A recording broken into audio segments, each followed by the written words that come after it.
Chapter 382. Li Qingshan sighed. Without the civil engineering skills of the school of Moism, only other folk had the ability to build something like this. Only demons possessed such patience. Outside Cobweb City, at the foot of a relatively flat mountain, was a large, complicated city district. The buildings of night roamers rose and fell endlessly. There were actually no streets. Li Qingshan felt like he was moving through one building after another. The space was completely sealed off. The pitter-patter of black rain against the roofs was the only sound here. There was not even a whisper like in Blackluster City.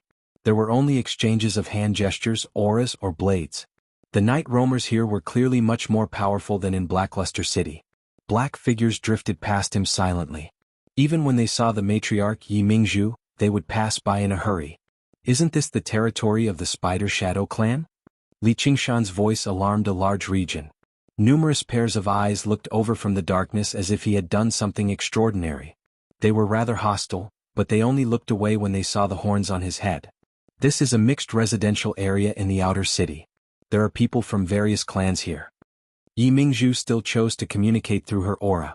Apart from their daily lives, the main mission of the night roamers living here was to find opportunities to assassinate the night roamers of other clans.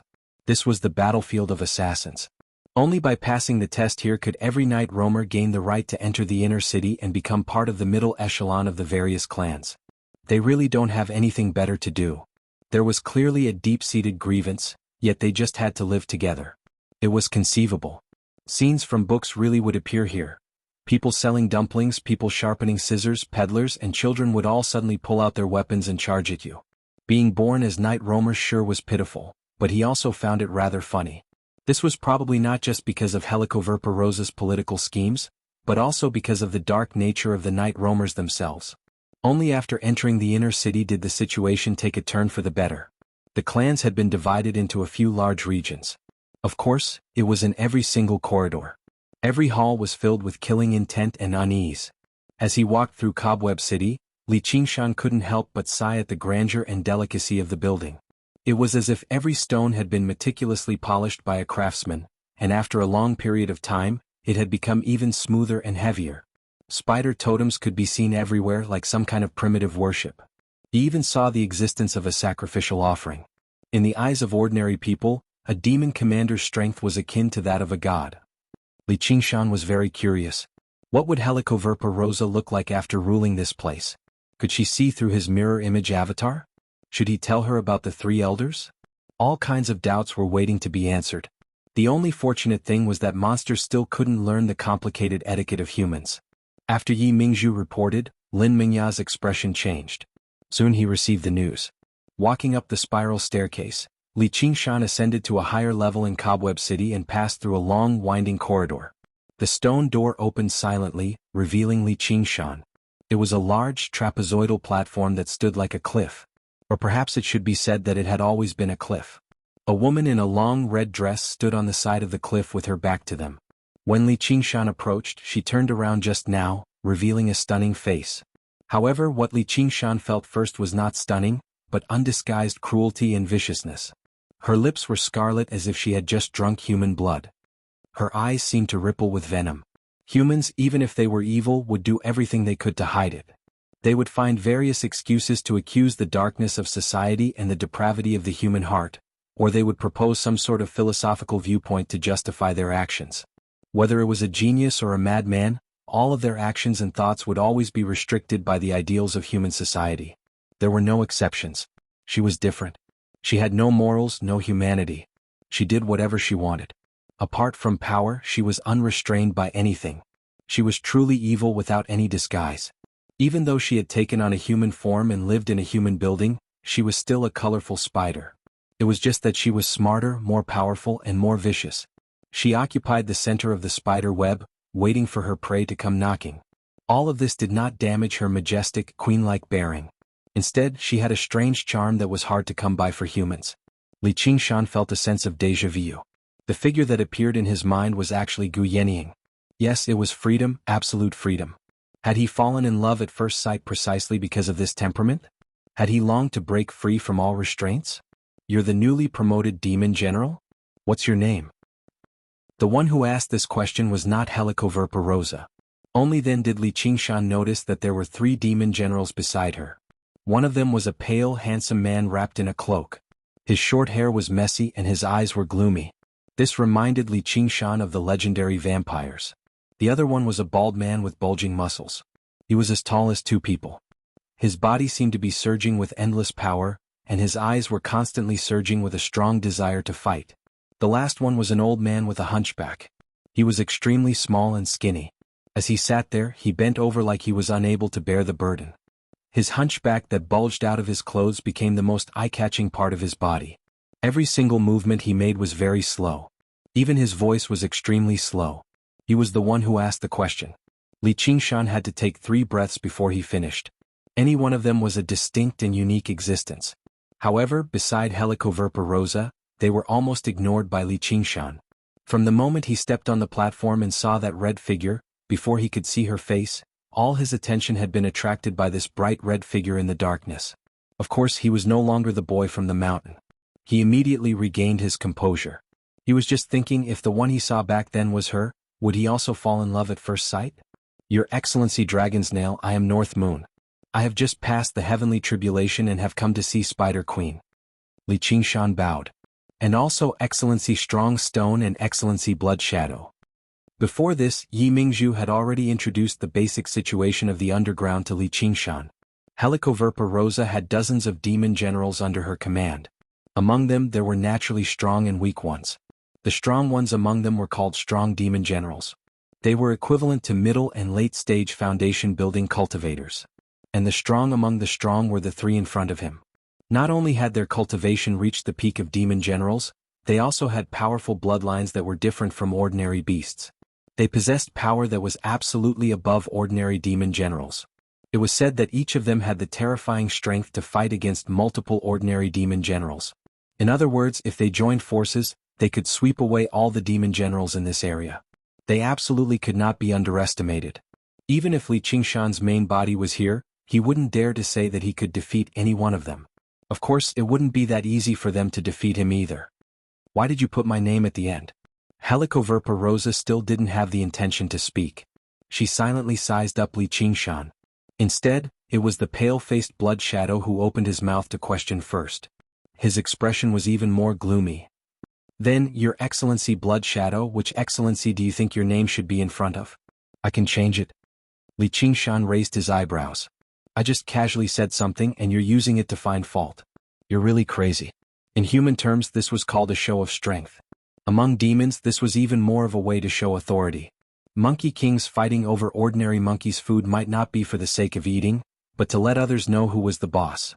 However, how could Li Qingshan be willing to admit defeat? I think this ranking is very good. Strong Stone said in a muffled voice. You're very bold. Blood Shadow stared at Li Qingshan. In this territory, very few demons or humans dared to speak to him like this. Li Qingshan thought about it. Just as Yi Mingzhu said, these 3 demon generals didn't get along well with each other. Of course, this was also nonsense. It would be rare for demon generals of the same strength to get along well. Why have you come for an audience? Dragon's Nail didn't seem to hear these arguments. The 3 of them spoke 4 sentences before he slowly said one. I was originally a demon soldier under Milliped's command, and I've come to claim this territory. After answering Dragon's Nail, Li Qingshan said to Blood Shadow, I've always been very bold. I wonder how strong you are. Strong Boulder grinned. Of course they're very bold. Li Qingshan did not back down at all. Only the weak would show weakness, submitting to the strong so that they could avoid disaster. Human modesty was not popular among demons. Displaying their strength or even putting on a show of bravado was necessary. Then I'd like to try, Blood Shadow said coldly. I really want to know where you've been during this period of time. Dragon's Nail finally said something else. I've been cultivating arduously in the boundless mountains. I've never heard of your name. You're not a demon that belongs underground at all, so how can you claim territory underground? Millipede has lost his identity as a demon general, so he's no longer fit to be a lord. That territory has already been bestowed to the Night Roamers. The Night Roamers have already agreed to give me their territory. Whether I can possess territory underground probably isn't something you can decide, right? Blood Shadow. Li Qingshan directly referred to him by his name. Very good. Blood Shadow's figure vanished, appearing behind Li Qingshan. His pale white fingertips turned into sharp claws, reaching over with lightning speed. He actually struck out as soon as he said he would, without any hesitation at all. He moved with startling speed. In that moment, even Li Qingshan failed to grasp his movements. He reacted and his back throbbed with pain. Strong Stone only grinned viciously. Since he dared to provoke the strong, he had to bear the corresponding consequences. Only by enduring it could he earn respect. If he could not, then he was an idiot. He deserved to be taught a vicious lesson. Dragon's Nail was still organizing his words leisurely, ignoring everything that was happening before him. Helicoverpa Rosa finally became interested. With a clang, the spirit turtle's profound shell rose up. It was azure and slightly transparent. Countless hexagons formed a perfect, stable structure, blocking the claws. Blood Shadow's face became even colder. His cloak fluttered as he turned into a black shadow and surrounded Li Qingshan. In that moment, who knew how many attacks the spirit turtle's profound shell had endured?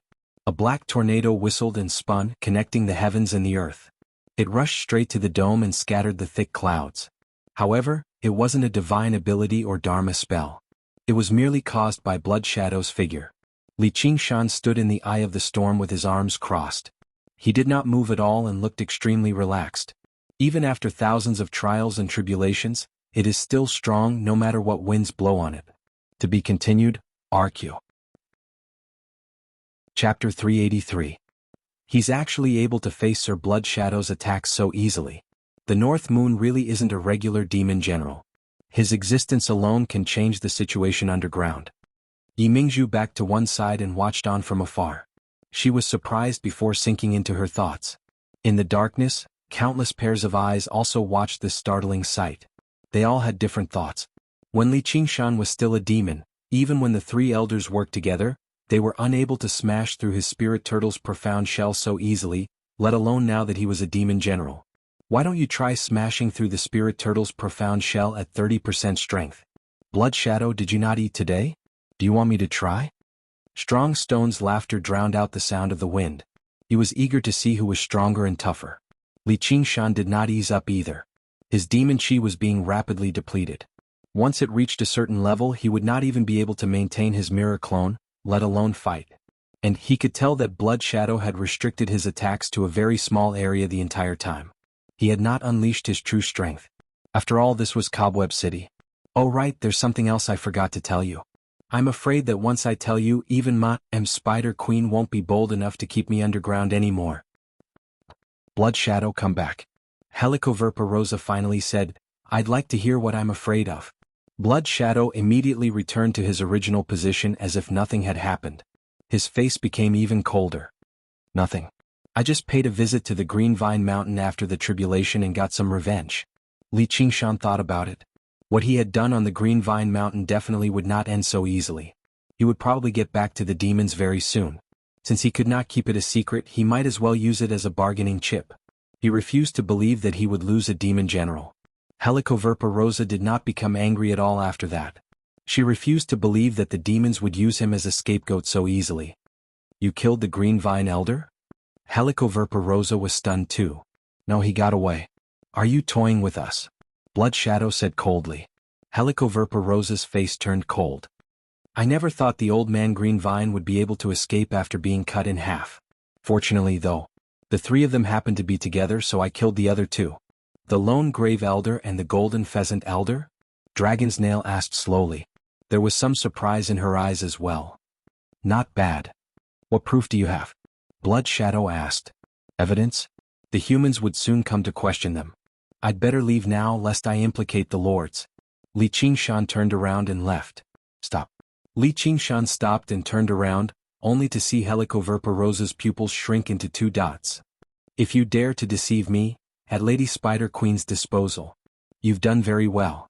Helicoverpa Rosa stared at him for quite a while. A bloodthirsty smile appeared on her face.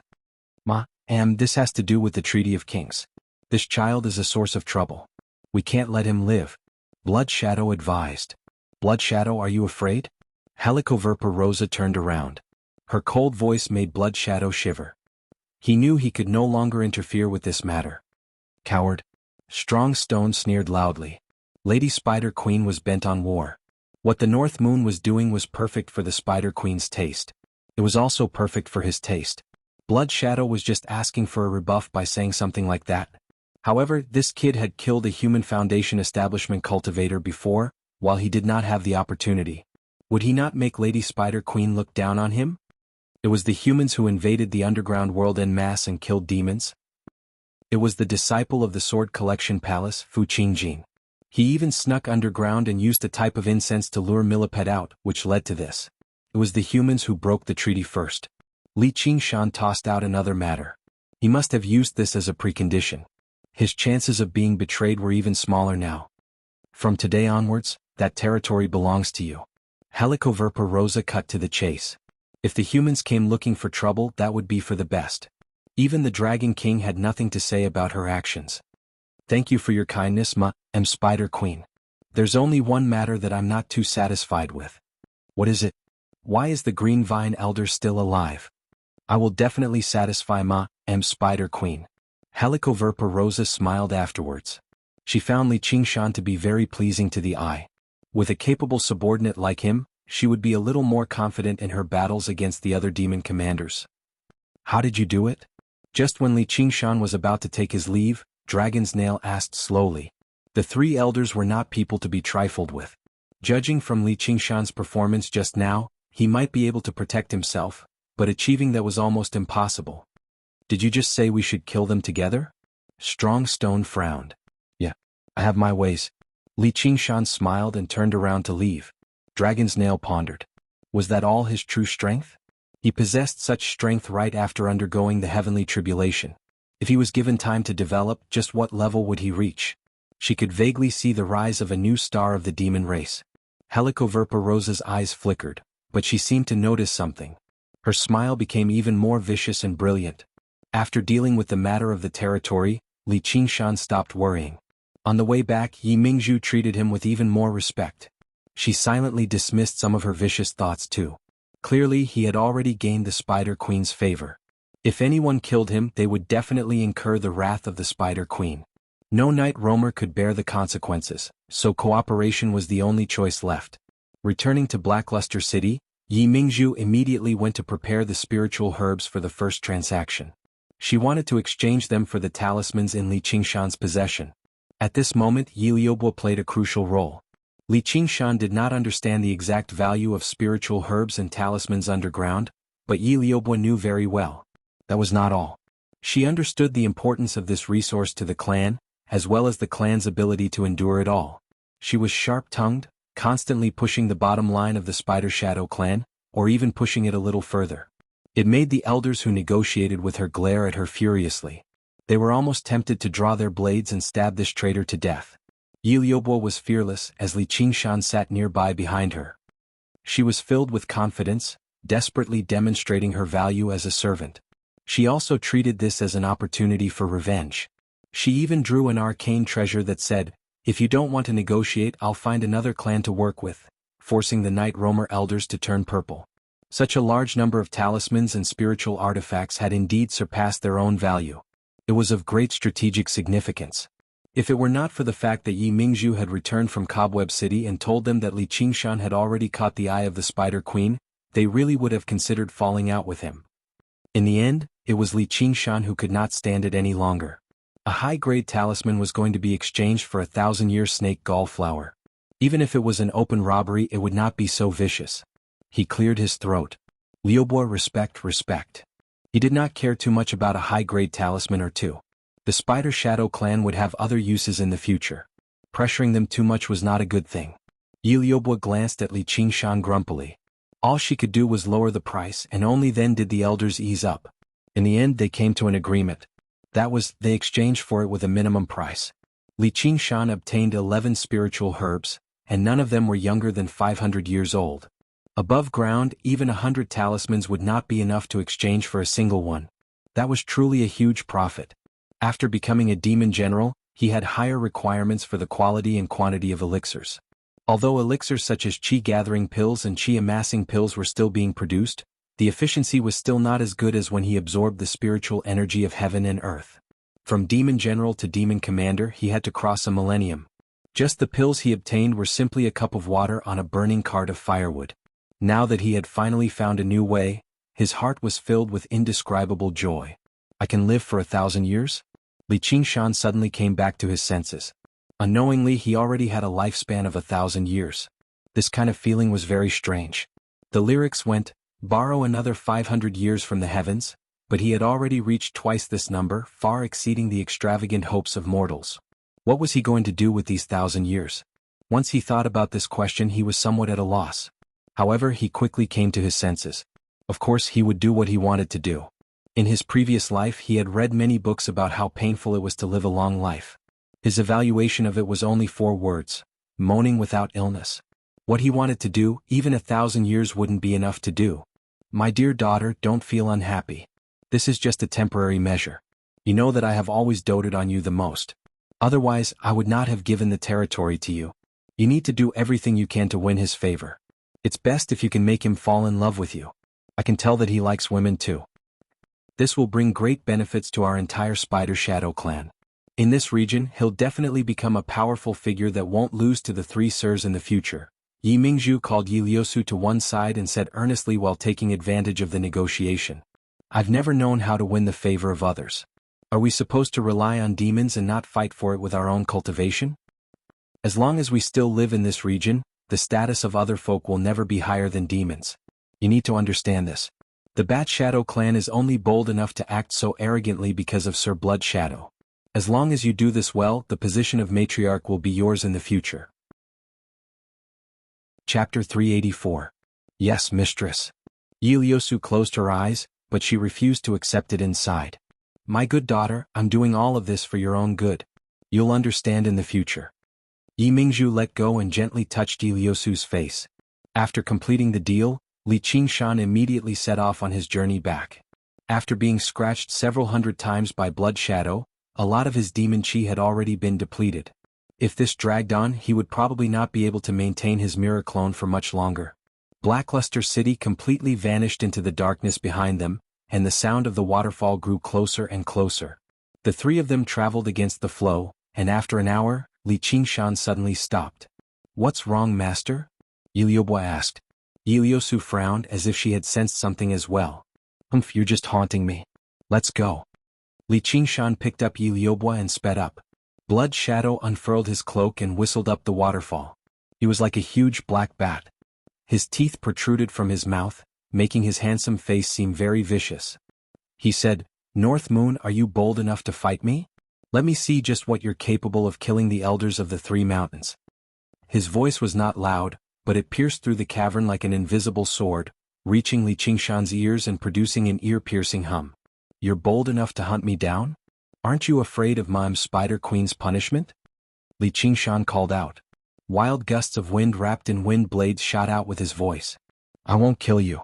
I'll just suck every single drop of blood from you so that you understand the consequences of offending me. Blood Shadow unfurled his cloak and shattered the wind blades. He did not slow down at all. I don't have time to play tricks like that with you. As they spoke, the distance between them shrank by half. Compared to Blood Shadow, the 3 of them moved at a speed that was nothing. They were horrendously slow. You guys go first. I'll deal with him. Li Qingshan stopped and turned around. He handed the 100 treasures pouch and saber to Yi Liubo, then tossed Yi Liubo to Yi Liusu. Master, I can help you. Yi Liusu held a curved sword in her hand.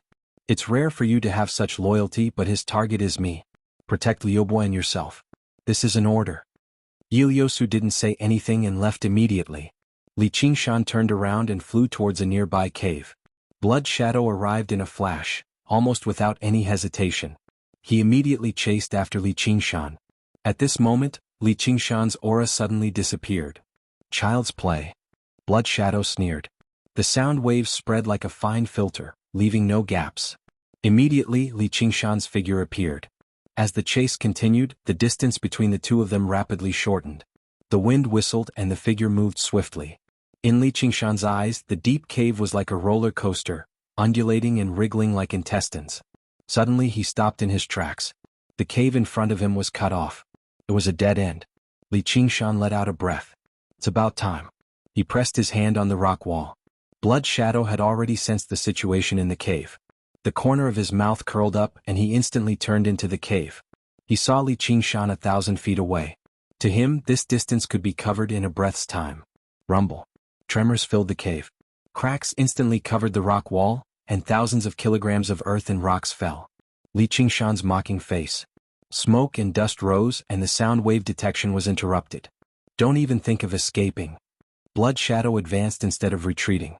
His figure turned rapidly, and he turned into a black and red drill, penetrating the layers of earth and rocks. Giant rocks crumbled into dust like chunks of earth. But when he came to the depths of the cave, Li Qingshan had disappeared, as if he had evaporated into thin air. Releasing these shockwaves had used up the last of his demonic aura. The mirror avatar could not maintain it, and it naturally dissipated.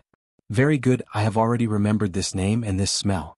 North Moon, I will taste the taste of your blood sooner or later. Anger flashed across his face. Blood Shadow raised his head and sniffed, revealing his fangs with a ferocious smile. He flung his cloak, turned around and left. Master will be fine, right? Iliobwa said anxiously. Iliosu remained silent. He went to lure the enemy away and let his servant escape. This kind of monster, no, this kind of person she had never seen before. In the sea of blue butterfly flowers, Li Qingshan opened his eyes. The sneer on his face had yet to vanish. If his original body were here, he definitely would have fought Blood Shadow. Glancing at little Anne, who was focused on forging artifacts, Li Qingshan closed his eyes again. All of the pills in the Lone Grave Elder and the Golden Pheasant Elder's 100 treasures pouches had already entered his stomach. He had cleaned up everything the two sects had accumulated over the years. After becoming a demon general, his digestive abilities had become even stronger. The pills were converted into spiritual qi, pushing for the third layer of the Spirit Turtle's method of qi suppression. Li Qingshan's eyes suddenly snapped open. He extended his hand into his bosom, and the Scarlet Wolf tablet flashed rapidly. This was an urgent summons from the Hawk Wolf Guard. Li Qingshan extended a finger and touched it gently. The tablet returned to normal. If he did not respond, he would be treated as having died in the line of duty, so Li Qingshan carried it on him the entire time. Of course, it did not have any tracking function. Just what has happened? Does it have to do with the three elders? Whatever, I'll finish practicing the Spirit Turtle's method of qi suppression first. I still have to wait for them to return. He sank into his thoughts once more. After who knew how long all of the pills had been consumed. A strand of spiritual qi rampaged through Li Qingshan's body. If it were not for the fact that his body was tough enough, this power alone would have been enough to blow him to pieces. The Spirit Turtle's demon core revolved rapidly, forming a huge swirl above his sea of qi. It sucked in the spiritual qi strand by strand. The spiritual qi decreased, but the Spirit Turtle's demon core shone brighter and brighter. When the final strand of spiritual qi was drained, the Spirit Turtle's demon core had already shone like a blue sun, shining with unprecedented light. The light was powerful but not dazzling. It was filled with a tranquil aura, as if it could remain unmoving for tens of thousands of years. In the cavern, Li Qingshan shuddered. His red hair danced like fire as rippling blue light filled the entire cavern. A tremendous demon qi rose up. Little and stowed away the prayer bead he had refined and turned around. The slumbering millipede was startled awake as well. In human terms, the tiger demon and ox demon were body practitioners, while the Spirit Turtle was qi practitioners. It was the true core of Li Qingshan's cultivation as a demon. In his sea of qi, the Spirit Turtle's demon core bobbed up and down. Suddenly, cracks appeared on its surface, producing a cracking sound. It collapsed loudly, kicking up huge waves as his sea of qi surged. Li Qingshan peered into his body and saw that his perfectly round demon core had actually turned into the shape of a turtle shell. It was as high as the sky and as flat as the ground. On the back of the turtle, he coiled around the mound. The profound inscriptions crisscrossed, multicolored as they circulated the four seasons. In the turtle shell. Vaguely, something was about to break out. He came to an understanding. It was the Spirit Turtle's head, tail, and limbs. However, due to his insufficient cultivation, the turtle shell was still a mess. It had not condensed its true form. But even with that being the case, his demon qi had reached an unprecedented peak. His senses had multiplied as well. The world in his eyes had become vastly different. Many messy pieces of information surged into his head, making him feel confused. However, they vaguely indicated the changes of fortune and the ebb and flow of fate. Little Anne had once told him about the feeling when he performed divination. He understood that he was in a similar state. In the endlessly spinning kaleidoscope. It was as if another world existed there, a profound world that regular cultivators would struggle to come into contact with. The spirit turtle knew fortune and misfortune. It believed without words. After breaking free from that state, Li Qingshan suddenly became convinced. Wang Puxi had summoned him back in such a hurry precisely because of the three elders. This conviction was groundless, but it was firm and unwavering. Li Qingshan smiled. Finally he took another step forward. "It's Master's demon chi," Yi Liubo said in surprise and joy. Yi Liusu found this slightly strange. Why was he ahead of them instead? However, when she thought about his various abilities, she did not take it to heart. She felt at ease for some reason and quickened her pace. "Master." Yi Liubo flew into Li Qingshan's arms. Li Qingshan patted her back. "You've returned." Yi Liubo originally wanted to give him another French kiss, but when she met his clear, unfazed eyes, she was afraid to act up for some reason. She lay in his arms obediently. Yi Liusu was even more sensitive. All she felt was that Li Qingshan had lost some of his violence and impetuousness. Instead, he had gained a sense of maturity and wisdom. The pressure she felt from him seemed to have lessened significantly, but he was even more unfathomable. She dared not tarry, and there was also a sense of unparalleled strength. She also called out, "Master. Blood Shadow, I've shaken him off. I don't have time to waste with him. Right, I need to go out and complete the mission given to me by Madam Spider Queen. The underground world will still be managed by you, King Yi Liusu. Don't let anyone disturb Milliped's cultivation." "What? No, it's too dangerous above ground." Yi Liubo turned pale with fright. The world above ground was filled with human cultivators. In her eyes, it was filled with killing intent and incomparably dangerous. This was the same as how the cultivators above ground viewed the underground world. "I have my own plans. Right, the 100 treasures pouch that we agreed on." Li Qingshan took out a 100 treasures pouch that was about the same size and handed it to Yi Liubo. "Thank you, Master, but..." "No buts." "Yes." Yi Liubo's expression was full of grievance. "You can try this pill. It might be able to assist you with the heavenly tribulation." Li Qingshan took out a true spirit pill from his 100 treasures pouch and placed it in Yi Liubo's hand. Although he had no idea how effective a pill refined for human cultivators would be on night roamers, since it had the word human in it, it should still be of some use. Apart from increasing his own cultivation, a few capable subordinates were crucial too. Mirror clones were good, but they were unable to take care of everything. If Yi Liubo could undergo the heavenly tribulation, then the underground trade could be left to her. She would not have to take care of everything herself. Yi Liusu's gaze was drawn away by the true spirit pill. She sighed in amazement inside. There's actually such a wondrous pill in this world. Yi Liubo had already become so touched that she was speechless. She understood the value of the pill even without saying, "What's wrong?" Li Qingshan saw how Yi Liubo's eyes had reddened and was rather surprised.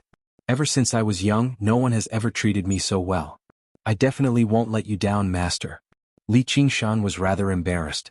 Most of the time what he considered first were benefits and returns. However, there was no such thing as a pure relationship that could completely disregard benefits in the world. Even if it did exist, it would be fragile and fragile. People needed each other, so they would form bonds. Because they no longer needed each other, they would remove the alliance. That had always been the logic of the world. What he wanted to be was not a master who wholeheartedly thought for his servant, but a master who was trusted and needed by his servant, so he accepted this loyalty calmly. To be continued. Chapter 385. Moved, Yi Liubo kissed him again, but Li Qingshan stopped her with his hand. He smiled. "That'll depend on your performance." Little An watched on with interest. He could not lead a child astray. Arriving on the surface, the sunlight was dazzling. "Little An, how's your refining of the prayer beads?" "I've only refined a single one." Little An counted the 5 prayer beads in her hand. "It's fine. Take it slow." Li Qingshan touched her seaweed-like hair. Little An raised her head. Her dark eyes reflected his ordinary face. Li Qingshan rubbed his cheek. "Sigh, the life of a handsome man was like a dream. Where have you been during this time? What have you been doing?" On the highest floor of the Hawkwolf Guard in the Clear River Prefecture, the floor-to-ceiling windows filled the entire room. However, Wang Puxi sat on a high-back chair. His expression and bearing were always cold and solemn as he studied Li Qingshan before him. He struggled to imagine just what was so special about him that Gu Yanning would treat him differently. A genius? She had seen even more geniuses like that than dogs. Only Little An had a chance. However, in just 2 years he had indeed grown quite a lot. He actually gave off an indescribable sense of steadiness and tranquility as he stood there normally. To complete the missions, obviously, Li Qingshan said like it was a matter of fact. You've only completed these missions? Wang Pushi patted the thin mission documents on the table. Originally, Li Qingshan planned on completing all the missions after dealing with the matters underground, but he had been summoned back in a hurry, so he obviously completed very few missions. There's collecting information too. An idea flashed through Li Qingshan's mind. Collecting information? I'm a novelist, Li Qingshan said seriously. He stared ahead. What bullshit novelist? You're a Hawkwolf guard. Commander, even you can't look down on the school of novels. Li Qingshan remembered the shoddy excuse Lu Chuanfeng had given him when he first met him. What are you laughing at? No. I don't care what family you're from. Go and complete this mission. Wang Pushi took out a mission document from the drawer. He threw it on the table in front of Li Qingshan. The Green Vine Mountain has been attacked. 2 sect masters have been killed. The revenge of the underground demons. These words immediately popped up, landing in Li Qingshan's eyes. Sure enough, it was as expected. Flipping through page after page, Zhang Xian explained the cause and effect of the incident in great detail. When he flipped to the last page, it was the painting that Chu Danqing had drawn, and it immediately attracted his full attention. That's right. The one who committed this crime is this monster. He's at the demon general realm, so he should have passed the heavenly tribulation not long ago. It might not be an ordinary beast. It's likely to be a mixed-blood descendant of a powerful monster. Wang Pushi noticed Li Qingshan's strange expression, but he misjudged Li Qingshan's thoughts. I'm so goddamn handsome. The corner of Li Qingshan's lips twitched and he held back his smile. He said sternly, with my cultivation I can't deal with such a powerful demon. Why do you say he's a mixed-blood descendant? It's just an investigation. Little Hua has seen his original body before, and there's even a record. His original body possesses ox horns and a tiger's tail. He even possesses a basic human form. It's very likely that he's a descendant of an ox demon and a tiger demon. What a brilliant analysis. Li Qingshan applauded inside before shoving the document into his 100 treasures pouch. Investigating his own murder case felt like the plot of a detective drama. Would the police be the murderer in the end? Yes, I'll do it right now. Hold on. Wang Pushi leaned back in his chair. Suddenly he remembered Gu Yenying's instructions. He stopped Li Qingshan. Don't forget to write a report. Report? Why do I need to write a report? Li Qingshan looked back in surprise. Since it's an investigation mission and not a vacation, of course you have to write a report. All right, I understand. There was nothing Li Qingshan could do. He just casually wrote it down and dealt with it. You have to add your own opinion. It has to be no less than 10,000 words.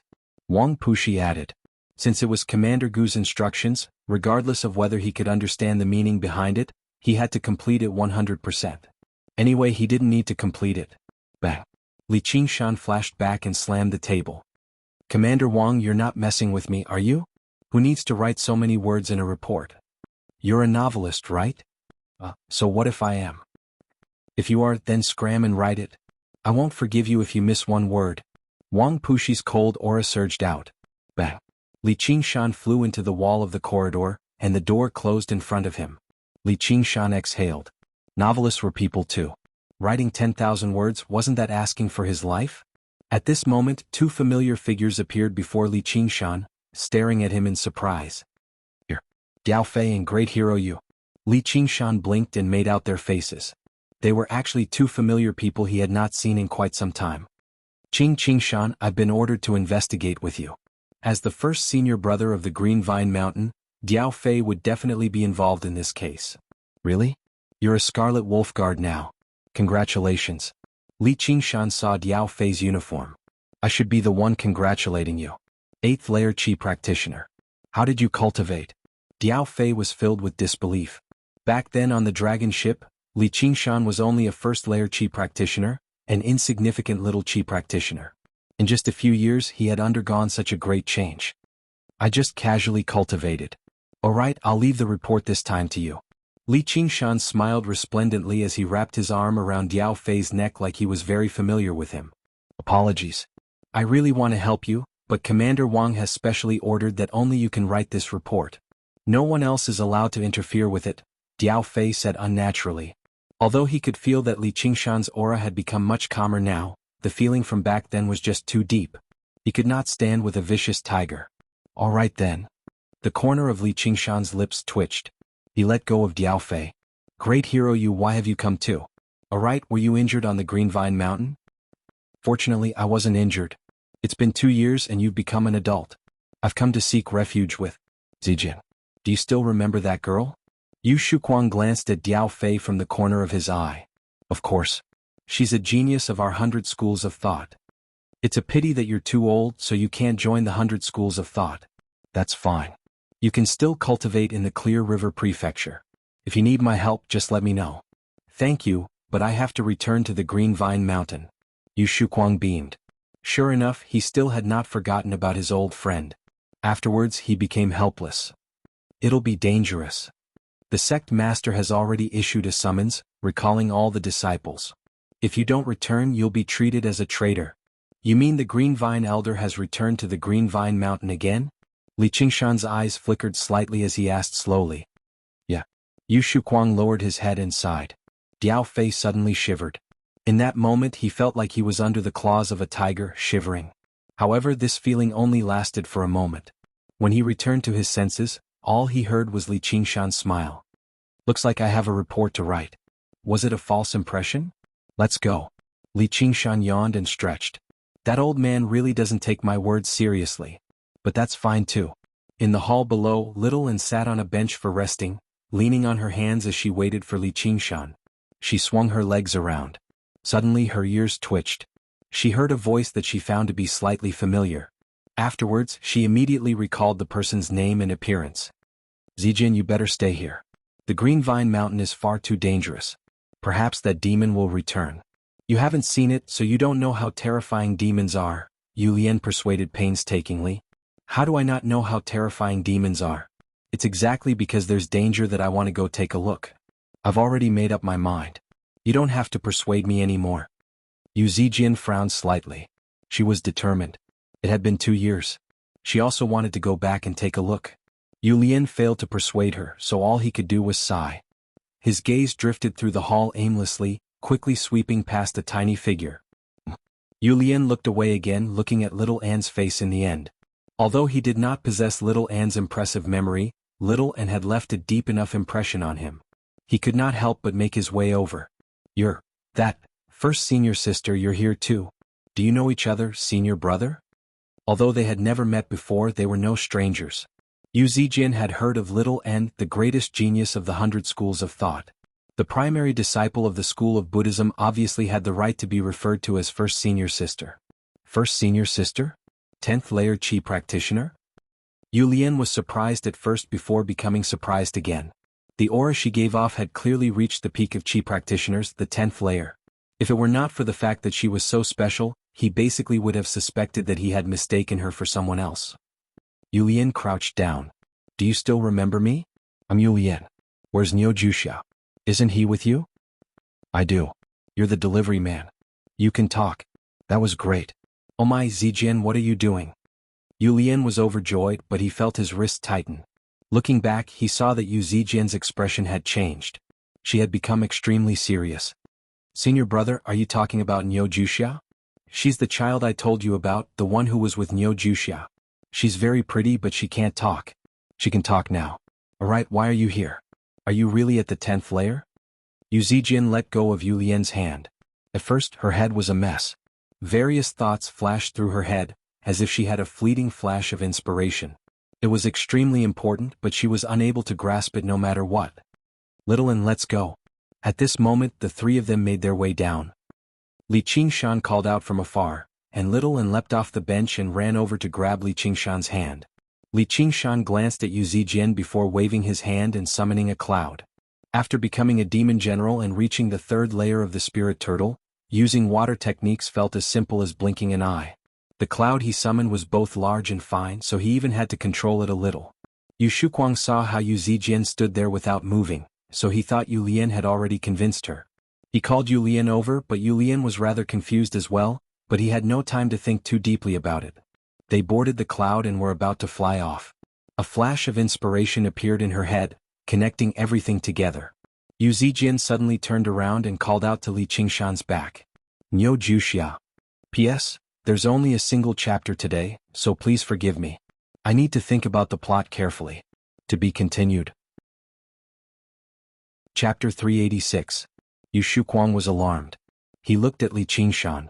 Yu Lian had been wondering why Little and was with Li Qingshan, but he seemed to understand something now. Only Diao Fei was confused. What are you shouting for? Do you want to come with me? Li Qingshan slowly turned around. His voice was steady and his expression was natural. Having undergone the baptism of two identities, he could be regarded as an actor at the very least. He would not give himself away just because a little girl called him that. Yu Zijian stared at Li Qingshan closely. She made her way over step by step, but she was rather hesitant inside. If you're not going, then we'll be leaving first. Li Qingshan let out a sigh of relief inside. As it seemed, she was not very certain either. I'll go. Yu Zijian leapt up. She refused to let him go just like that. She sat down beside Li Qingshan and continued to stare at him, like a swordsman searching for an opening in her opponent. Yu Shuquang shot a glance at Yu Lian and Yu Lian lowered his head. The cloud shot off. Her long hair and clothes ruffled in the wind. In the blink of an eye, the Clear River Prefecture had been reduced to a small piece, vanishing into the horizon. Great hero Yu, don't tell me your daughter has taken a fancy to me? Li Qingshan felt uneasy under Yu Zijian's stare. Zijian, don't be rude. Yu Shuquang scolded. Father, tell me. Yu Zijian pointed at Li Qingshan. Tell you what? Yu Shuquang frowned very seriously. On the Green Vine Mountain, the main hall stood majestically. Through some unknown method, it had actually returned to its original state.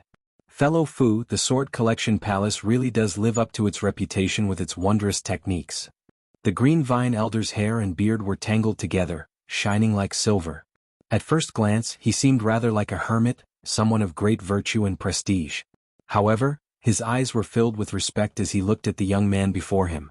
There was even a hint of flattery. No matter how majestic the structure is, it can't escape the fate of ruin's end. Fu Qingjin strolled through the hall. It was as if he had not heard what the Green Vine Elder had said at all. He sighed and muttered to himself. What a condescending attitude. The Green Vine Elder frowned, but he still asked politely, will the demon really come? I will. Fiendish demons are all arrogant, and he is the most arrogant among the arrogant demons. A gleam of light flashed through Fu Qingjin's eyes. The moment of sharpness made the Green Vine Elder shiver in fear, but it also eased him up slightly. You have a guest. Fu Qingjin's figure gradually disappeared as he reverted to his dispirited and tired appearance. He stepped into the void. Sect leader, senior brother Diao and senior brother Yu have returned. There's also a Hawkwolf guard who says he wants to investigate the deaths of the two old men. At this moment, a disciple reported in a hurry. The Green Vine Elder beamed with joy at first before frowning again. The Hawkwolf guard? Li Qingshan climbed onto a platform and raised his head to look at the grand hall that he had personally destroyed. He was slightly taken aback as well, finding it interesting. He continued on his way. I am Li Qingshan of the Scarlet Wolf Guard of the Clear River Prefecture. I've come to investigate under the orders of Commander Wang Pushi. Please cooperate with me, Sect Master Green Vine. He entered the hall, and Li Qingshan bowed politely before studying his old enemy again. Where's your Commander Hua? The Green Vine Elder saw how Li Qingshan was only an 8th layer Qi practitioner, so he became rather impatient. He could sense that the Hawkwolf Guard's contempt for this matter was clear enough from the people they had sent. He could only rely on the Demon Slayer for the matter of revenge. After all, even Gu Yenying was a half-demon. Our Commander Hua is currently in secluded cultivation. Then you should go. Go back and tell your Commander Wang that I, the Demon Slayer, will fight demons to the death. The Green Vine Elder waved his hand like he was swatting away a fly. Talking to a nobody like him would just lower his status for no reason. I've only come to investigate. I can't interfere with this. Please cooperate with us, Sect Master. Our Hawkwolf Guard will do our best to investigate this matter, Li Qingshan said boldly, ignoring the glances from Diao Fei and Yu Shuquang beside him. See him off. The Green Vine Elder waved his hand. Qi practitioners like him who had no sense of propriety were even more annoying than flies. Did he really think he could stand on equal footing with Foundation Establishment cultivators just because he was a Hawkwolf Guard? Yu Shuquang stood up and accompanied Li Qingshan to the foot of the mountain. He grumbled, Qingshan, you should be a little more polite to the Sect Master. That way he'd be able to talk to you a little more. I've come as a representative of the Hawkwolf Guard. Your sect master finds my cultivation to be too low and looks down on me, but I can't look down on myself. This is all a small matter. Tell me what's going on with Zijian. Yu Zijian paced around the mountain out of boredom. She was not a disciple of the Green Vine Mountain, nor was she a Hawk-Wolf guard, so she had no right to see the Green Vine Elder. Her head was filled with Niu Juxia's matters. She held a flower petal in her hand and plucked it off one by one. Yes no, clang. The thrum of a sword interrupted her thoughts. Yu Zijian suddenly looked back and followed the small path into the forest. In the ruins, Fu Qingjin fished with his sword. He looked back and smiled. You've come. So it's you. Why have you come again? I don't seem to be very well received. The sunlight filled the pavilion as Fu Qingjin smiled faintly. He seemed indescribably unrestrained and graceful. I'm going. Yu Zijian glanced at the green ruined sword. It's very inconvenient for a man and a woman to be alone. Yu Zijian turned around and waved her hand, leaving quickly. She knew this guy was going to try and persuade her to go to some sword collection palace again after just a few words. Master treats me very well. He said he'll formally accept me as his disciple once I undergo the heavenly tribulation. I'm not going to the sword collection palace. Everything she cared about was here. Her father, her master, her senior brother, her siblings from the school of Taoism, and Niu Juxia. Before she understood everything, how could she leave? Fu Qingjin was taken aback for quite a while. He was almost tempted to trap her here and say a few words to her. He let out a long sigh. Is it not fate yet? After leaving the green ruins illusion, Yu Zijian took out the flower in her hand and was about to count. Oh no, was it a yes or a no earlier? I don't have to worry now that you've said that. Yu Shuquang patted his chest and guaranteed that he would handle the matter properly. Li Qingshan stopped worrying. Alright, why do you seem like you don't want Zijian to know? Are you looking down on me? Li Qingshan raised an eyebrow. What are you talking about? Yu Shuquang immediately acted like he had been wronged, but he was sweating inside. Li Qingshan seemed very reasonable, but he was not a kind person. He was a truly vicious and merciless person. Alright, I was just joking with you. What are you so nervous for? I'm going. Alright, if you can't make it on the Green Vine Mountain in the future, feel free to come to the Clear River Prefecture and seek refuge with me. Li Qingshan patted Yu Shuquang's shoulder with a smile before calling out to Little N, who was waiting at the foot of the mountain. He rode off on a cloud. Is it a trap? Little N asked. Most likely. That old bastard has been far too composed. Then are we still going? Of course. At the very least, we need to see what kind of trap it is. Li Qingshan smiled. If the trap was too shallow, wild beasts would rip it to shreds. The cloud turned towards a lake. It was deep in the mountains and ancient forests. There was no one around. The ripples flattened out and the clear lake was like a mirror. The water and sky merged together. Li Qingshan stood in the center of the lake as his red hair drifted about. Water mirrors image. Ripples appeared layer by layer and the water and sky surged together. It lasted for a very long time. A hand extended out from the center of the ripples, pressing against the surface of the water and leaping up. His scarlet eyes were like fire, and his red hair drifted about. He was even more powerful than before. He was even more agile. After reaching the third layer of the spirit turtle's method of sea suppression and turning his demon core into a turtle shell, Li Qingshan's demon chi had become even more powerful, and the power of the water mirror's image had become even more powerful. It was basically twice as powerful as his previous mirror clone. Otherwise, even the Green Vine Elder probably could not deal with his previous mirror clone, so there was no point in trying it out. A crescent moon and a sky filled with stars. Security was lax on the Green Vine Mountain. Only a single protective formation continued to stand guard tirelessly. Even Hua Sengzan had managed to sneak in here in the past. To a demon general, it posed even less of a problem. All of this was strange. Two patrolling disciples discussed softly. Senior brother, half-third senior brother, and the others returned? No, but they're probably going to be punished. That demon is far too terrifying. Afraid that you'll return? Are you afraid of being hunted down? We're master and disciple, so there's no need for them to be serious. What do you know?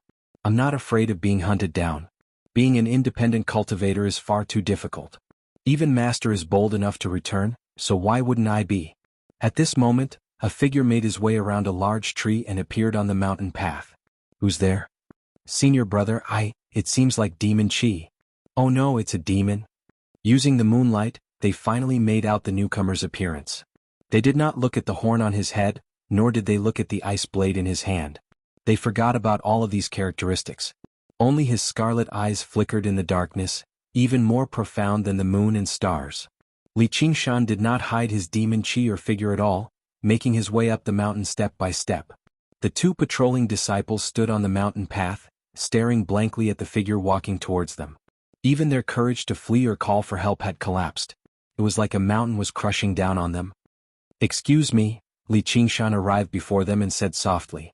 Only then did the two of them return to their senses. They scrambled out of the way and watched as Li Qingshan continued up the mountain. They glanced at one another before rushing down the mountain at the same time. The Green Vine Mountain was far too dangerous.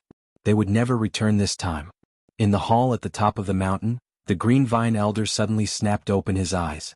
They shone with green light and flickered with uneasiness. He looked around before settling down. As soon as Li Qingshan reached the waist of the mountain, all the Green Vine disciples were alarmed. Diao Fei wiped away his cold sweat and forced himself to remain composed. He managed to gather the remaining Green Vine disciples together. Since the sect master had not fled, he could not flee either. However, all he could do was watch as Li Qingshan made his way to the top of the mountain from afar. "Old bastard of the Green Vine, your death is here." Li Qingshan smiled and bared his fangs as he called out. His voice pierced through the clouds as demon chi surged into the air and the entire mountain trembled. "How dare you, wretched demon? You've killed my fellow cultivator and insulted my sect. I'll show you what I'm capable of today." The Green Vine Elder replied, "Pass down my orders. All disciples of the Green Vine Mountain are to disperse far away. There's no need for you to fight. Watch me purge demons." Two voices conversed in the hall. "Is that his real body? This demon chi should be real?" With a swing of the ice blade, Li Qingshan crossed several hundred steps in a single step, leaving behind a long trail of light. He arrived at the top of the mountain in a flash, crushing the ground. He raised his blade and pointed it at the sky. The blade whistled through the air, illuminating the gloomy hall and the Green Vine Elder's sunken face.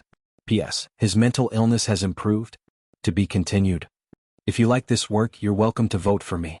Your support is my greatest motivation.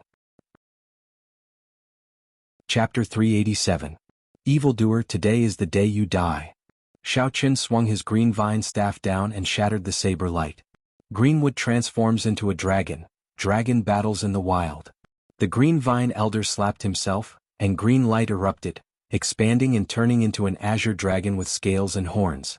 It roared as it soared through the air, flying out of the hall. A clap of thunder tore through the sky. At some point in time, the moon and stars in the night sky were covered by a black curtain. Heavy rain poured down and strong winds blew. The dragon roamed the world, accompanying him. The green dragon looked down from above, its green light shining brightly. It bared its fangs and brandished its claws, scattering Li Qingshan's demonic aura. He was awe-inspiring like a god. Magic artifact. Li Qingshan's eyes narrowed. Only a ritual implement could have such power. The verdant spirit belonged to the east. When condensed to the extreme, it would transform into a dragon.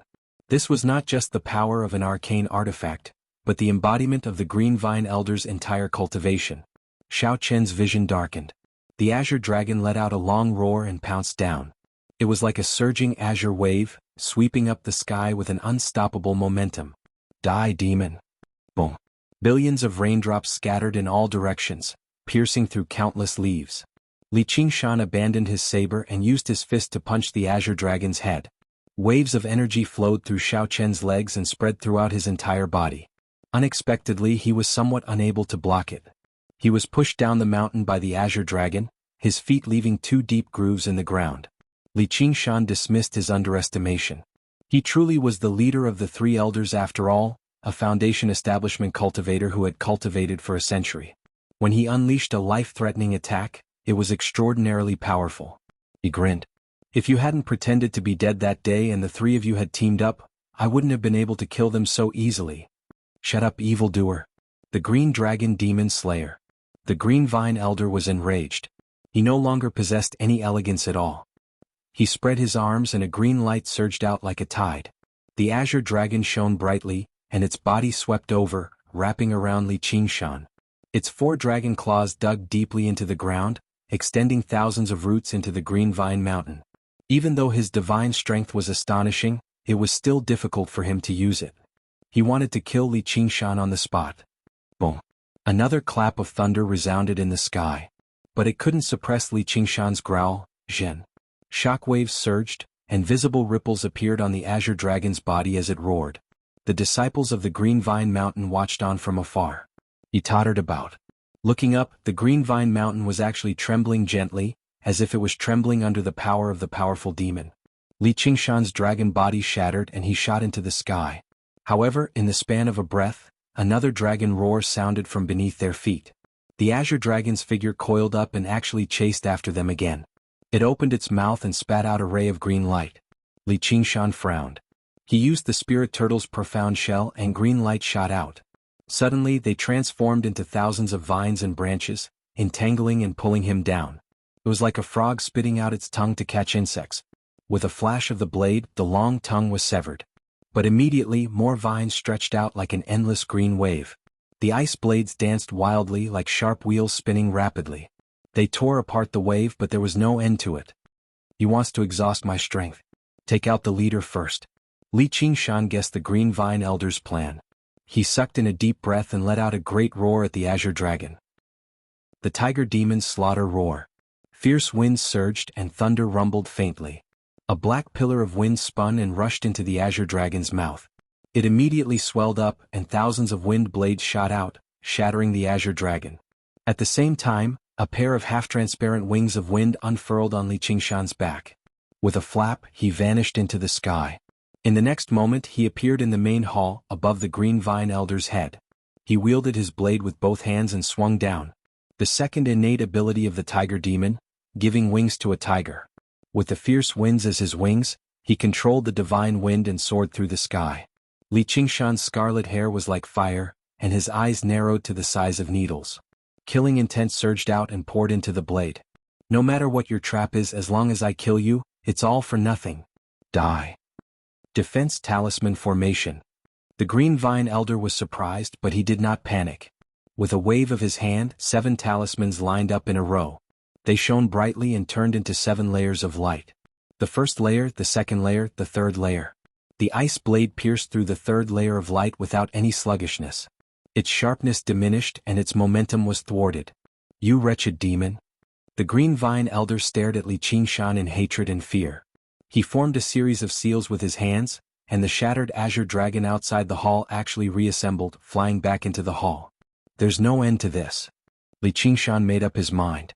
He ignored the raging azure dragon behind him, abandoned the power of the spirit turtle's profound shell, abandoned the wings of wind, and poured all of his demon chi, power, and killing intent into the blade as he roared out. The 4th layer, the 5th layer, the 6th layer. The layers of light were ripped apart one by one. Only a thin layer remained. The Green Vine Elder immediately remembered the icy cold feeling of being cut in half by the blade last time. He did not want to experience it a second time. He powered the azure dragon desperately, slamming it heavily into Li Qingshan's back. Bang! There was a heavy thud, followed by the soft sound of bones shattering. Thank you. Li Qingshan spat out a mouthful of blood. He did not care about his wounds at all, using the force to swing his blade. The final layer of light shattered. Save me, fellow? The Green Vine Elder cried out. If his head was split open, even he would not be able to come back from the dead. The hall, which stood firm in the storm, distorted and disappeared. It was nothing more than an illusion. A green sword appeared out of thin air. Green light flowed through the blade, slowly drawing an arc before returning to its sheath. It was like a dream.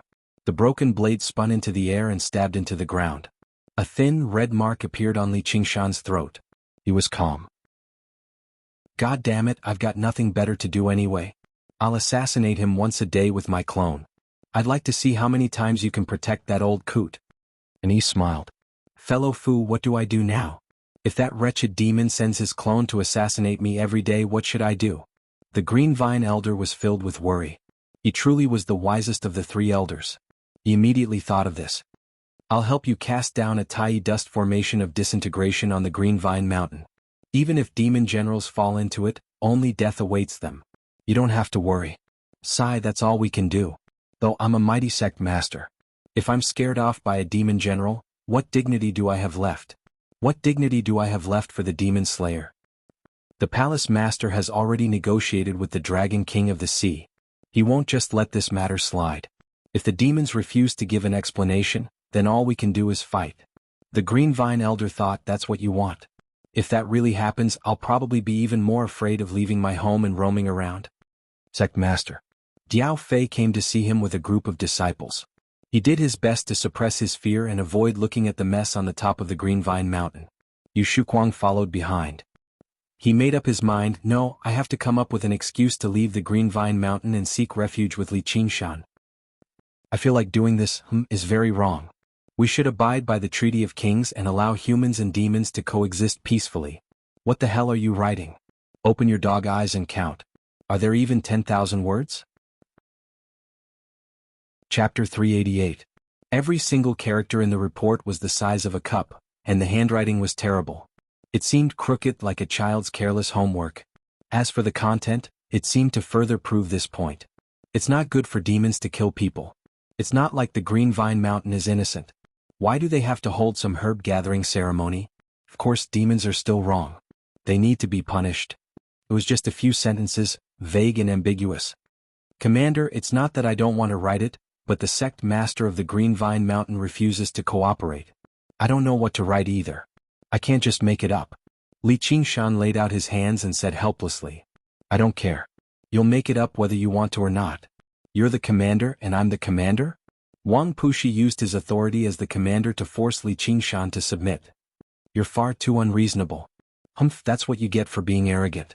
Now do you understand what it means to be one rank higher than you? Wang Pushi sneered. Li Qingshan became slightly infuriated. He slammed the table and said, at the end of the day, this mission is just nonsense.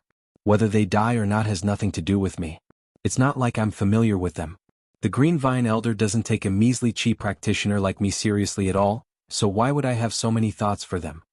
The two men glared at one another furiously. A gentle breeze ruffled their hair. They looked back at the same time. Before they knew it, Gu Yenying was sitting on a bench in the corner of the room with her legs crossed. Commander Gu. The two of them called out at the same time. Wang Pushi made his way out from behind the table in a hurry and bowed towards Gu Yenying. One rank higher than you really do. Li Qingshan sighed gently, earning a vicious glare from Wang Pushi. Little bro Qingshan. Are you dissatisfied with my mission? With a flash, Gu Yenying arrived before the table and picked up the thin report. No. I just feel like 10,000 words is too much. Li Qingshan was completely unable to grasp her movements. Compared to her speed, Blood Shadow seemed like he was crawling on the ground. Even if he transformed into a demon general. He was definitely not a match for her, and with this strange speed, it was likely that he would not even be able to escape. 10,000 words?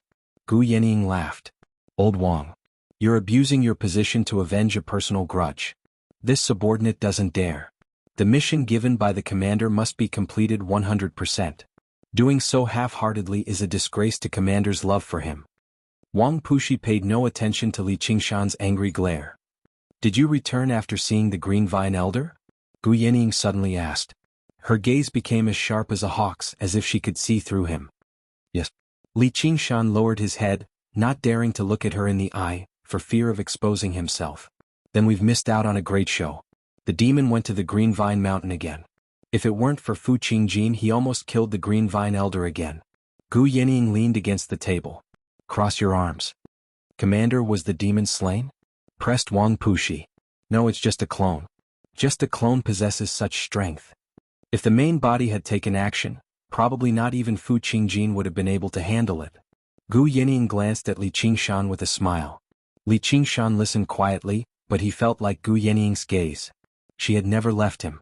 Once upon a time, this was the attention he hoped for, but right now he only felt very pressured. Gu Yenying changed the topic again. Little bro Qingshan, tell me just what is the demon thinking? Li Qingshan said, he wants to die. Really? He's seeking his own death by doing that. He's defied the Treaty of Kings and destroyed the current peace. Even demons won't spare him. Li Qingshan raised his head and stared into Gu Yenying's eyes. He vaguely felt that Gu Yenying already knew something. She had specially arranged for the report to beat him up. If it's a blessing, it's not a curse. If it's a curse, it can't be avoided. Wang Pushi interrupted, it's not as simple as you think. If the Dragon King of the Sea would hand over his clansmen so easily, he wouldn't deserve to be called the 10 Demon Kings. But if it's not handled properly, I'm afraid it might lead to a war. I'm here to handle this matter. No matter what that demon is thinking, I hope he can calm down during this time. Gu Yenying said as she walked out the door. Li Qingshan's heart tightened, but then he let out a sigh of relief. She stopped and looked back. That's right. Rewrite it. 10,000 words, not a single word less. Wang Pushi laughed and patted the stunned Li Qingshan's shoulder. What does Gu Yenying know? How much does she know? He wondered if he should just leave in a hurry. But she doesn't seem to have any intention of investigating. If I just leave like this, wouldn't I be too cowardly? She'll laugh at me. Speaking of which, she's also a half-demon. Although she's not quite the same as a half-demon like me, she might feel close to me when she sees me. Not only will she not harm me, but she'll also love me greatly. If I didn't already have a woman, this might be a good opportunity to get close to her. Don't be silly. That woman isn't some dream goddess. Who are you to include the deaths of tens of thousands of people into your plan without a care? On Cloud Wisp Island in the academy, Li Qingshan stared at the verdant bamboo outside the window as his thoughts ran wild. Then he lowered his head and looked at the white paper on the table. He racked his brains and lamented, 10,000 words. In the end, Li Qingshan did not choose to leave the 100 schools of thought. No matter what Gu Yenying knew, she did not seem to have any ill intentions. He had a feeling that if she really did make up her mind to deal with him, he would still be doomed even if he fled to the world of demons. His identity as a human brought him far too many benefits. If he gave up on this, his cultivation speed would plummet. This was intolerable. Even if he had to take on some risks, he would not hesitate. My dear disciple, are you writing a novel? Lu Chuanfeng made his way over and poured him a cup of tea. He was extremely eager. No. Then what are you doing? It's a report from the Hawk Wolf Guard. Li Qingshan explained the entire story. Isn't that simple? I'll write it for you. This is what I'm best at, Lu Chuanfeng said as he patted his chest. All right then. Li Qingshan was taken aback. Lu Chuanfeng immediately sat down and began to write rapidly. In just 2 hours, a report of 10,000 words was completed. Here, just take it and copy it. Thank you. Li Qingshan accepted it and took a look. The content was extensive, deep, and flowery.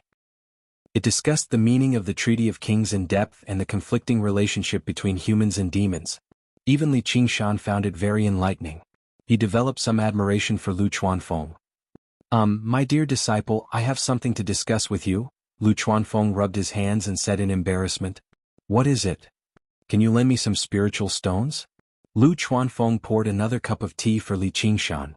What do you need spiritual stones for? Don't tell me you're going to the brothel again. No, I want to buy a true spirit pill for establishing a foundation. Lu Chuanfeng had been attempting to establish a foundation for the past few months, but he never succeeded. The main issue was that he was very poor. He could not afford a true spirit pill. Although he had already recovered some of his dignity as the leader of the school of novels, novels could not be converted into spiritual stones, so he was still very poor. He could not afford a true spirit pill. The power of will gathered could be used for cultivation, but it could not be used to break through to the next level. Just as he was feeling vexed, he saw Li Qingshan return. He immediately thought that this disciple of his seemed to be quite rich. Li Qingshan was stunned. A dignified family leader living in such a state was really pitiful. If you can't, then forget it. Lu Chuanfeng's face turned red. What kind of family leader would borrow spiritual stones from a disciple? He did not even know when he would be able to return them. I can't borrow spiritual stones, but I'll lend you 2 true spirit pills, Li Qingshan said after some thought. Are you serious? Lu Chuanfeng was greatly disappointed after hearing the first half of the sentence. But when he heard the second half, he could not believe his ears. What kind of chi practitioner would be willing to lend out true spirit pills? Of course. As he spoke, Li Qingshan took out 2 brocade boxes and placed them on the table. Is this really for me? Lu Chuanfeng swallowed his saliva and opened the brocade box. As expected, it was the true spirit pills that he had been looking forward to. They shone brilliantly and were extremely alluring. It's not for you. You'll have to return them in the future, Li Qingshan reiterated. All right. I'll definitely return them before you need them. Lu Chuanfeng was deeply moved. Although Li Qingshan did not say it, he could imagine how much effort Li Qingshan had put in to obtain these 2 true spirit pills in preparation for building his foundation in the future. Now, without any hesitation, he had lent them to him without even signing a contract. What kind of trust was this? His nose turned sour. He placed his hand on Li Qingshan's shoulder and said, Qing Shan, to be able to take in a disciple like you, I am truly blessed. There's no need for that. If you can build your foundation successfully, it'll be beneficial to the entire school of novels. I'll be able to bask in some of your glory as well. Li Qingshan still had about 40 true spirit pills on him. Lending out 2 was not a big deal. As for whether Lu Chuanfeng would renege on his debt, he did not even think about it. It was not because he trusted Lu Chuanfeng's character, but because he trusted his own strength. If he dared to not return it, then he would pay it back with his life. Scoundrel, I helped you out of goodwill, yet you dared to cheat me. All right. Don't tell anyone that I gave them to you. Otherwise you'll have to return 4 pills. It was best if fewer people knew that he possessed the true spirit pills. All right, I won't tell anyone. Lu Chuanfeng was so moved that his eyes turned red. He said with a trembling voice. He clearly did not want this matter to spread out and embarrass himself as the clan head. How attentive, how considerate. Qingshan, I'm leaving. Lu Chuanfeng did not say anything else. He stood up and walked out the door. At the corner of his eye, another tear slid down. Is it that exaggerated? Li Qingshan scratched his head and muttered to himself. What's so exaggerated? A familiar voice came from outside the window. Qiongji. Li Qingshan looked back and saw a familiar smiling face at the window. Wasn't it Han Qiongji? Hey brat, you haven't done anything shameful behind my back recently, right? Be honest, I've heard about it. Han Qiongji suppressed the excitement in her heart and pretended to be serious. To be continued. Chapter 389. Li Qingshan went directly to the window, hugged her delicate body and carried her into the room. What are you, oh? Before Han Qiongji could finish her words, her lips were sealed by him. She could no longer be reserved, tightly hugged his broad back and passionately responded. They fell to the floor and rolled a few times. I missed you so much, why did it take you so long to come out? You're only in the 10th layer of the aura refining realm, you're really stupid. Li Qingshan pressed her under his body, his face full of smiles, and after saying this he kissed her again. You still dare to talk about me? If it wasn't for you, why would I waste so much time? Why did you take off your clothes? Han Qiongji flipped over and fiercely pinched his waist. It's all my fault, I'll now bear a bramble and ask for forgiveness. While speaking, Li Qingshan took off his shirt, revealing his strong physique, and backhandedly went to untie her belt. Then why did you take off my clothes? Han Qiongji grabbed his hand and stared at him.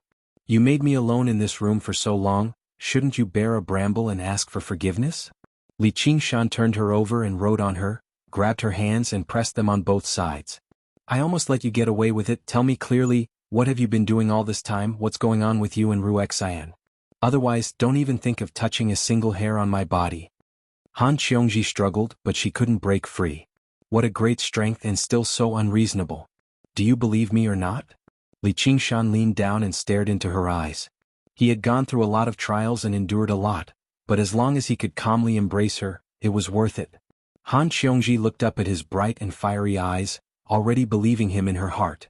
She smiled and gently shook her head. I don't believe you. Good, Han Qiongji, you dare not believe your husband, let me punish you. Li Qingshan pretended to be angry, tickling her while looking at her sensitive parts, moving his hands up and down. Good, I believe you. I believe you. Han Qiongji struggled but was no match for his strength. She giggled and panted. As long as you believe me. I kept myself chaste for you.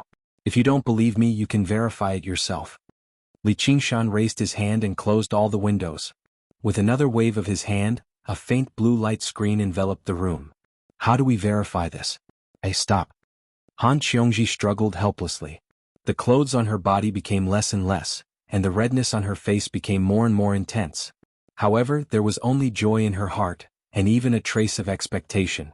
In just a short while, her clothes were all over the floor, and her jade-like body was strewn across the floor. 2 blazing hot bodies. They intertwined and ignited each other's passion, caressing and hugging each other as if they wanted to become one. After a period of entanglement, the 2 lay down in each other's arms. Recounting the feelings of separation. Han Qiongji lay on Li Qingshan's chest and blinked. What did you call yourself just now? What? Li Qingshan was so focused on caressing her slender legs that he felt a punch in his lower abdomen. He retracted his gaze. What are you doing? Doesn't it hurt? Han Qiongji was astonished. In order to free his lower body from the state of thinking, she had used her true qi. But it didn't have any effect. Of course it hurts. It hurts, Li Qingshan said without sincerity. He lowered his head and kissed her elegant neck. Don't try to scare me. Han Qiongji laughed and scolded him. She propped herself up and punched him again. This time she hardened her heart and used half of her strength. However, she saw that Li Qingshan's eyes only fell on her soft breasts that were trembling with her movement. He said angrily, "If you keep doing this, I'll put on my clothes." Looking at his own fist, he almost wondered if he had reached the 10th layer of aura training. All right. If you have something to say, then say it. Besides, you can't blame me. He was hugging a naked beauty, yet he couldn't do whatever he wanted. No man would be able to concentrate. What did you say, husband, earlier? Have I married you? Han Qiongji was aggressive, but she was also bashful. Li Qingshan's eyes lit up. He gently lifted Han Qiongji to one side before standing up and putting on his clothes. Where are you going? Han Qiongji was surprised. I'm going to see your father. Wait here. I'll be back in 15 minutes. There's no need to put on any clothes. Li Qingshan smiled confidently. They had once agreed that once she emerged from seclusion, they would propose and get married. Afterwards they could do whatever they wanted. Stop right there. Did you marry me just to do something like this? Han Qiongji found it both exasperating and funny. I'm just joking. Though I really am a little impatient. It's not just for that. Li Qingshan grabbed her hand and smiled. She was not the most beautiful woman he had ever seen, nor was she the most gentle or powerful, but she treated him the best. If he only wanted to satisfy her, then it would be far too easy. Whether it be the buildings above ground or the night roamers below ground, he could do whatever he wanted. However, no woman could replace her position in his heart. Not even Gu Yannian could. He was not someone who did not know how to be satisfied. He was willing to win someone's heart and never part with them. At this moment, he had no hesitation at all if he wanted to marry her. Han Qiongji was entranced. She hugged him gently. My father will be in the estate tonight to celebrate for me. Just who's the one in such a hurry? Li Qingshan smiled and took another punch from her. This time, Li Qingshan refused to back down. With a smack, he landed a slap on her perky, snow-white bottom, immediately leaving behind a red mark. Han Qiongji cried out in pain. She wanted to retaliate, but Li Qingshan pulled her away, and they became entangled once again. 75 kilometers away from Clear River City, there was a mountain called Tiger Hill. Tiger Hill was not particularly tall, only 300 meters tall. However, it was vast, covering several thousand square kilometers. The gentle slope was like a tiger's back, carrying countless pavilions and terraces. This was where the Han estate was located. 30-meter-tall walls separated the inner and outer city. Turrets stood in great numbers and it was heavily guarded. It was like a fortress. Even in the dark it was brightly lit. At the top of the 100 steps, there was a majestic gate tower with a tall horizontal board that had the words General's Mansion written on it. What was placed at the entrance were not stone lions, but a pair of tigers made of white jade. They lay on a stone pedestal and seemed lifelike, like they were alive. They studied the strangers nearby covetously. The tiger was the symbol of the school of the military. Most of the talismans used to command armies were forged into the shape of tigers, so they were called tiger talismans. The white tiger was of the metal attribute, making it a god of war and slaughter. So this is your home. Li Qingshan raised his head and sighed in amazement at the Han family's scale and wealth. What do you think? You've profited from following me. It's enough that I've profited from you. I don't care about anything else. You talk big. If I didn't know better, I'd think you've already reached foundation establishment. Han Qiongji narrowed her eyes and scoffed. She liked his arrogance and confidence the most. Compared to those who wanted to marry into the Han family's power, this kind of heroic man was what she liked. I'm suddenly a little nervous. Li Qingshan took out a present from his 100 treasures pouch and exhaled. The present was also prepared by Han Qiongji. It was suitable for father-in-law Han's taste, neither too light nor too heavy. Li Qingshan could not help but tease, you really can't wait. However, his heart was filled with gratitude. You can also be nervous? Han Qiongji was a little curious. It's all because of you. Qiongji, what if your father doesn't agree? This was not a random thought. Li Qingshan had a vague premonition. The complicated information in the tortoiseshell indicated that this trip would not be as smooth as expected. He won't say no. Han Qiongji was full of confidence. Han Anjuan had no reason to be dissatisfied. All these years she had never seen her father so satisfied with someone. Even if it was for the Han family's sake, he would still agree. What if he really doesn't agree? Li Qingshan teased. If he doesn't agree, I'll elope with you. Han Xiongji looked at Li Qingshan with a burning gaze. This feeling was as hot as fire. Be careful that I don't abandon you. Li Qingshan's heart was as gentle as water. Who could abandon such a woman? Then I'll die with you. Han Xiongji glared at him. Clang clang clang. Clang clang clang clang clang. Dong dong dong dong dong. At this moment, alarm bells rang and gongs sounded. The entire Han family was alarmed and mobilized. Li Qingshan was surprised. What's going on? There's an enemy invasion. Han Xiongji was not surprised at all. She was angry and helpless. In the Han family, this kind of drill was common. The Han family's disciples would defend while the Han family's army under Han Anjuan would attack. She was no stranger to this scene, but she did not expect it to happen tonight. That enemy, don't tell me it's me. Li Qingshan pointed at his own nose. He already knew that his future father-in-law, Han Anjuan, was a standard battle maniac. Was this a test for his future son-in-law by putting on such a show? In the Han family's inner mansion, Han Anjuan was wearing armor and holding his sword. He sat in front of the main hall as if he was facing a great enemy. This time was different from the usual drill.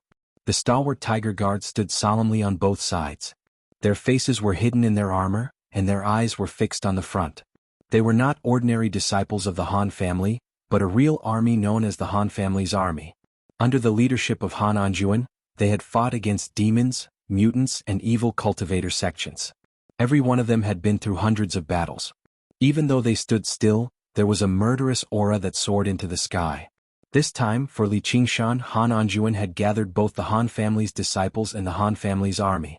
Han Tie held a long spear in his hand and wore a shiny silver armor. He looked even more handsome and heroic. Pass down my order. Block him regardless of life or death. Han Anjuan said indifferently, as if the person who was about to enter was not his son-in-law, but a real enemy. Yes. Han Tie accepted the order and led the army away. The sounds of iron boots stepping on the ground and armors colliding rang out in unison, forming a torrent of iron and steel as it surged forward. No, it's us. Han Xiongji grabbed his hand. Li Qingshan's heart moved. He held her hand tightly. From today onwards, there was another person who could fight side by side with him. The door suddenly opened. Li Qingshan and Han Xiongji looked at each other and walked forward side by side. On top of the gate, a group of archers pulled their longbows to the fullest. Inside the gate, a group of soldiers with spears in their hands were ready for battle. 4 specks of white light shone from the eyes of the 2 white jade tigers. They shook their bodies and stood up from the stone seats. Their bodies, which were 2 meters tall, looked extremely mighty. They faced the sky and let out a wild roar before pouncing down. Can I throw away my gift? Li Qingshan looked at the tigers that were pouncing at him. He tilted his head slightly and whispered to Han Xiongji. This kind of bastard father-in-law was not worthy of his gift. No. All right then. To be continued. Chapter 390. Li Qingshan flashed past the 2 white tigers. The white tigers did not slow down and aimed at Han Xiongji. They were not living creatures and could not differentiate between friend and foe. Once they were controlled by their master, they would tear everything in front of them apart. Han Xiongji made a hand seal and did not even look at the white tigers that were pouncing at her. Just as the strong wind blew her long hair and the sharp claws were about to grab her, she stopped. Li Qingshan opened his arms and grabbed the 2 tiger tails. The white tigers roared and bared their fangs and claws, but they could not advance any further. They turned around and pounced at Li Qingshan again. Li Qingshan bellowed out and he spun around like a spinning top. His 2 tiger tails were completely straight, and he actually flung the 2 tigers of white jade that weighed several hundred kilograms into the air. With a rumble, they smashed into 2 deep pits. What powerful strength! No wonder he dared to propose to the Han clan. This move shocked all the Han clan disciples on the gatehouse. They quickly took action and shot thousands of arrows. Twang twang twang twang. The bowstrings cracked. Swoosh swoosh swoosh. The arrows were as dense as a dark cloud. Blazing firebird. Han Xiongji shouted. Li Qingshan's vision dimmed before lighting up again. A firebird soared through the air, unfurling its 30-meter-long wings of fire. It dispersed the dark clouds and rushed up to the tower, turning into a great blaze and forcing the archers to retreat. They were in complete disarray. This is your home. Li Qingshan looked back. Humph, It's better not to have a home like this. Below the dark gatehouse, there were close to 100 armored soldiers with dagger axes in their hands. They were in a square formation and looked murderous. They're here. Be on guard. A Qi refinement stage 8 old man with a mustache shouted like thunder. He pointed the dagger axes at the gate. Two figures, Li Qingshan and Han Xiongji, walked over slowly. They were like a couple who were taking a stroll and were even talking in low voices. Is this really just a gatehouse? Li Qingshan looked at the formation in front of him and was slightly surprised. The so-called gatehouse was also known as the old man who guarded the gate. He had never seen a gatehouse with such an imposing aura. His cultivation was so high. We usually call it the gatehouse army. There are 8 divisions in total and they guard the 8 gates. The commander is the gatehouse centurion, Han Xiongji explained with a smile. Miss, this matter has nothing to do with you. You should leave quickly so that you don't get hurt. Brat, if you have the guts, come and try it yourself. What kind of man was he to rely on a woman? Let this old man teach you what wishful thinking is. The centurion shouted. He brandished his halberd and sharp winds surged. His beard trembled, and he appeared hale and hearty, without the slightest sign of old age. Centurion. This is a matter between the two of us. If we go alone, what's the point? If it was any other day, Han Xiongji would have to call him grandpa. But today it was as if 2 armies were facing each other. He didn't care about personal feelings and only addressed him as a soldier. What's wrong? Han Xiongji suddenly felt that Li Qingshan was looking at her with his bright eyes and touched her face. Nothing? I just think you look very beautiful today. You're still talking nonsense at a time like this. Han Xiongji blushed and was about to step forward when Li Qingshan grabbed her shoulder. Leave this to me. You recover some strength. I also want to teach this gatehouse centurion what it means to have a son-in-law come and be unstoppable. Han Xiongji burst into laughter. This guy could be so frivolous sometimes. Go easy on him. Okay. No. Li Qingshan and the gatehouse centurion replied at the same time. The two looked at each other, one smiling and the other angry. Kill? The gatehouse army centurion pointed with his halberd, and the gatehouse army centurion roared at the same time, Kill! The gatehouse army centurion's footsteps were sonorous, and their halberds were like trees in a forest. The gatehouse army centurion charged at Li Qingshan like a magnificent army. The gatehouse centurion thought to himself, you're only in the 8th layer of Qi refinement and you're from some school of novels. How can you be worthy of the miss? You must be using flowery words to fool the Mississippi. You even dare to say that you'll go easy on him.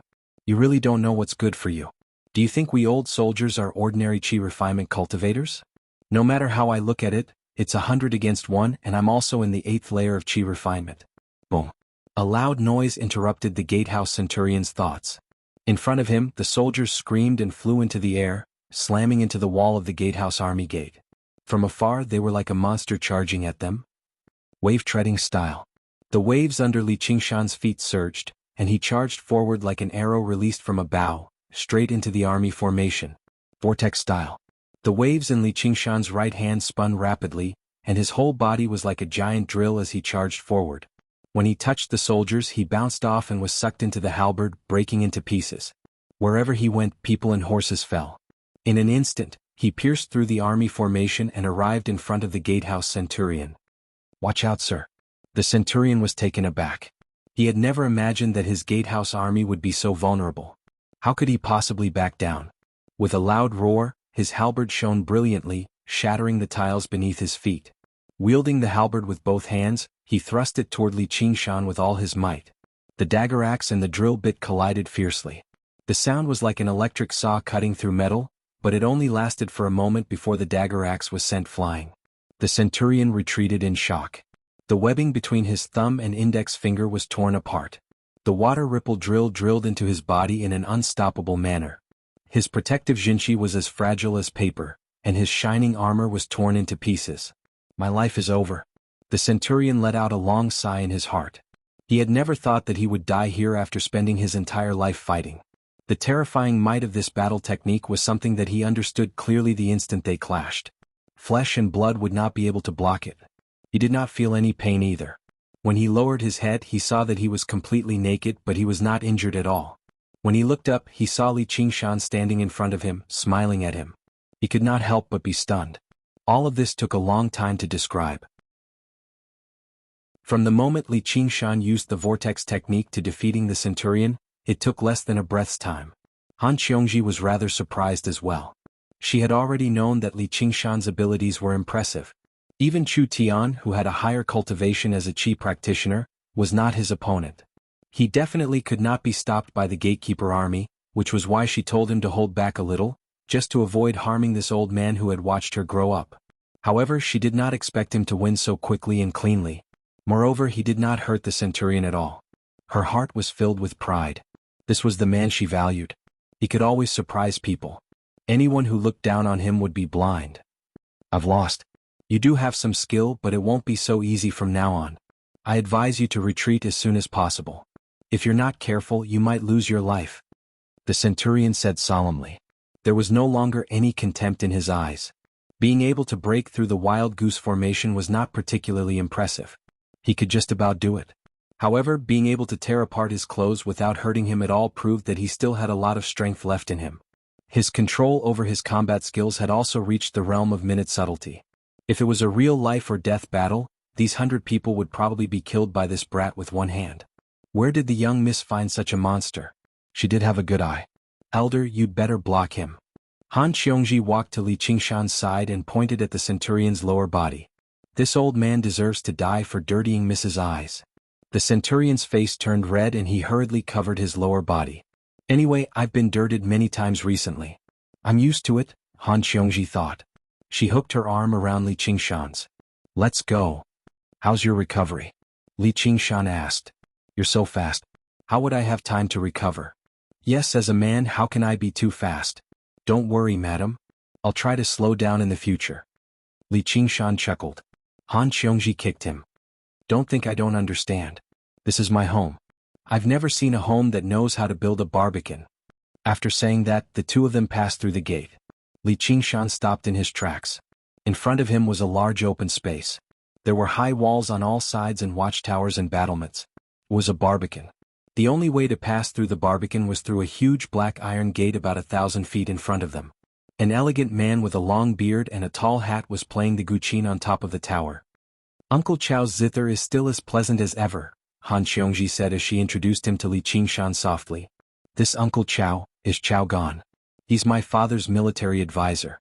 Not only is he a 10th layer qi practitioner, but he's also known for his resourcefulness and schemes. He's no trifling matter. Looks like my father intends to stop us in this barbican. Li Qingshan grinned. Wasn't it natural for a man to marry a woman?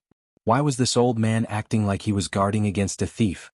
Could it be that he had a father who was obsessed with his daughter? Qiongji, this is the end. It seems like your father doesn't like the brat beside you. It's useless even if he sees you. It's not too late to leave now, Chao Gan said as he played the guqin. I don't care if he likes me or not. It's enough that I like him. Who's going to get married? Me or him? Han Qiongji was also angered. She said rudely. Well said. Li Qingshan rode a cloud and charged toward Chao Gan. Capture the leader first. So what if he was a 10th layer qi practitioner? The city walls could stop ordinary people, but how could they stop cultivators? The barbican was just a joke. Clang. The strings of the guqin vibrated. Now's the time. A cold glint flashed in the man's eyes. Many archers on the 4 sides of the city walls stretched out their battlements. Their bows were released and the triggers were pulled. With a buzzing sound, the sky was filled with arrows, covering the sun. At the same time, the sound of gears turning came from the 12 arrow towers. There wasn't a single archer in the towers. Instead, there were huge black crossbows engraved in the shape of a dragon. The eyes of the dragon flashed, and the crossbows automatically adjusted their direction, accurately locking onto Li Qingshan in the air. The dragon opened its mouth and shot out spear-like arrows. Huge arrows shot out of the dragon quiver one after another like the breath of a huge dragon. The Mahist mechanical crossbows could kill enemies from 1,000 steps away. Every one of them was worth more than a high-grade spirit artifact. The custom-made cloud-piercing arrows specialized in breaking through protective spells and true qi were also very valuable. Even if ordinary people could afford it, they wouldn't be able to use it. With the two together, killing qi practitioners was like slaughtering dogs. Qingshan. Han Qiongji drew her saber and stood up. Just as she was about to help, a cluster of arrows flew toward her. She swung her saber and slashed away the layers of arrows. The ground beside her was filled with arrows, but she could only watch as Li Qingshan was drowned by the rain of arrows. This isn't a test. It's killing. Li Qingshan muttered and dodged to the side. He conveniently grabbed a cloud-piercing arrow that brushed past him and swung it horizontally, knocking away a few cloud-piercing arrows with a series of crackles. He danced around flawlessly as he rushed into the air. To be continued. Chapter 391. Li Qingshan watched as the barbican beneath his feet became smaller and smaller. In the blink of an eye, it was covered by a dark cloud formed by the rain of arrows. The cloud was torn apart in an instant. He was secretly shocked. If he was one step slower, even if he didn't end up in such a miserable state, it wouldn't be good either. Chao Gan smiled leisurely as if he had already expected this scene. Be careful. Han Xiongji wasn't happy but shocked instead. In an instant, a blazing white light illuminated the night sky and dazzled Li Qingshan's eyes. Only then did he hear a loud rumble. Li Qingshan was struck by a heavenly lightning and fell from the sky. The Han clan's disciples were not allowed to fly in the general's residence because the entire sky above the residence was covered by a formation. Once it was activated, even a Foundation establishment cultivator wouldn't be able to come and go as he pleased. Whether it was Li Qingshan or Han Xiongji, they didn't expect to encounter this kind of obstruction. Chao Gan raised his hand and the rain of arrows stopped. After taking this lightning, you won't be able to get up until half a month. The general mobilized so many people. You really think too highly of this kid. Qingshan, Qingshan. Li Qingshan fell into Han Xiongji's arms. Seeing her face full of concern and anger, he said, I'm fine. Looks like I have to be more serious. He flipped over and stood up. Compared to the lightning tribulation, this kind of lightning was like a tickle. Are you still going to be stubborn? You won't be able to pass the barbican. You don't even have a 1/10 of a chance. If you continue, you'll only increase your injuries. Chao Gan frowned. He didn't expect this kid's body to be so strong that he could even withstand the heavenly lightning triggered by the formation. Let's go. We don't need my father's permission. I'm a man. I don't need a woman to teach me what to do. Li Qingshan said proudly. Leaving Han Xiongji with a tall and broad back, he turned around and smiled. This isn't for you. It's for us. His smile was as bright as the sun. Han Xiongji was momentarily speechless. She stood up and gritted her teeth. What are you talking about? Where do you want to go? I'll accompany you. Li Qingshan smiled and pointed at the top of the city wall. Chao, I was careless just now. I let you be complacent for a while, but now I'll beat you up. Little brat, how dare you spout such arrogant words? Fire. Leave this to me, stinky man. I'll show you the power of a woman. Li Qingshan was about to step forward when Han Xiongji brushed past him. He smiled and stood still. 12 crossbows locked onto Han Xiongji, but 5 of them immediately lost sight of her. It turned out that she didn't go straight for Chao Gan, but instead flew towards the city wall by following the crossbow's blind spot. Whoosh, whoosh, whoosh, whoosh. The giant arrows shot over, but Han Xiongji didn't even turn her head. They turned and jumped on the city walls as if they were walking on flat ground. The giant arrow brushed past and nailed itself deeply into the city wall. As the young mistress of the Han family, she was very familiar with the accuracy and attack of these crossbows. She jumped onto the city wall and rushed into an arrow tower. She looked up and saw a crossbow in front of her. The gem dragon eye flashed and she was like a weak willow facing the wind. She leaned back and the giant arrow whistled past the tip of her nose. She turned around and came to the side of the crossbow. She patted it and the dragon eye suddenly dimmed and stopped working. On both sides of the arrow tower, the armored soldiers rushed forward. The door of the tower suddenly opened, and the heat wave hit her face. She saw Han Xiongji's whole body was covered with raging fire. She shouted, "Get out of my way!" Like a leaping stream of fire, it dragged a long fiery tail behind it as it whizzed towards another arrow tower, leaving a trail of fire on top of the city wall. In the blink of an eye, she invaded like fire, circled the city, turned off all the crossbows and landed in front of Chao Gan. She gasped slightly and the fire on her body weakened. Although the third fire True Chi was very destructive, it was consumed very quickly. Young mistress, you've grown up.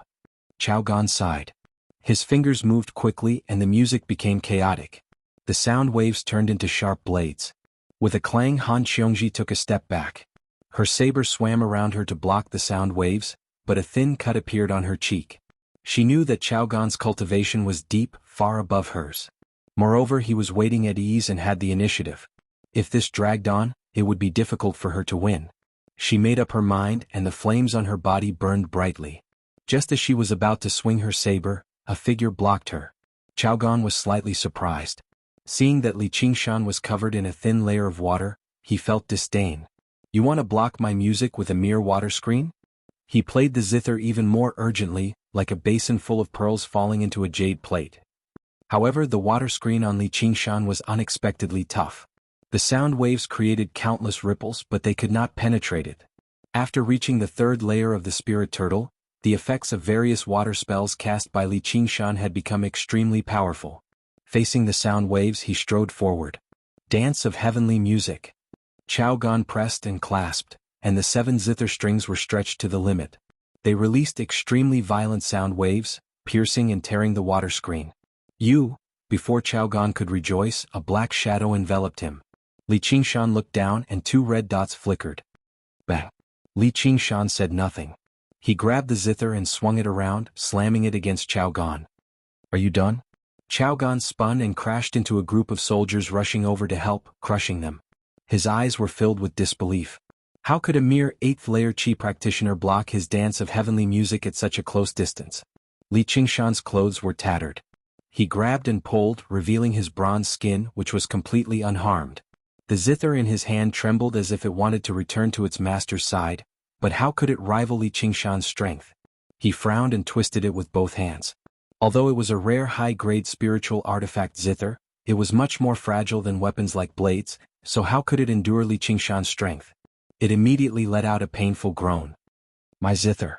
Chaogan exclaimed. "Qingshan?" Han Qiongji pressed down on Li Qingshan's arm and studied his expression.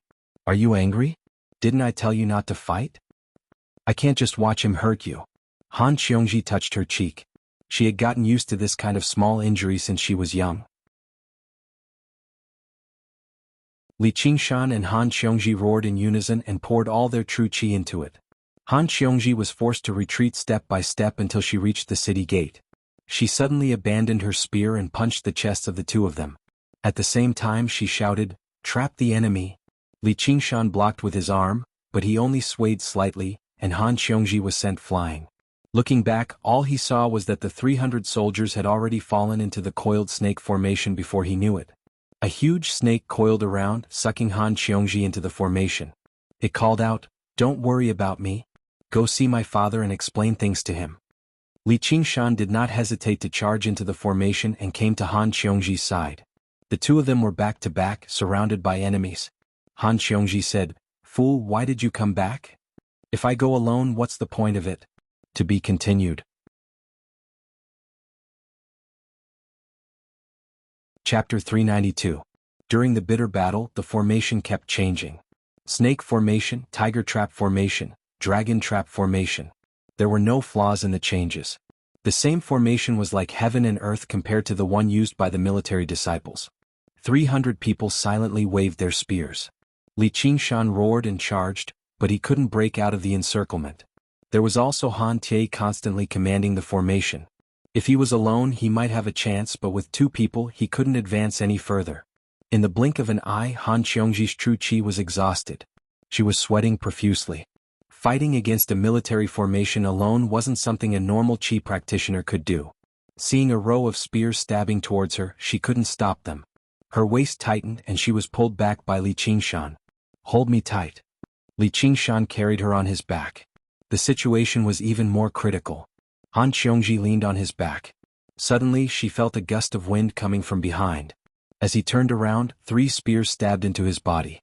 "Qingshan." Li Qingshan broke the spear and pulled it out. The tip was dyed red. With the power of the entire formation, even the bull demon forges its hide couldn't block it. It was lucky that it wasn't pierced. Seeing this, the soldiers all attacked Han Qiongji at the same time. This made Li Qingshan curse them for being despicable. "Put me down." Han Qiongji's heart ached. These were her father's personal guards. As long as they gave the order, no matter what enemy they faced, they wouldn't show any mercy. "Don't move." Han Qiongji struggled, but Li Qingshan held her back. These people really wanted to kill. They didn't treat Han Qiongji as a lady at all. Han Qiongji immediately did not dare to move. Because of her movement, a few more wounds appeared on Li Qingshan's body. She leaned against his back firmly as her eyes reddened uncontrollably. She murmured, "Qingshan." Li Qingshan held the broken spear and supported his body. His true qi was almost exhausted. His body was full of wounds. Behind him, Han Qiongji was unscathed. 100 of his personal guards were heavily injured, and only 200 remained. However, he still firmly maintained the formation and did not relax at all. At the same time, he was astonished and shocked. He had never seen such a tenacious enemy before, not to mention that the enemy was in such a disadvantageous situation. He also used this short stalemate to recover his strength. At this time, a human figure flew up, immediately triggering the army formation's killing intent. Spears and halberds came from all directions. The assassin came. Just now he could see clearly that the person was actually Han Qiongji. Turned out she had recovered some of her jinqi on Li Qingshan's back. Immediately she flew out to meet the forest of spears. "Qiongji." Li Qingshan flew up as well, but it was already too late. Seeing that Han Qiongji was about to be pierced by the spear, Han Tie swept across the sky and thrust his spear forward like a dragon. It pierced below Han Qiongji's body. With a hook and a flick, it grabbed her shoulder and brought her out of the formation. "Qingshan." Han Qiongji stretched out her hand, only to see a relieved smile on Li Qingshan's face. "Retreat," Han Tie ordered. The personal guards immediately retreated. In the blink of an eye, there was no one around Li Qingshan. Behind Han Tie, the gate to the inner city suddenly opened. He asked loudly, "Does this count as passing the test?" "At least you passed my test." Han Tie let go of Han Qiongji and walked to the side of the gate. Li Qingshan strode forward. The personal guards lined up on both sides and paid respect to him. Someone shouted, "Bro, you're amazing." An injured person supported his comrade. "Yeah, you're really something." Li Qingshan grabbed Han Qiongji's hand.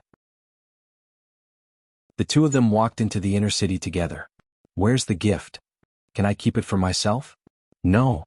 General Qiongji and I are truly in love. I'm willing to take her as my wife." Han Anjuan sat upright at the front of the hall. Li Qingshan went up, bowed and said boldly. Han Qiongji's face was flushed with joy and shyness. "No." Han Anjuan's voice was resolute and full of unchangeable determination. "What?" Li Qingshan was surprised. They had already come this far, but it was still not enough? "What?" "Old man, explain it to me." Han Qiongji couldn't bear it anymore. She stepped forward and pointed at Han Anjuan's nose. "There's no why. No means no. It's getting late. If there's nothing else, let's go." Han Anjuan stood up and turned to walk into the inner hall. "Stop right there. We didn't come here to listen to your opinion after suffering untold hardships." Han Qiongji snatched the gift from Li Qingshan's hand and threw it in front of Han Anjuan. She felt so wrong that she wanted to cry. She had never seen such an unreasonable father. She pulled Li Qingshan's hand and rushed out of the door, brushing past Han Tie. Han Tie was slightly stunned. He walked into the door and saw Han Anjuan bending down to pick up the scattered pastries on the ground. He said without raising his head, "What are you doing here?" "I ordered the troops to retreat. I disobeyed the military order. I'm here to accept my punishment. Even you dare to disobey me." Han Anjuan straightened his body and put a piece of pastry in his mouth. He chewed a few times and swallowed. "Tastes good." This girl, she threw it away just like that. "Why didn't you agree with them, father?" Han Tie lowered his head deeply. He was extremely puzzled. "You also think that I'm unreasonable? I don't always do the right thing." Han Tie raised his head in shock. He could not believe that these words came from his father's mouth. However, he saw a rare smile on Han Anjuan's face. "I wholeheartedly want to groom all of you into talents. I don't want to become an obstacle in your hearts. Even that girl seems to do as she pleases, but when she finds a man, she still has to come to my door and ask for my permission. Why does she need my permission? Tie, you have to understand that before the generals and their sons, we are first and foremost cultivators." Han Tie left thoughtfully. Han Anjuan returned to the hall. Chao Gan was holding the zither as he carefully tuned it. "General, that son-in-law of yours is too ruthless. He almost broke my zither. However, his strength is really impressive. Why don't you recruit him into the Han faction? He will definitely be a great help in the future. You refused him not just to teach young miss and young master a lesson, right? I can't hide anything from you. That kid is no ordinary person, but he will never submit to someone else. On the path of cultivation, there are only companions, not lovers. If we don't share the same ideals, how can we last a century? We're united because of love today, but we'll definitely part because of love in the future.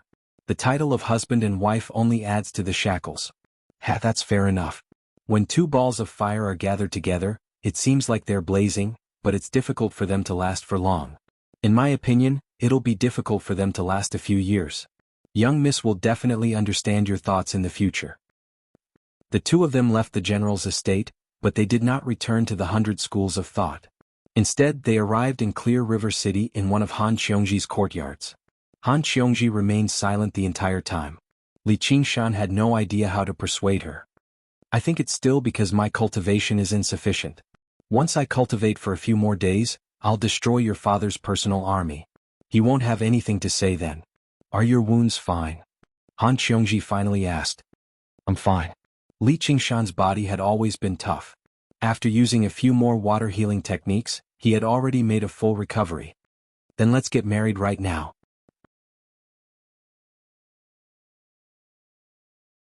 Chapter 393. In the lotus pond outside the curtain, the flowers were in full bloom. As the night wind blew, the fragrance of the flowers wafted through the air. Li Qingshan was a little surprised. Han Qiongji's face was determined, somewhat similar to Han Anjuan's.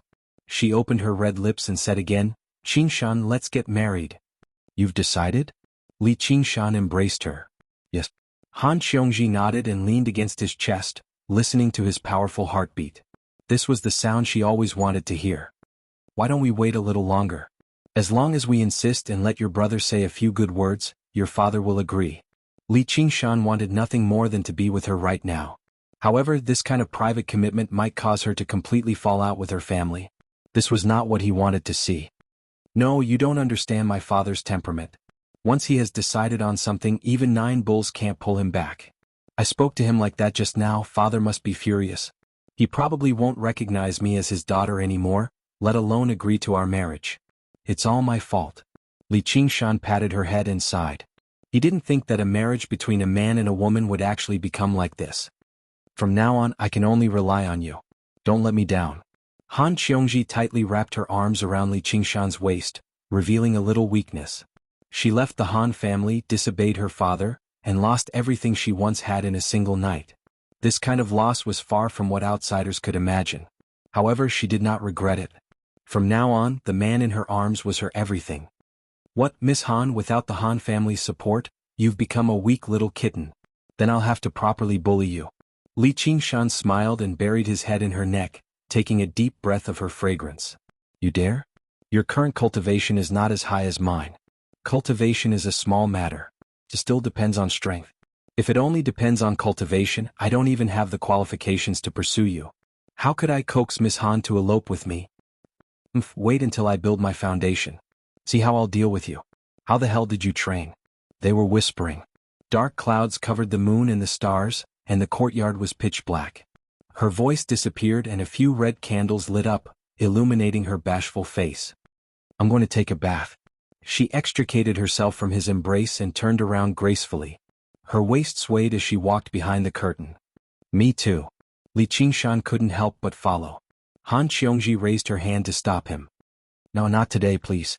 Li Qingshan could only wait outside, watching the flickering candlelight, listening to the night rain falling into the pond. His heart was like the pond water. Tens of thousands of ripples spread out, and it took a long time for them to calm down. After what felt like an unusually long wait, a white hand lifted the bead curtain, revealing a bright and beautiful face. Her skin was incomparably moist as if it had absorbed a lot of water. She had changed into a bright red dress, and her jet black hair had not been combed, so it was dripping wet and draped over her shoulders. You made me wait. Li Qingshan picked her up. Wait. What happened? There seemed to be many steps to getting married. I only remember one step. Which step? To enter the bridal chamber. Li Qingshan sang loudly and directly went to her room. Pervert. Han Qiongji pouted. The sound of the rain became louder. Behind the heavy curtain, she panted softly. On the bed, her jade-like body was spread out, allowing him to caress her wantonly, passionately offering her red lips. Qiongji. Li Qingshan suddenly stopped and said softly, his eyes shining. Han Qiongji leaned back and hugged his neck, burying her face in his shoulder. She said softly, love me. Li Qingshan held her waist. He bent down only to hear a low moan in his ear. It was like a long sigh full of joy and pain. There was silence, only the sound of the rain came into the room, becoming louder and louder, occasionally accompanied by a few distant thunder. Lotus flowers swayed in the wind and rain, the heart of the flower full of crystal-clear water droplets. Vaguely, there was a moving moan through the curtain of rain. After a night of wind and rain, the raindrops on the lotus leaves, under the light of the rising sun in the east, they were crystal clear, flowing with 7 colors and rolled into the pond. Li Qingshan opened the window, stretched and looked back. Han Qiongji was sleeping soundly as if she felt the sun. She turned to lie on her side, revealing her beautiful back, and a few bruises on her snow-white buttocks. Thinking of the crazy night last night, Li Qingshan smiled slightly. The weather is so good. Li Qingshan closed the window and returned to the bed. Han Qiongji opened her eyes slightly, first seeing Li Qingshan's face. Her heart was filled with endless tenderness and sweetness. She lazily leaned her face on his chest. What time is it? It's been a while since the sun has risen. Li Qingshan kissed her forehead gently. Oh no, the Hawkwolf Guard still has matters to deal with today. Han Qiongji propped herself up and she felt weak all over. Just leave it to someone else to deal with. It's inconvenient for you to go out right now. It's all your fault. Han Qiongji's face burned like fire and she punched him in the chest. She was too embarrassed to think back. She had never thought there would be a time when she would be so unrestrained. All right. It's all my fault. Please wait a moment, madam. I'll go prepare some food. You should rest a little more. With this rest, another 3 days passed. The two of them stuck to each other like glue, refusing to be separated for even a moment. All they could see was each other, completely forgetting about everything else. In the 100 schools of thought, the professors had yet to arrive, but the classroom was noisy. A group of young disciples, both male and female, gathered together and discussed. Really? I thought he was very powerful. What about now? Now I don't know. It's been a few days since I've seen the two of them. I heard they eloped. Wow. There was a series of cries. In particular, the eyes of a few female disciples lit up. Zijian, listen. It's that Li Qingshan again. You don't look too well. Hua Sengzan nudged Yu Zijian beside him with his elbow. During the past 2 years, Hua Qinglu's body had unfolded. She had gone from a budding age to a young lady in the prime of her youth. She was in the prime of her youth. Her eyebrows were like crescent moons, her lips were like vermilion, and her skin was creamy. She was youthful and beautiful. Her face was rather similar to Hua Sengzan's, as if it was a testament to how beautiful Hua Sengzan's face would be if it belonged to a woman. In the 100 schools of thought, she had already gained the title of greatest beauty. She had countless pursuers. Now that she sat with Yu Zijian, she attracted quite a lot of attention. Hua Qinglu was not unfamiliar with the name Li Qingshan. However, they had not had any contact during the past 2 years. Even if she had some special feelings for him in the past, they had already been diluted by the wonders of life. All she could vaguely remember was that he still owed her something. Perhaps he had already forgotten about it. Oh, it's nothing. The professor is here. Yu Zijian was taken aback and pointed at the lectern. The classroom immediately fell silent. Hua Qinglu turned around and focused on the lecture. Yu Zijian frowned slightly. He shouldn't be Niu Juxia, right? Before they returned from the Green Vine Mountain, Yu Shuquang had already repeatedly explained that Li Qingshan had absolutely nothing to do with Niu Juxia. However, only now did she become willing to believe that. She let out a sigh of relief. If Li Qingshan was not Niu Juxia, then he would not have much to do with her. She even felt rather sad for him. They were clearly in love, yet he could not gain the recognition of his family. How pitiful. Chapter 394. In the depths of the bamboo forest, Little An sat in front of the steps, holding her cheek as she waited.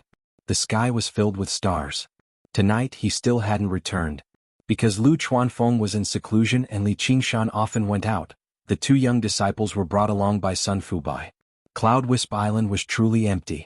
Only the sound of wind rustling through the bamboo forest could be heard, and the falling bamboo leaves once again covered the small path. Just as she was feeling a little disappointed, she suddenly heard the sound of footsteps crushing the fallen leaves. Little An raised her head and saw Li Qingshan striding over with a smile on his face. Little An, why are you? It's my fault for forgetting to tell you. You must have waited for a long time. Li Qingshan slapped his head and said in self-reproach. Little An shook her head. Not long. Li Qingshan picked her up and placed her on his knees. How's the refining of the prayer beads recently? Did Yin make things difficult for you? Alright, I've encountered something good recently. Without waiting for Little Ann to ask, he began to talk non-stop. Little Ann wanted to persuade him, but seeing the situation, she let it go. As long as he was happy, it was fine. At this time, Han Qiongji also returned to the school of legalism and apologized to Wang Puxi. Wang Puxi saw that she was full of joy and femininity, but he couldn't blame her. He only said, "That brat got lucky. Don't forget to come to the City Guards Institution tomorrow." "Yes, Commander." When Han Qiongji returned to her residence on the island, she saw a figure pacing back and forth outside the door. She said in surprise, "Tie." Her expression immediately turned serious. "Did father send you?" "Yes." Han Tie didn't say anything else and handed a pile of spirit stones and medicinal pills to Han Qiongji. "Why are there so many?" "Because you've cultivated to the 10th layer of qi refining." Han Tie was expressionless, but he could see the joy in her eyes. He was happy for her. In order to open the 12 standard meridians, the demand for medicinal pills would naturally increase. "Dad, doesn't blame me?" Han Qiongji's eyes widened in disbelief. Han Tie then repeated Han Anjuan's words. "What kind of reason is that?" It was simply too irresponsible of him to stop his daughter's marriage just because of such a messy reason. "What obstacle?" "That old man thinks too highly of himself." "I'm not you," Han Qiongji shouted. However, she was touched. No matter what, everything that man had done for her, it was for her own good. He heaved a sigh of relief and was indescribably happy. No matter how dissatisfied she was, her father was still important in her heart. It was still heavy. The two of them exchanged a few more words. Han Tie was very much like his father. He was a man of few words. After a few words they parted ways. Before they left, Han Tie stopped, turned around and said, "You're still a member of the Han family. I hope you can focus on your cultivation. I don't need you to lecture me. Just shut yourself up. You should go." Han Qiongji was in a hurry to share this good news with Li Qingshan. Han Tie saw her expression and knew that she was distracted. Knowing that she was distracted, he shook his head slightly. Once they were involved in matters of love, people seemed to become stupid. It was just like how clever his friend was normally. However, he was obsessed with a woman that he could never obtain, wasting so much of his time. After Han Tie left, Han Qiongji directly rushed off to Cloud Wisp Island. They had just parted, but they immediately met again. Little Ann took the initiative to bid farewell. Afterwards they spent another night together. The next day Wang Puxi's face was sunken. He waited in the Hawkwolf Guard for quite a while, but he did not see any trace of Han Qiongji. He flew into a rage and placed this on Li Qingshan as well. He was definitely not innocent. In the end he let out a long sigh. Women just can't be relied on. "Little Hua, you better emerge soon." Time passed in a hurry. In the blink of an eye, summer passed and autumn arrived. The autumn rain began. Thunder rumbled in the secluded dwelling beneath Contention Island. Lightning crisscrossed and flickered, passing through the stone walls and formations that should have been impossible to penetrate. It was like a ghost from another world. Quite a while later the closed door opened once more, and Hua Sengzan emerged. His handsome, flawless face was filled with extraordinary confidence. A figure appeared in his mind. "At the very least, I have the right to be your chess piece. Did you really have to trouble Miss Hua to make a trip personally for something like this?" Li Qingshan accepted the invitation from Hua Qinglu and studied the woman before him. Sure enough, women changed greatly between womanhood and womanhood. When they first met, she was just a little girl with nothing to her name, but now she had become a great beauty. "You're both good friends of my brother. My brother said he was unable to personally invite you, so he's truly sorry," Hua Qinglu replied politely, displaying the bearing of a woman from a large clan. "Qinglu, why don't you speak as straightforwardly as before?" Han Qiongji grabbed her hand with a smile and pulled her into her arms, pinching her soft cheeks. Han Qiongji had always treated Hua Qinglu as her younger sister. She had played with her a lot since they were young, so they were extremely close. "Don't mess around, sister.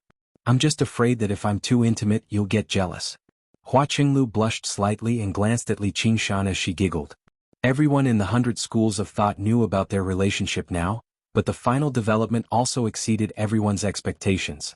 There was no delightful plot of them rebelling against the Han family or eloping. Han Qiongji still went home when she was supposed to, while Li Qingshan even went to Great War Island to practice martial arts as usual. He did not seem to have any conflicts with his future father-in-law, Han Anjuan. Just like that, the rumors instead died down. To cultivators, committing themselves to marriage and becoming partners of cultivation had always been common. They did not have as many formalities as mortals. Little girl, you're still no match for me. Li Qingshan stowed the invitation away. Alright, I'll definitely be there when the time comes. That guy has finally reached foundation establishment. Brother will definitely become an impressive cultivator. Hua Qinglu was filled with pride. Tell me just now, are you eyeing Qinglu? After Hua Qinglu left, Han Qiongji grabbed Li Qingshan by the collar and rode on him. She curled her lips and questioned him loudly. Everyone loves beauty. Although you're my only woman, you can't deprive me of my right to admire other women. Weren't you rather confident earlier? Li Qingshan shifted his gaze. That's your problem. Han Qiongji pressed her face closer. Don't worry, madam. That girl doesn't have your benefits. Let's deal with my problem first.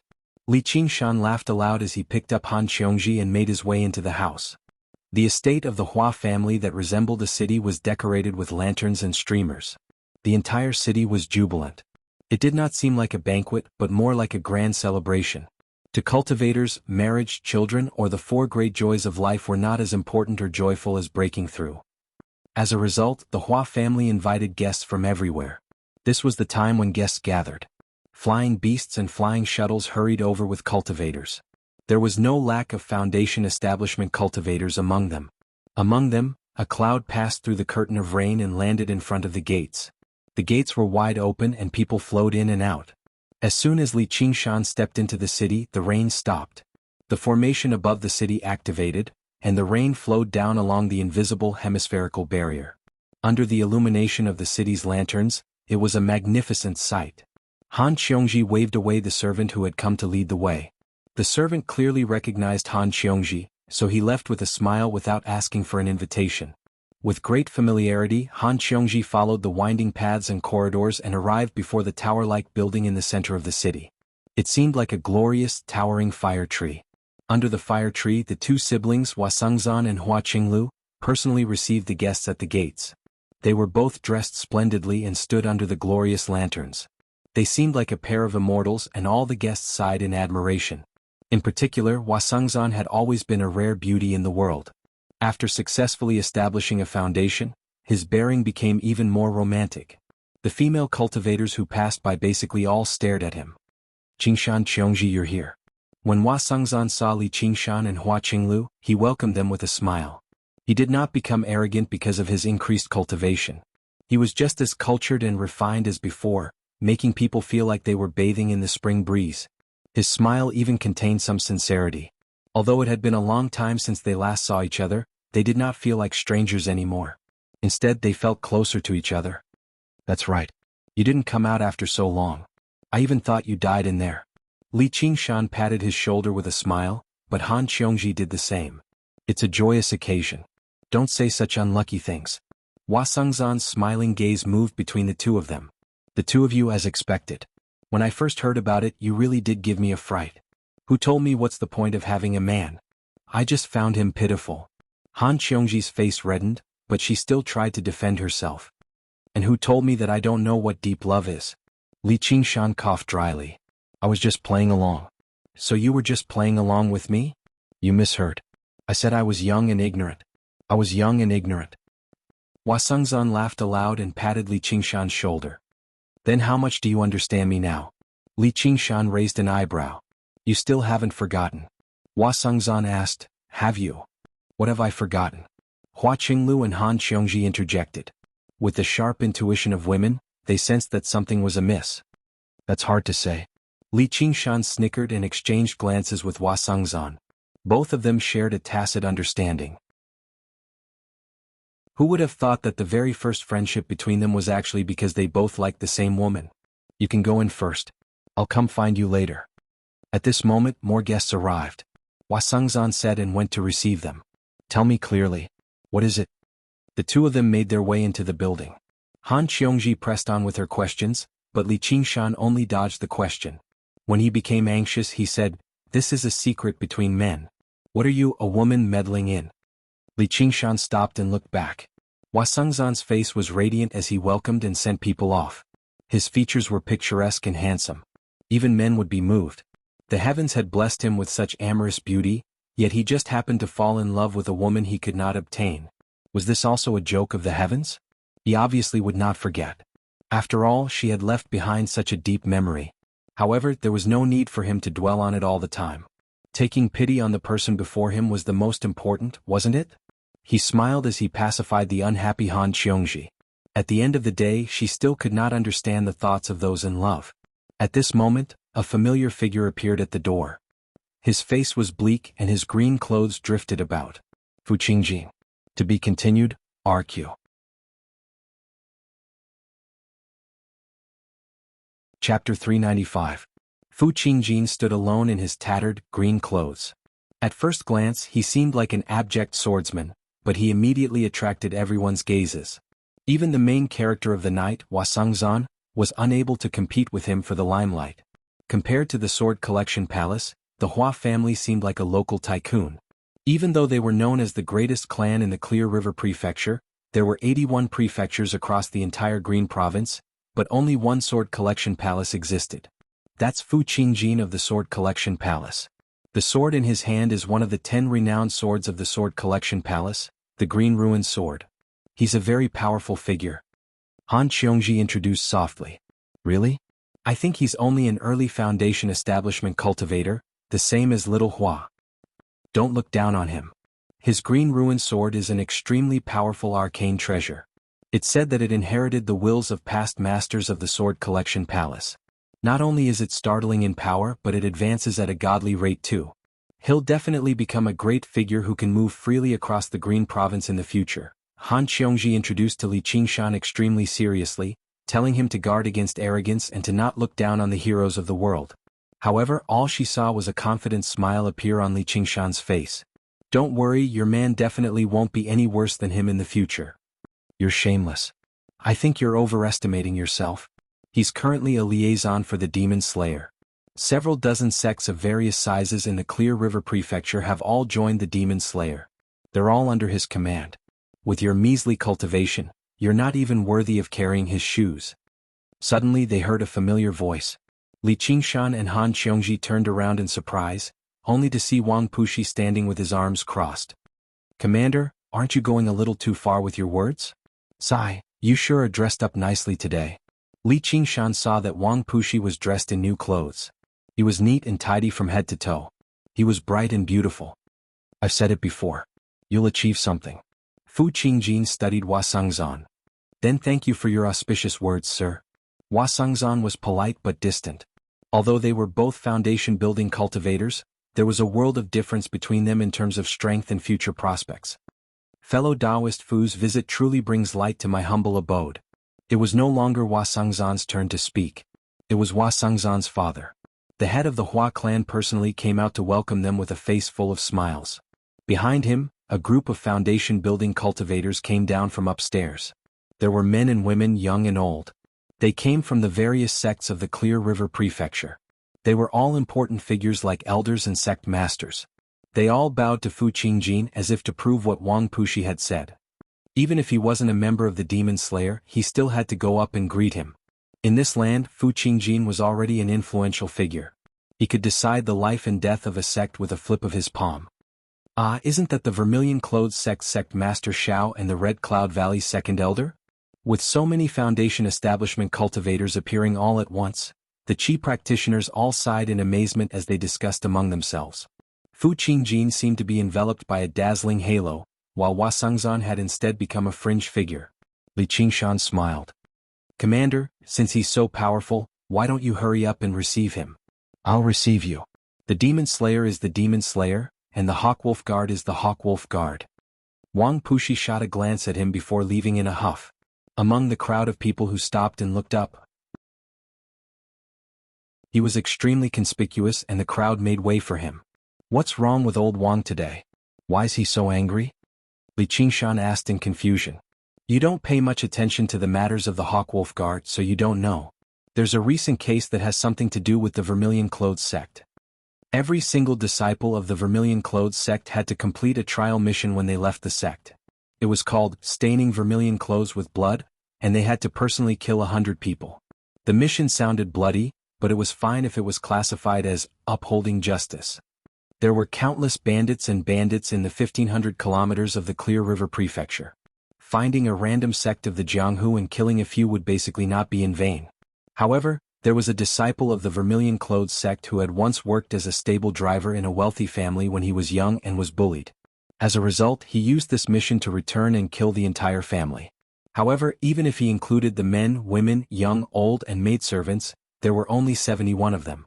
His bloodlust kicked in and he killed over 30 of his neighbors, making up 100 people. This alarmed the Hawkwolf Guard in the city, who sent Black Wolf Guards to capture him. However, they never expected the disciple's cultivation to be so impressive. He killed another 2 Black Wolf Guards before fleeing back to the Vermilion Clothes sect. This violated a great taboo of the Hawkwolf Guard. Wang Pushi personally visited the Vermilion Clothes sect to demand the prisoner's return. In the past, no sect would be bold enough to oppose the Hawkwolf Guard. All they could do was hand over their disciple obediently. However, the Vermilion Clothes sect had already joined the Demon Slayer. There were several dozen sects in front of them, and they had the Sword Collection Palace behind them. They no longer took the Scarlet Hawk commander Wang Pushi seriously. The master of the Vermilion Clothes sect denied that he was a disciple of the Vermilion Clothes sect. He asked Wang Pushi to look elsewhere. Beside Fu Qingjin, the master of the Vermilion Clothes sect gazed at Wang Pushi's back from afar. His lips curled into a sneer. The Hawkwolf Guard still wanted to strut around like before, but they were mistaken about the situation. The other sect masters and elders were complacent too.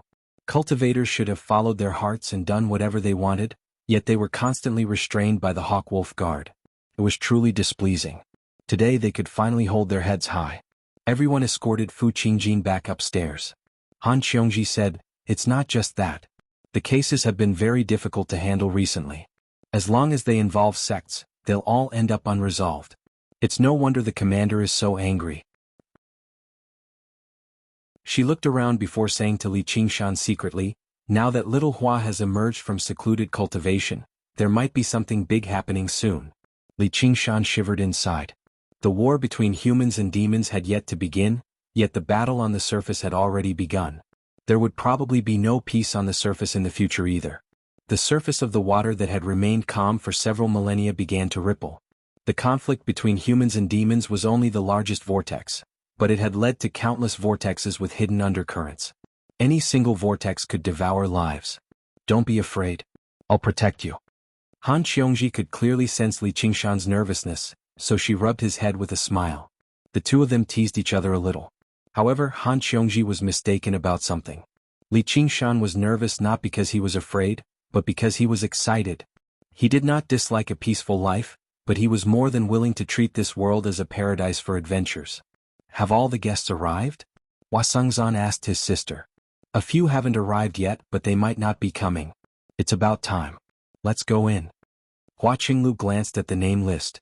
Hua Sengzan raised her head and saw a huge ship break through the clouds, descending from the sky. She saw the insignia on the ship, and her eyes lit up. She ordered in a hurry, "Activate the formations." "Qiongji, look who's here." Hua Sengzan arrived with an unprepossessing, short, young man. He was dressed in scholar's robes and did not seem at all elegant. As he stood beside Hua Sengzan, Li Qingshan immediately thought of Wu Dalong and Shimin Qin.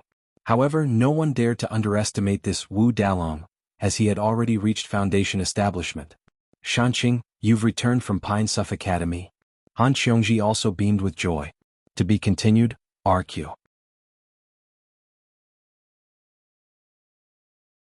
Chapter 396. Jiang Shanqing chuckled, but he was unable to hide the arrogance on his face. Among his friends in the past, his background was the worst, and his talent was not particularly great either, yet he just happened to enter Pine Suff Academy and succeed with foundation establishment first. He had specially borrowed the soaring dragon ship from his master this time to see his old friends. It was a glorious time for him to return to his hometown. He enjoyed Hua Qinglu's surprised expression at the entrance very much. It had only been a few years since he last saw her, but she had actually become so beautiful. When he saw Han Qiongji again, his eyes lit up. She was still tall and slender, confident and high-spirited. She had been rather manly in the past, but she now possessed the charm of a mature woman. Little Hua established a foundation, so of course I had to come back and take a look. "Where's Tie?" Jiang Shanqing's thoughts immediately returned to the past. Back then he played around with his friends and was often looked down upon by others. Only the three of them never looked down on him, and she even encouraged him greatly. Hua Sengzan said, "You know that Tie hates situations like this the most." "Who's this?" Jiang Shanqing looked around and saw Li Qingshan standing with Han Qiongji. They seemed to be very close, which made him frown. "This is Li Qingshan, the primary disciple of the School of Novels and Qiongji's man," Hua Sengzan introduced with a smile. "What?" Jiang Shanqing saw how Han Qiongji had blushed slightly, but she showed no signs of objecting. His heart sank. "Qiongji, why you're already married? Why didn't you tell me?" Hua Sengzan said, "It's not just you. None of us were informed." "What's going on?" "Big brother Boar, there's something you don't know." Hua Sengzan told him the entire story with a giggle. "You're just a foundation establishment cultivator. You're still far from being able to have any designs on Big Sister Han." Boar was Jiang Shanqing's nickname in the past.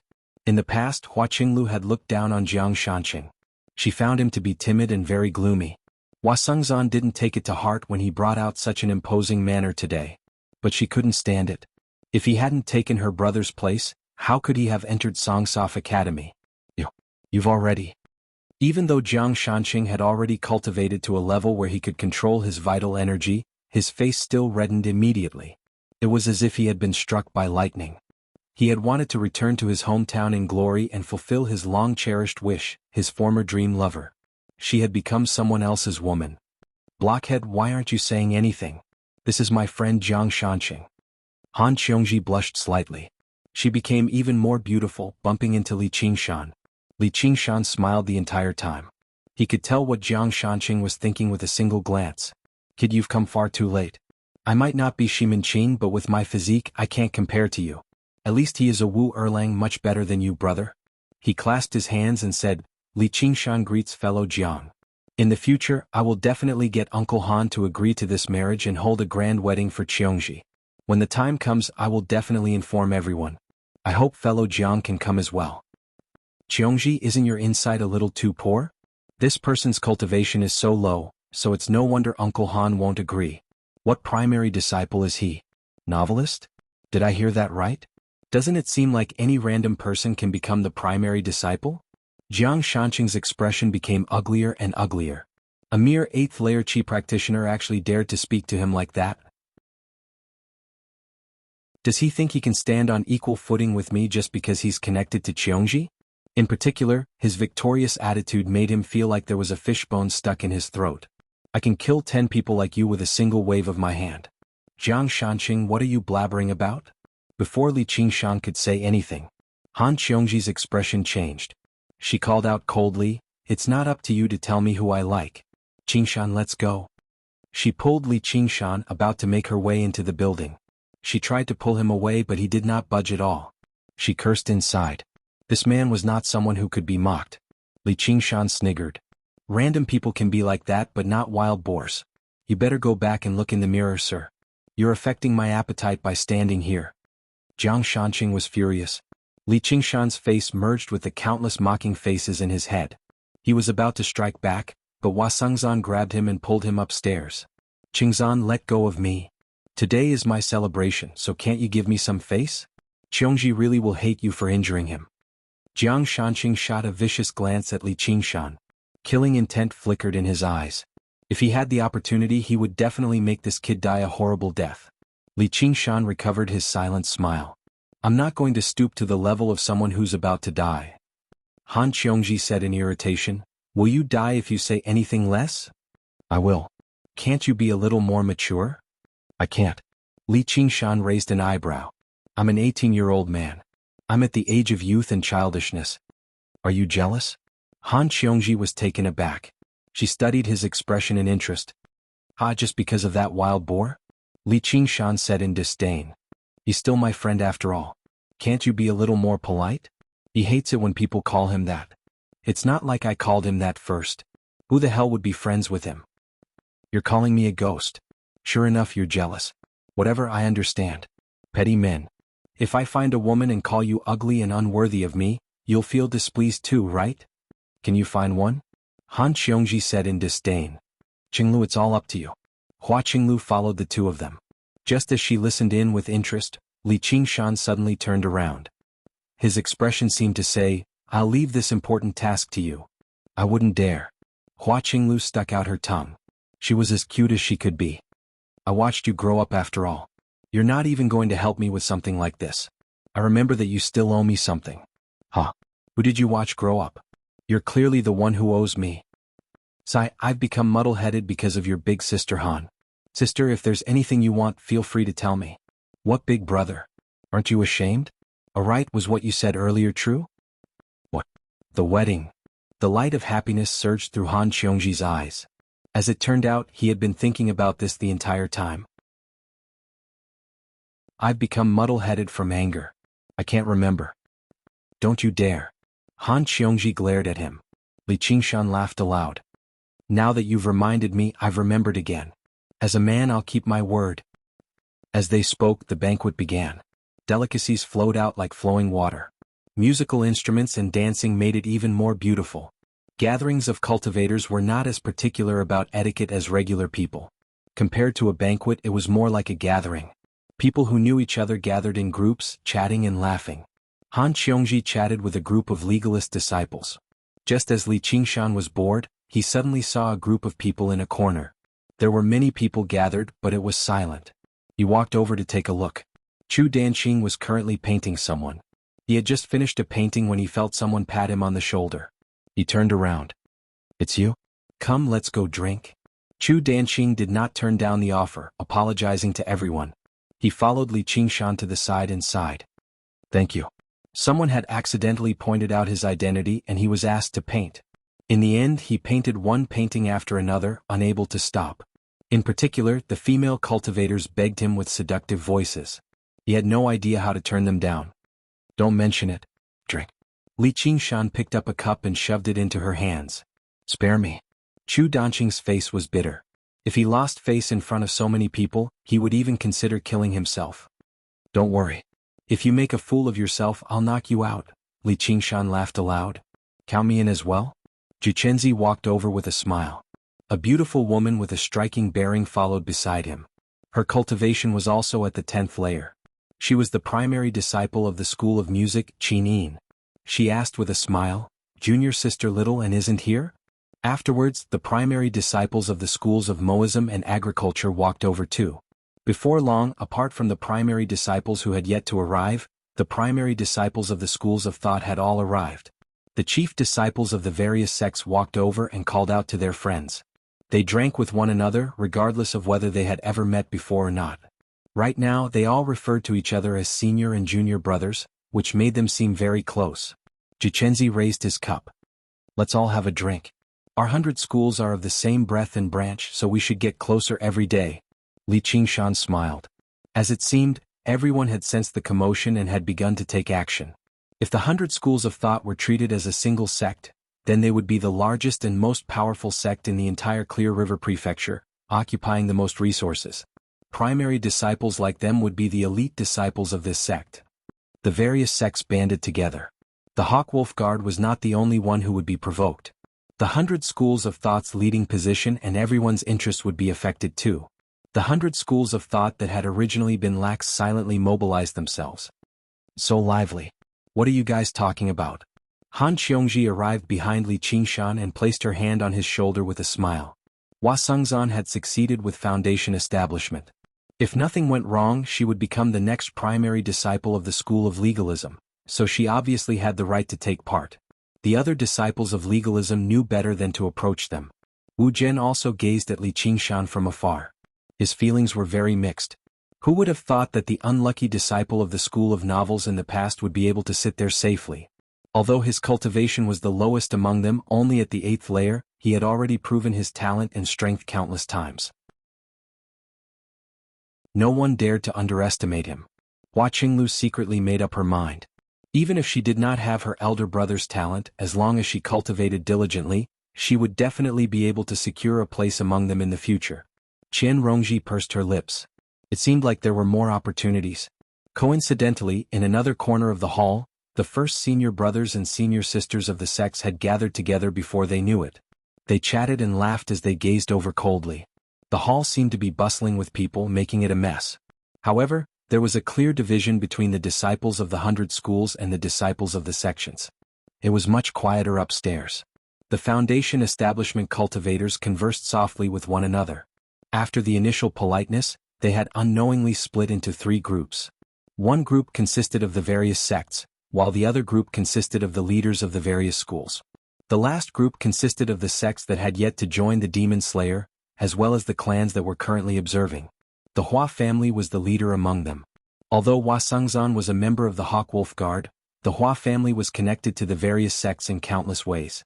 However, the leader of the Hua family did not just stand by and watch. Instead, he moved about and benefited from both sides. Sect Master Chiu. Hua Sengzan greeted everyone before arriving before a person. He lowered his head slightly. Before him was the sect master Begonia. Tonight, she was dressed in a set of faint pink flowery palace robes with a thin golden veil draped over it, outlining her exaggerated, alluring figure. Some of her black hair was tied up in a simple bun, while the rest hung by her neck. A tiny red gem hung from her forehead, which was perfect for her appearance. There was a golden ornament with a phoenix hanging in her hair. As she moved gently, it produced a tinkling sound, which gave her a special charm. She was graceful and beautiful, like a peony in full bloom. Ever since Hua Sengzan arrived upstairs, Begonia's gaze had not left him at all. This was exactly what she had been looking forward to for a very long time. However, the 2 words Sect Master Chiu displeased her. Big Sister Chiu. Chiu Haitang was delighted. However, she saw a short young man approaching her. His eyes were filled with the kind of unconcealable greed that she often saw. She was stunned for a moment before saying coldly, "Oh, isn't this Shan Qing?" "It's me.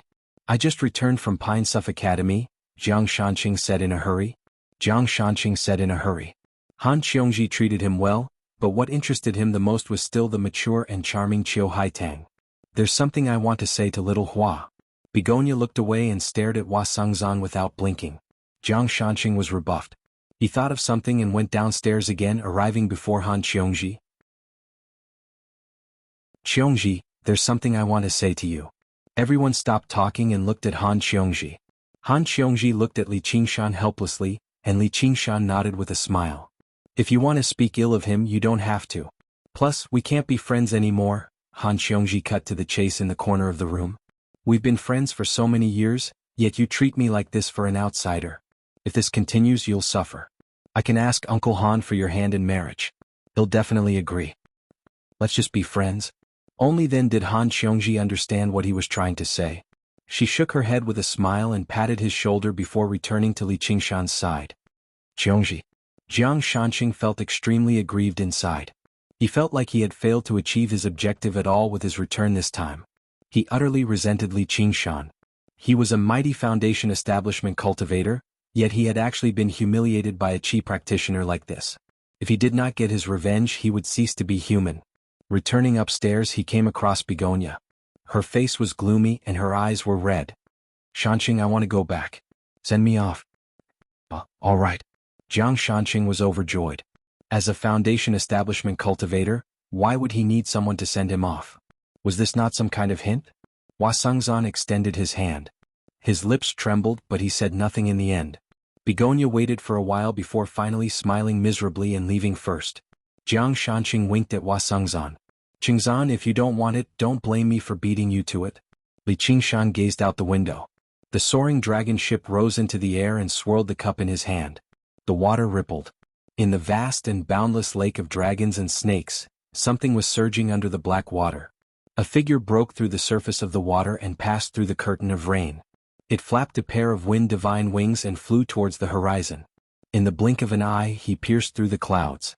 The stars shone resplendently, and the bright moon hung like a hook. After flying for a while, he saw a huge, dragon-shaped ship over 300 meters in length sailing through the sea of clouds. It was like the legendary dragon whale that drifted through the sea. Li Qingshan folded his wings and kicked up a wave of air. He flew off and caught up to the soaring dragon ship. He landed on the spacious, empty deck and pushed open the cabin door. "You wild boar, how dare you set your sights on my woman? I'll send you on your way right now."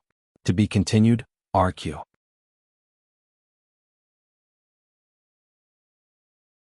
Chapter 397.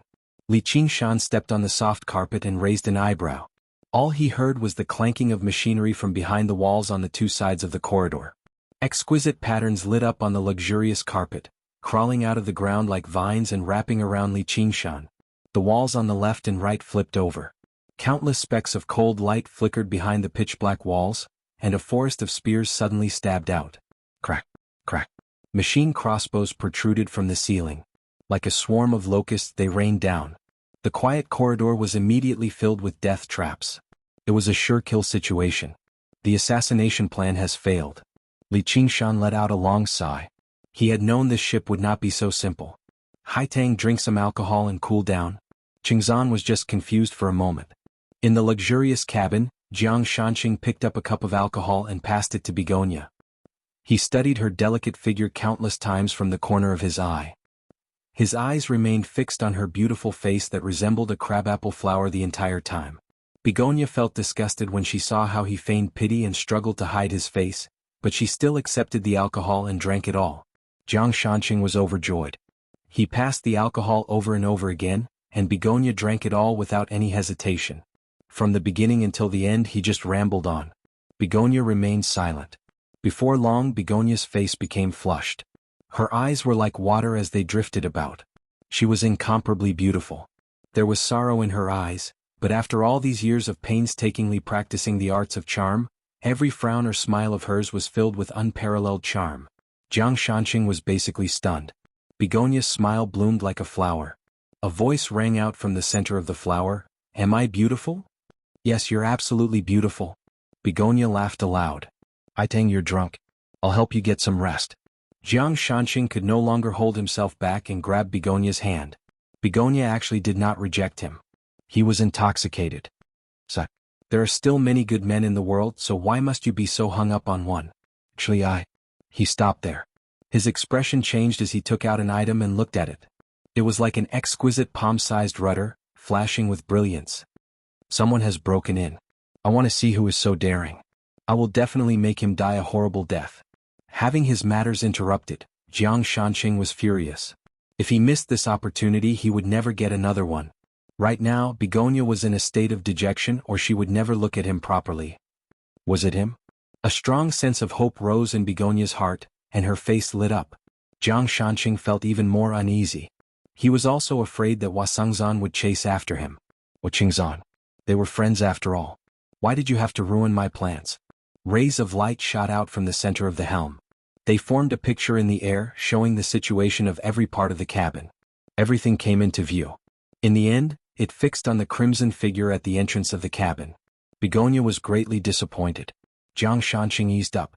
As long as it was not Wasangzan, then everything would be fine. The soaring dragon ship had a defensive formation, but the energy it consumed had always been extremely great. If they activated the formation it would consume even more.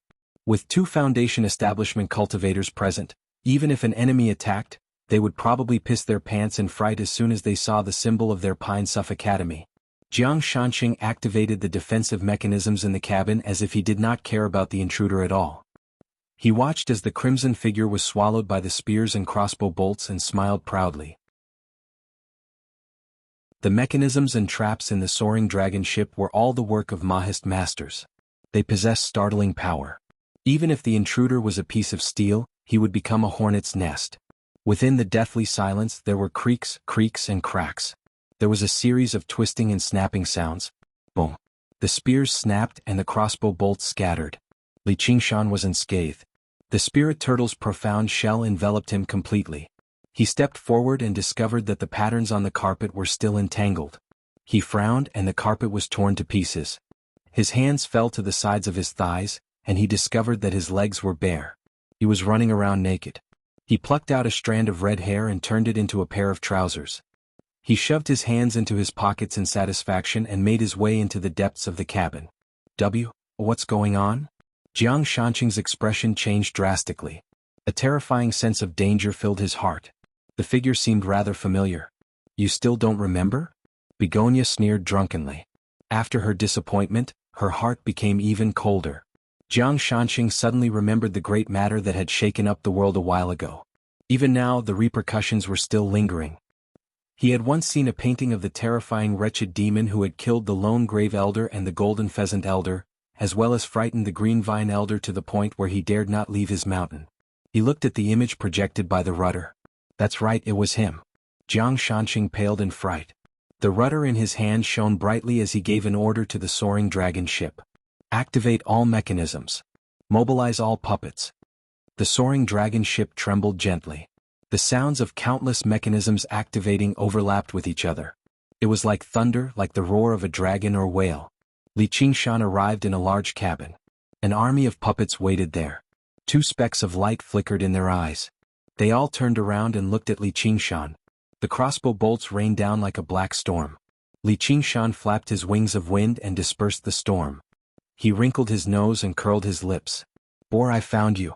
He had no idea what kind of wood the soaring dragon ship was made of. Not only was it extremely tough, but it greatly affected his senses of aura. However, his scent was not affected at all. He had already grasped the trail of a scent. It was a strange fragrance that did not disperse.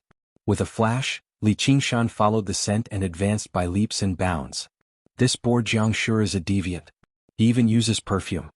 Thump, thump, thump, thump. The cabin doors closed up before him. Boom, boom, boom. Li Qingshan smashed through them one by one. Behind him, groups of puppets pursued him relentlessly. Up ahead, various traps appeared one after another. Sometimes the floor would suddenly cave in and spit out fire. Sometimes the walls would suddenly squeeze in. It was like a whale wriggling its stomach and secreting digestive fluids, desperately trying to strangle an outsider like him.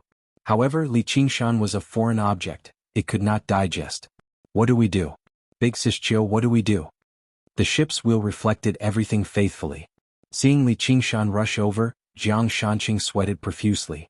He still had some self-awareness. He was only an early Foundation establishment cultivator. He had only managed to reach Foundation establishment out of sheer luck. However, Li Qingshan had fought against 3 of them alone, killing 2 mid-Foundation establishment cultivators and almost killing the late Foundation establishment Green Vine Elder. He was a great wretched demon with a vicious reputation. I don't know. Begonia also knew she probably wouldn't be able to survive today, but she remained calm instead. If I die here, I'll make that heartless person regret it for the rest of his life. Oh right, your arts of charm might work. Jiang Shanqing took out a stack of talismans in a hurry and stuck them on the cabin door. I'll use my arts of charm to draw his attention so that you can use the opportunity to escape, right? Jiang Shanqing became slightly awkward after Begonia exposed his plan. He wanted to try and persuade her otherwise. Boom. With a great rumble, the heavy cabin door suddenly caved in, sending wooden splinters flying everywhere. The inscriptions on the door twisted. Before this terrifying power, they bowed their heads in submission. Is anyone home? After saying that, Li Qingshan unleashed another punch and cracks appeared on the cabin door. If you're home, please open the door, alright? Boom. The cabin door was on the verge of shattering. The voice from outside was sinister and deranged, which chilled Jiang Shanqing. Without another word, he abandoned Begonia and fled through a secret passageway in the corner of the room. Boom. The cabin door was torn apart and pieces of it shot out. The fiendish demon with waist-length crimson hair and an insolent face appeared in front of the door. Even though Qiu Haitang had disregarded her own life and death, that intense pressure still caused her pupils to shrink. Why was Begonia on the ship as well? Li Qingshan finally understood where the fragrance had come from, but he struck out without any hesitation. With a flash, he arrived before Begonia and grabbed her slender, white neck. Just you? Qiu Haitang stared at his face and did not speak. Aren't you afraid I'll kill you? Li Qingshan was rather curious. Begonia did not resist at all. She did not even use the arts of charm she was skilled in. Begonia sneered miserably. Li Qingshan guessed the whole story from her pitiful expression that seemed to say, "There's nothing I can do about it." Hua Sengzan's infatuation had not changed. Begonia had fallen for him, but he was heartless. Li Qingshan tossed her aside and slammed her against the wall. Afterwards, he wrinkled his nose and kicked open the secret passageway, chasing after her. The secret passageway closed behind him. Seeing how Begonia did not chase after him, Jiang Shanqing let out a sigh of relief. As long as he kept her busy, he could escape from the cabin. He glanced at the tiny ship's wheel in his hand. Perhaps there was still a chance for him to turn the tables. The soaring dragon ship continued to sail through the sea of clouds under the moon. A small door suddenly opened at the back of the ship, and Jiang Shanqing stuck his head out. All he saw was the sea of clouds churning backwards. With a clang, a supreme-grade spiritual sword flew out. He stepped on it and rode it away. He glanced at the ship's wheel in his hand and hesitated. Although there was a chance for him to turn the tables, it was far too dangerous. Whatever. The consequences of losing a soaring dragon ship were severe, but as long as he was alive there was hope. As long as he survived this, his future would still be bright. There was no need for him to risk his life against a wretched demon, so he had to flee. Jiang Shanqing sensed something and suddenly looked back. All he saw was two specks of scarlet light in the secret door. Oh no! A strike of righteousness. Li Qingshan lunged over. Jiang Shanqing formed a seal with his hand, and the supreme-grade spiritual sword turned into a streak of snow-white light. Human cultivators were not as tough as demon cultivators, but they could control their swords to kill. They moved with startling speed and showed off their abilities. If they truly fought, even regular demon generals might not necessarily be able to emerge victorious. However, was Li Qingshan a regular demon general? He flapped his wings of wind and suddenly turned around. The edge of the streak of light brushed past the spirit turtle's profound shell, and the light collided violently, illuminating Li Qingshan's smile. He avoided the sword qi and shot past it without slowing down at all. He extended his right hand towards Jiang Shanqing. Jiang Shanqing retreated in a hurry and took out a scarlet talisman. This was a life-saving talisman that the Pine Suff Academy bestowed upon Foundation establishment disciples. It possessed startling power. Before he could use it, a black shadow enveloped him, blotting out the moon and stars. Li Qingshan's right hand turned into a huge, pitch-black claw, grabbing Jiang Shanqing. He suddenly tightened his grip, and there was a delightful sound of bones shattering. He sniggered viciously. After the lesson from the Green Vine Elder, it was still very necessary for him to reduce his enemy to a pulp. And this guy had always been a piece of scum. He didn't even spare his good friend's woman, even running away after abandoning her. I'll make you a little more deserving of your name.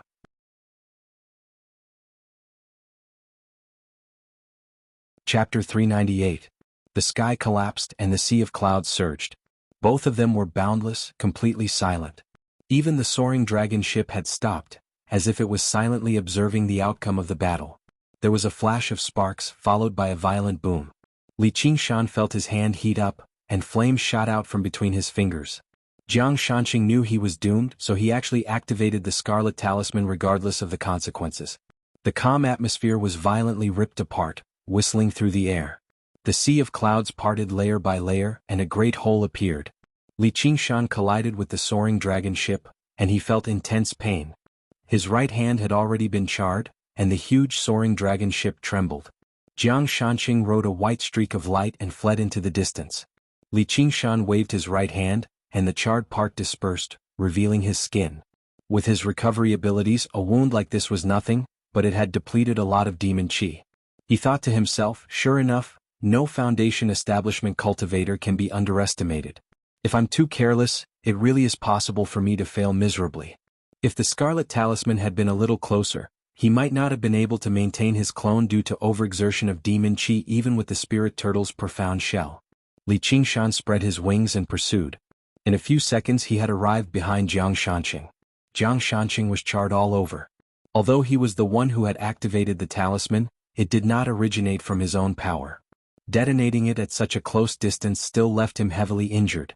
It was impossible for him to put up a fight anymore. However, he roared out viciously, "You wretched demon, I'm going to take you down with me." "Just you?" Li Qingshan sneered. Suddenly he felt a sense of danger and looked back. Tiny doors opened on the side of the soaring dragon ship. Countless pitch-black cannons protruded out. Specks of light gathered together, and the cannons grew brighter and brighter. In the gloomy night, a drunkard walked on a small road in the countryside. Suddenly he heard a clap of thunder. The road had always been slippery on a rainy night. He leapt in fright and fell to the ground. Damn it! Why is autumn still? He raised his head and opened his mouth, forgetting to close it. All he saw was a hole in the sky. The hole was filled with stars, and a pillar of silver light connected the sky and the earth. He swallowed his saliva, dumbfounded by this strange scene. Before he could react, dozens of rays of light pierced through the clouds, crisscrossing each other. From afar it was as thin as a thread. In the blink of an eye, it turned into a beam of light and landed not far away from him. Immediately, it became a bottomless black hole. "Immortal, please spare my life, please spare my life." I won't drink anymore and I won't beat my wife. His drunkenness had completely disappeared, and he was so scared that he knelt on the ground and kowtowed repeatedly. The power of the soaring dragon ship surprised even Jiang Shanqing. He ravished with joy as he gripped the ship's wheel. He activated it repeatedly. The soaring dragon ship was not a transport ship, nor was it used to show off. Instead, it was the crystallization of the wisdom of countless craftsmen of the Mo family. It was truly an unparalleled war machine. Li Qingshan flapped his wings and spared no effort to soar between the light pillars. He flew straight, moved sideways and descended 100 feet into the sea of clouds. The light pursued him relentlessly, completely unaffected by the clouds. It did not give him any time to catch his breath. Jiang Shanqing gazed at the sea of clouds cautiously. He flew towards the soaring dragon ship on his flying sword. As long as he returned to the ship and activated the defensive formations, the demon would not be able to do anything to him anymore. Li Qingshan turned around rapidly. He dared not stop for even a moment, but he stared straight at Jiang Shanqing. He casually fished out an item from his 100 treasures pouch, weighed it in his hand and threw it as hard as he could. Jiang Shanqing was just about to return to the ship when his entire body ached like it was being ripped apart. He felt like he could collapse at any time. He was both overjoyed and panicked. He flew quickly on his flying sword, but he came to a halt and lowered his head in disbelief. A bloodied spear had pierced his chest. Behind him a great flag fluttered. As it turned out, what Li Qingshan had thrown out at a critical moment was a great flag. What had pierced Jiang Shanqing was the pole of the flag. His life slipped away rapidly. Jiang Shanqing widened his eyes. I'm even more powerful than Hua Sengzan, Han Tie, and other geniuses with good backgrounds and good looks, yet I'm actually going to die here. I'm going to die to a wretched demon. I refuse to accept this. Li Qingshan rose up into the sea of clouds and shifted sideways. A streak of light shot past him, drawing a slight arc as it flew towards the end of the sea of clouds. This was also the soaring dragon ship's final attack. Under the stars, Li Qingshan leapt onto the deck. He crouched down as his red hair danced around. He held the ship's wheel in one hand and the flag in the other. Jiang Shanqing hung on the pole. With a swing of the pole, Jiang Shanqing landed on the deck. He only had a sliver of breath left. He said weakly, I beg you don't kill me. Pine Suff Academy won't spare you. The Demon Slayer won't spare you. I'll let you know what's going on. I'm Li Qingshan, Li Qingshan whispered into Jiang Shanqing's ear. Jiang Shanqing's eyes widened. He wanted to say something. Li Qingshan grabbed his head and twisted it 3 times before tossing it into his 100 treasures pouch. He planned on taking it back for little and as a snack. Is this the controller? Li Qingshan fiddled with the ship's wheel in his hand. The power of the soaring dragon ship had tempted him greatly, but he discovered that he actually could not use it. The ship's will did not respond to demon chi at all, and he could not use true chi. If I can't use it, then I can't use it. Li Qingshan stowed the ship's wheel away. He hoisted the flag and made his way into the hold of the ship. With this much effort, the woman should have fled already. Li Qingshan held back his killing intent. Although he had once sworn that he would bathe the sect in blood, that was all a few years ago. He had already taken his revenge, so he did not have any direct grievances with Begonia.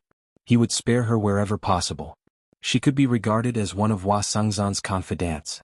If he killed her, it would be difficult for him to meet her in the future. However, if he wanted to spare her, he could not make it too obvious or it would raise suspicion. As a result, Li Qingshan had purposefully thrown her against the wall and injured her slightly before chasing after Jiang Shanqing. He could just treat it as a moment of carelessness, which could be considered as an explanation. No way. Just as Li Qingshan was moved by his broad-mindedness, gentleness, and the importance he placed on friendship, he returned to the hold of the ship. He saw that Begonia was still there. Begonia did not seem to sense his departure or return at all. She only cared about drinking by herself, and she did not even ask about Jiang Shanqing's fate. It was as if everything in the outside world had nothing to do with her. You didn't flee? Li Qingshan asked in disbelief. Can I? Begonia countered with a question. Actually, after Li Qingshan left, she had considered fleeing as well, but she immediately dismissed that thought. Even if she fled, how far could she go? With his speed, he would probably catch up in an instant. Of course not. Li Qingshan was taken aback. If he pursued her wholeheartedly, it would indeed be very difficult for Begonia to escape. He had no idea how to react. I've come up with this brilliant plan to spare your life, Yet you don't even appreciate it. Then why run? If you want to kill me, then kill me. If I kill you just because you want me to, wouldn't that be very embarrassing? Li Qingshan bellowed out. He snatched the jug of alcohol and drank it all in one gulp. The light in his eyes flickered as if he wanted to strip off Begonia's clothes. He pinched her chin and smiled lewdly. Play with me first. This was Li Qingshan's second brilliant plan. She was still a woman after all. Even if she did not fear death, it was impossible for her to not fear something like this. She would definitely say something like, "If you come any closer, I'll kill myself." So he would go with the flow and let her go for now. Afterwards, he would purposefully give her an opportunity, and she would definitely do her best to flee. Li Qingshan could not help but feel proud of himself for being able to come up with a second brilliant plan in such a short amount of time. You're much more honest than the one before, and you're much more pleasing to the eye. Sorrow flashed through Begonia's eyes, but she remained unfazed. Li Qingshan almost cursed aloud. Wasn't he just a man? Did he have to act like this? A mighty sect master, a foundation establishment cultivator, was actually a love-struck fool. She sure was a match made in heaven with that romantic. Originally, I wanted to keep a low profile and finish off Jiang Shanqing silently, but it's all because of you that my plan fell through. If I go back and mention it, it'll probably lead to suspicion on Li Qingshan. I'll kill one, I'll kill two. Since you don't want to live anymore, I'll fulfill your wish. In for a penny, in for a pound. I'll silence you. Li Qingshan frowned and killing intent surged. He grinned, revealing his long fangs. He felt like he wanted to bite off her fair neck in a single bite. Begonia just closed her eyes, ready to receive the humiliation that was about to come. Suddenly she thought of Wasangzan and felt bitter inside. She was so unfortunate, so why did she have to make him even sadder? She might as well go with her innocence. A clear tear slid down from the corner of her eye. She was about to use her spiritual chi to end her own life. Li Qingshan shuddered inside. What's wrong with me? Why is my killing intent so heavy? The spirit turtle's strength still surpassed the ox demon and tiger demon perfectly. It should not have been like this. This feeling was like a shackle in the depths of his heart had vanished. He looked around and suddenly understood what he was missing: little Anne. Little Anne was not by his side, so he did not want to set an example. He was like a wild horse that had broken free from its reins. He almost broke free from the final shackle of human nature, and became a demon through and through, fearless and doing whatever he wanted. He even wanted to strip Begonia naked and humiliate her without restraint. So-called morals were extremely fragile before absolute power. The uninhabited environment only encouraged the growth of darkness. Boring. Begonia was taken aback. She opened her eyes and saw Li Qingshan retreat to the back of the table. He picked up the jar of alcohol and began to gulp it down. A woman who doesn't fight back is even more boring than an enemy who doesn't fight back. Li Qingshan said. If I become like that, what right do I have to teach little Anne? What right do you have to talk about freedom when you're being controlled? Wouldn't that make me even worse than that crazy woman, Chen Rongji? Come with me. Li Qingshan strode out of the cabin. Begonia could not help but follow him. Just what was this demon trying to do? Catch. Arriving on the deck, Li Qingshan tossed something out. Begonia caught it and took a look. It was the tiny ship. Li Qingshan crossed his arms. If you assist me, I'll spare your life. I promise I won't touch a hair on you. Where do you want to go? Although Begonia's mind was in a mess now that her hopes of many years had been dashed, she was still someone who had cultivated for many years after all. Her willpower was firm, especially after what happened just now. Her will to live instead surged, allowing her to recover some of her usual calmness. Li Qingshan smiled. The Green Vine Mountain.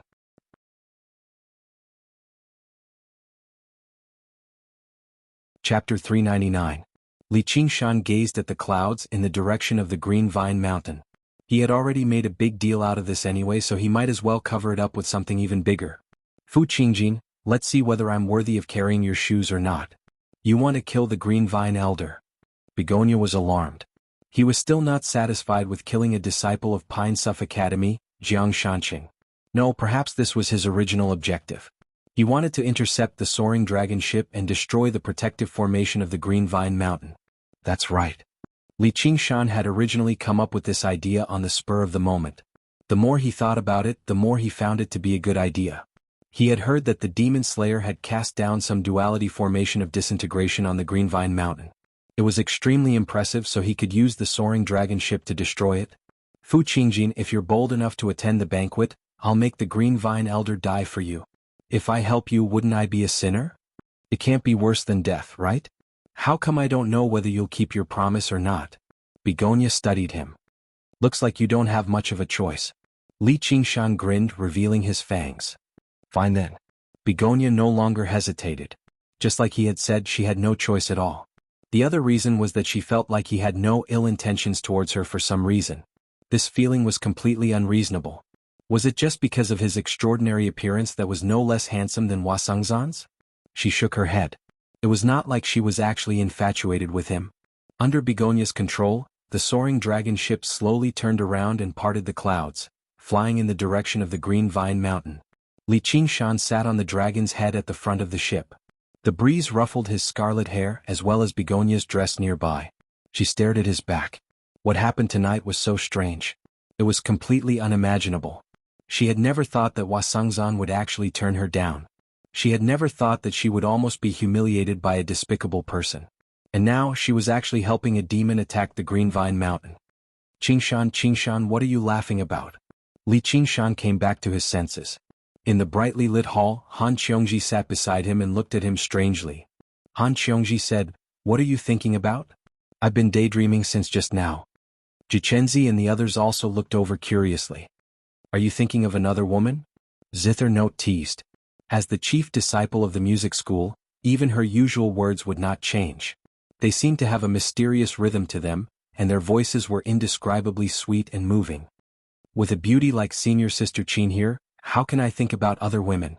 Li Qingshan laughed. At this moment, two scenes unfolded before Li Qingshan's eyes. One was above the sea of clouds, the moon and stars filling the sky. The other was the Hua family's banquet, filled with distinguished guests. It was difficult for outsiders to understand the meaning behind it. "Thank you for your praise, junior brother." Qin Yin pursed her lips and smiled. Her eyes seemed to be cold and filled with emotion. She was originally an extremely aloof person. She focused on music and did not like to socialize with others. However, at a time like this, she was forced to use her advantage as a female cultivator to befriend some powerful figures from the 100 schools of thought. Once she really did start messing around, the music family would definitely be involved as one of the 100 schools. Even if she did not plan for herself, she had to consider the junior sisters of the music family. Li Qingshan wanted to joke around a little more. Han Qiongji pinched his ear and smiled. "If it weren't for me, would you still be thinking about pursuing senior sister Qin?" "How did you know? If you keep pinching it, it'll fall off." Everyone roared with laughter. However, the sounds of dispute rang out from the other side of the hall. "Beauty, come and have a drink with us. We'll let you go after a drink." Hua Qinglu greeted Wasangzan one after another. She arrived before the disciples of the vermilion-clothed sect. A man with a full beard grabbed her wrist. He was drunk. The rest of the people at his table were also drunk and joined in the commotion. "Please behave yourself. My elder brother is Wasangzan." Hua Qinglu struggled, but she was unable to break free. Her cultivation was only at the 5th layer, while the man was already at the 9th layer. "Second senior brother, just let it go. This is the Hua family." Some of the sober ones tried to persuade him softly. "What Wasangzan? He's just trash from the Hawkwolf Guard. Is he bold enough to offend me, the Demon Slayer?" The man was taken aback. He sobered up slightly and said something vicious before letting go awkwardly. Everyone in the hall had sharp ears and eyes. The disciples of legalism were all angered. Han Qiongji frowned, but she did not lose her temper. Ever since Wasangzan entered secluded cultivation, she had always been handling the matters of the Hawkwolf Guard. She was already the primary disciple of the school of legalism, so before she knew it, she had become much more level-headed. In particular, they were about to embark on a major operation. If they alerted the enemy, it would be bad. "Damn scoundrel, take this." Bang! There was a flash of 5-colored light, and Chu Tian appeared out of nowhere. He used the palm of the 5 elements and slammed it against the second senior brother. The second senior brother was also at the 9th layer, but how could he rival Chu Tian, who practiced all 5 elements? He slammed into the table before slamming into the wall heavily, coughing up a mouthful of blood. "Junior sister, are you fine?" Chu Tian turned around and grabbed Hua Qinglu's hand. His face was filled with concern. The noisy hall immediately fell silent. Hua Qinglu was stunned. "Who needed you to save the damsel in distress?" If it were not for the bigger picture, If she did not want to ruin Hua Sengzan's celebration, would the Hua family be lacking masters with just a single word from her? If the second senior brother continued, even the first senior brothers would not just sit by and watch, allowing him to offend the Hua family. Just you pieces of trash? Why don't you take a look at where you are? Chu Tian cursed loudly. As it turns out, this guy's idiocy is not just directed at me. Li Qingshan was amused inside. He felt much better for some reason. This bastard's ability to mock was truly impressive. The expressions of the sect disciples changed and they all stood up. The atmosphere immediately became tense. Immediately, a small interlude developed into a major matter. The second senior brother shook his head and returned to his senses. He was furious and his face reddened. He drew his blade and swung it at Chu Tian. Chu Tian sneered. Trash was trash. This was a great opportunity for him to show off. Five-colored light erupted, and he did not forget to smile at Hua Qinglu. Don't worry, junior sister. I'm here. Lu Dun backed down. Chu Tian, stop. Two voices rang out. Two figures, one red and one white, basically arrived at the same time as the voices. One grabbed the back of Lu Dun's blade, while the other grabbed Chu Tian's shoulder. Lu Dun and Chu Tian were both arrogant people, but when they saw the two of them, they could only stop and refer to them as senior brothers. The two senior brothers looked at one another and reported their names. Jin Faping of the Vermilion Clothes sect. Wei Yangxing of the School of Confucianism. Why did you hurt my people? It's just a misunderstanding. Looks like your esteemed sect's disciples possess impressive cultivation, so they're fine. Let's leave it at that. Misunderstanding? Then why don't we return a palm strike to resolve the misunderstanding? What do you think, fellow? Of course not. It might be a misunderstanding, but it's just for your esteemed sect's sake. It's actually a lesson. None of them wanted to make a big deal out of it, but they still clashed verbally. Neither of them wanted to lose the upper hand. Li Qingshan sat in a corner and watched on in interest. Suddenly he heard a voice by his ear. Pine Suff Academy has already received the distress signal. They'll definitely catch up very soon. Their academy head is a golden core cultivator, yet you still want to go to the Green Vine Mountain? Aren't you afraid of being killed? Li Qingshan turned around. Under the bright moon, Begonia stood on the deck with her hands in her sleeves. Her clothes drifted about. Just them alone can't kill me. Is this your clone? Begonia had no plans of persuading him to leave. She just wanted to break the silence. This demon general shrouded in danger and mystery had piqued her curiosity. His mannerisms even left her rather surprised. She happened to think of a piece of information she had heard before, so she probed him. How did you know? Li Qingshan's words made Begonia completely give up on fighting back. Even if she managed to kill this clone out of luck, she would still suffer vicious revenge. If the avatar was already like this, how strong would the main body be? That's not exactly a secret. I'm very curious.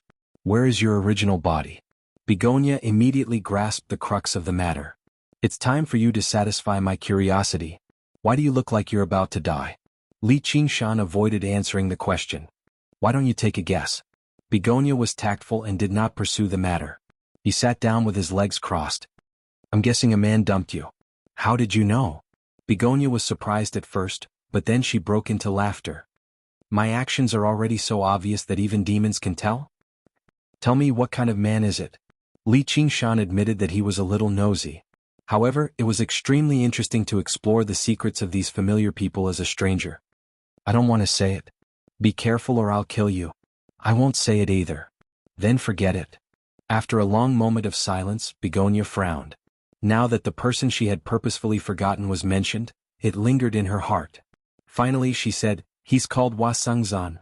From the first sentence onwards, the rest of her words were like a dam collapsing. She poured on endlessly, going from being moved by a chance encounter to infatuation towards the end. Her gaze passed through Li Qingshan and reached an extremely distant, hazy place. Perhaps she no longer cared who it was before her. She just wanted to talk. Demons don't understand these things. I actually told you so much? Begonia smiled in a self-deprecating manner. Jiang Shanqing only wanted to take advantage of her when she was down, but in the end she actually heard about a demon who had almost killed her. Fate sure was unpredictable. Of course, if it were a human, a friend who wanted to listen to what she had to say, it would be impossible. Even if I tell a tree hole what's on my mind, I'll feel much better. Li Qingshan smiled. Originally he looked down on her behavior, but towards the end he actually could not help but sigh slightly. Begonia was taken aback. Sure enough, she felt much better, which made her even more surprised. Did demons care about her feelings? And why don't demons understand? Han Qiongji's figure appeared in Li Qingshan's head, and he smiled. Qingshan, you do it. Han Qiongji nudged Li Qingshan. What should I do? I know. Li Qingshan was taken aback before coming to an understanding. Although he was just now paying close attention to Begonia's story, he still paid some attention to this side. Jin Feiping and Wei Yangxing engaged in a verbal battle, gradually becoming angry. They refused to just let it go. At this moment, Hua Sengzan and the master of the Vermilion Clothes sect went downstairs to mediate. They wanted to set up a topic and compete against each other. It would not harm their relationship, and it would also liven up the atmosphere of the banquet. The loser would have to apologize and admit their mistakes. On the soaring dragon ship, Begonia looked at Li Qingshan with a smile as she sank into her memories. She remained silent for a very long time. She felt very unbalanced. Do even demons have unforgettable feelings these days? The heavens are far too unfair to me. Oi, we've arrived at the Green Vine Mountain. P.S. My right wrist has been very uncomfortable recently, so I haven't been able to update it properly. I've done a Yunnan Baiyao patch, so it should be fine very soon. Anyway, please forgive me. To be continued. If you like this work, you're welcome to vote for me. Your support is my greatest motivation.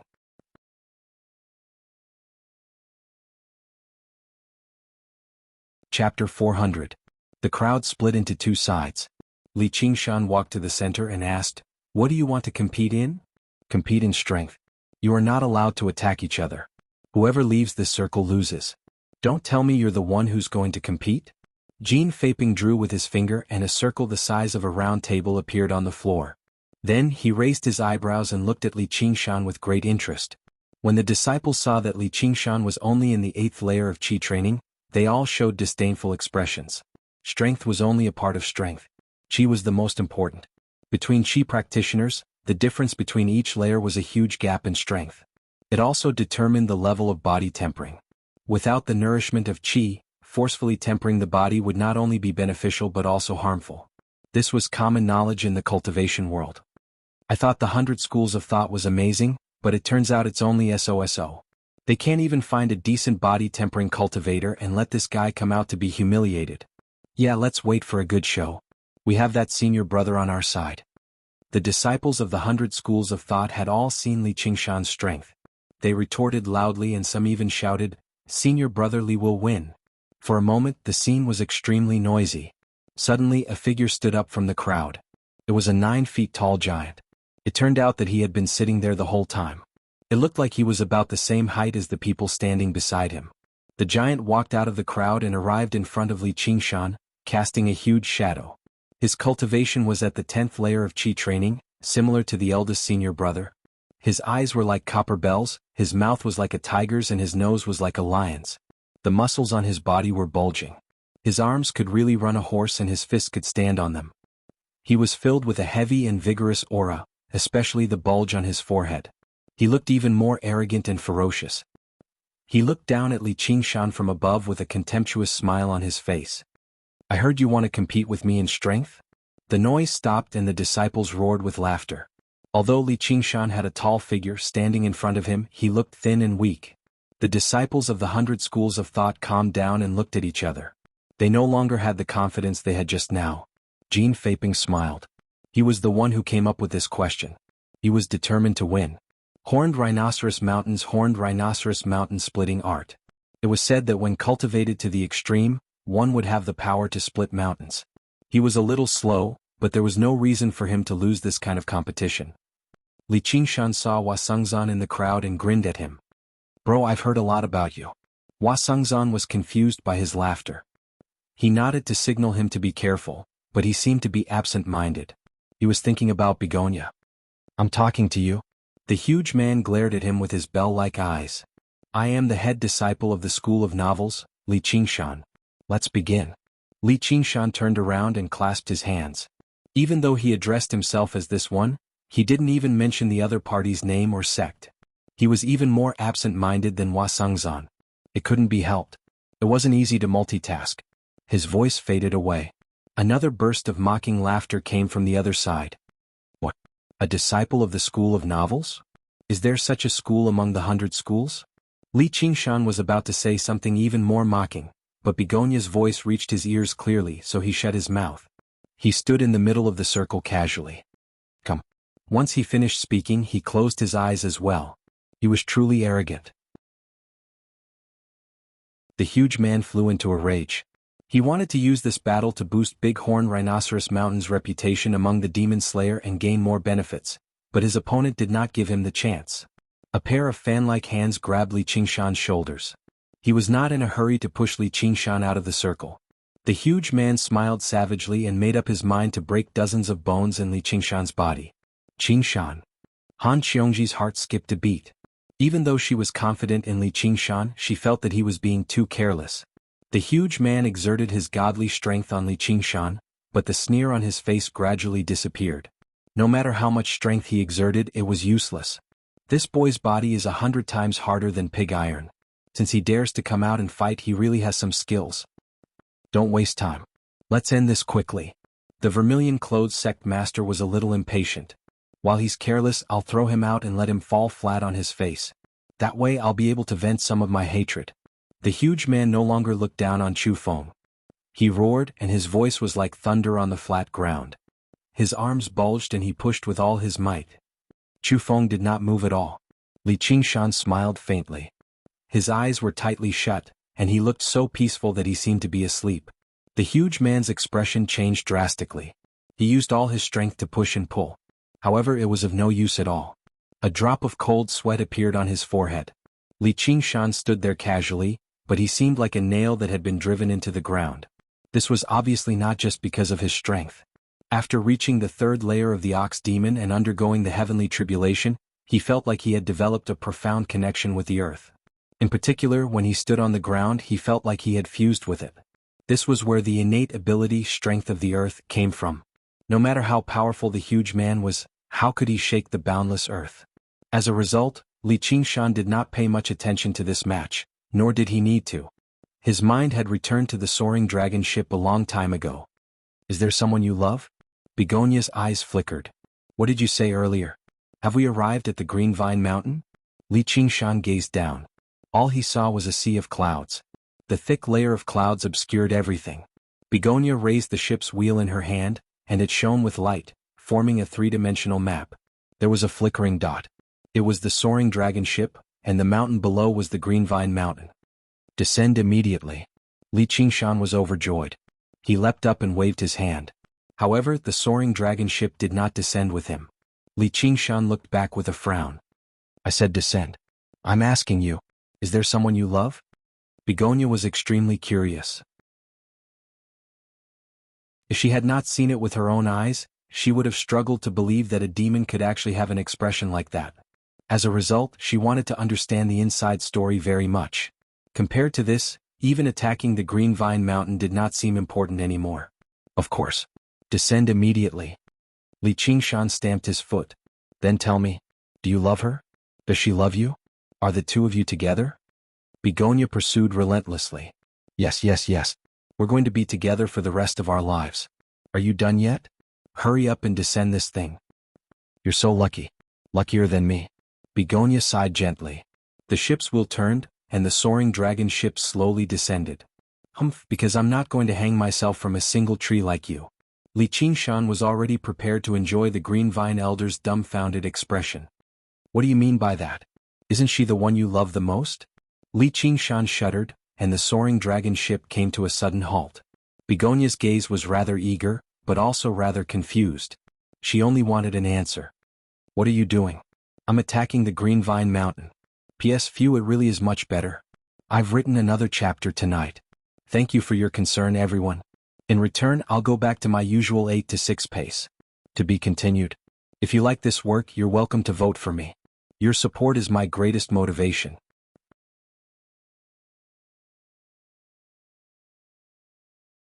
Chapter 401. Tell me, am I wrong? Begonia ignores Li Qingshan's reasonable request and grabs his arm. If you don't listen to me, I will strangle you to death. Li Qingshan strangles Begonia's neck with one hand, but he doesn't find any fear on her face. Alas, a woman in love is irrational, and a lovelorn is even more so. Li Qingshan can only let go of her and be patient. Come on, you are a cultivator, won't you die if you don't have a man? The combination of yin and yang is the principle of heaven and earth, and it is human nature for men and women to love. If people are heartless, what's the point of living in this world? Begonia says resolutely. It's hard to find a three-legged toad, but there are two-legged men everywhere. Can't you be more open-minded? Li Qingshan pressed down on Qiu Haitang's shoulders. He could not tell normally, but this bastard was actually a young, cultured woman. You better focus on your career as a procuress with great prospects. Although there are many men in the world, I only love him. That's because you don't want to give others a chance. Let me tell you, I also fell in love with someone at first sight. Helplessly, Li Qingshan squats at the bow of the boat, trying to search for all kinds of love guides he read in his previous life, playing the role of a caring brother such as love is blind, and feelings are about choice. Begonia also squats down, listening carefully and nodding from time to time. These topics in the other world have been talked about by various newspapers, magazines and the internet, but for her, it is extremely fresh and she listens with great interest. And the most important thing is that these messy topics are of no practical use. They were all of no practical use, but they sounded very reasonable. Qiu Haitang was inspired and felt deep respect for them. A demon actually knew so many things. The way she looks at him is very different, a lot more friendly. Now Li Qingshan's image. In her heart, it can be summed up as a woman's friend. Do you understand now? Li Qingshan says everything in one breath. He could only watch helplessly as his heroic journey of vengeance was dragged down by a woman to this point. It was an unbearable sorrow. I think I understand a little, but I don't. Begonia pondered. She immediately sensed the murderous aura from the other side. She gently smiled and floated backwards, activating the ship's wheel. The soaring dragon warship finally began to descend again. Li Qingshan heaved a sigh of relief. He leaped up and stood on the dragon's head at the bow of the ship. He was surrounded by clouds and couldn't see anything clearly. The demonic qi in his body surged, refining the flag. With a wave, the flag grew 10 times larger. It fluttered in the wind, stirring up violent winds and breaking through the layers of clouds. Thank you. Begonia looked at his tall and straight back. What? We're here. Begonia pointed downwards. The last layer of cloud and mist broke through. The mountain peaks gathered and the mountains rose and fell. The Green Vine Mountain was right below. Fire the cannons. Li Qingshan laughed.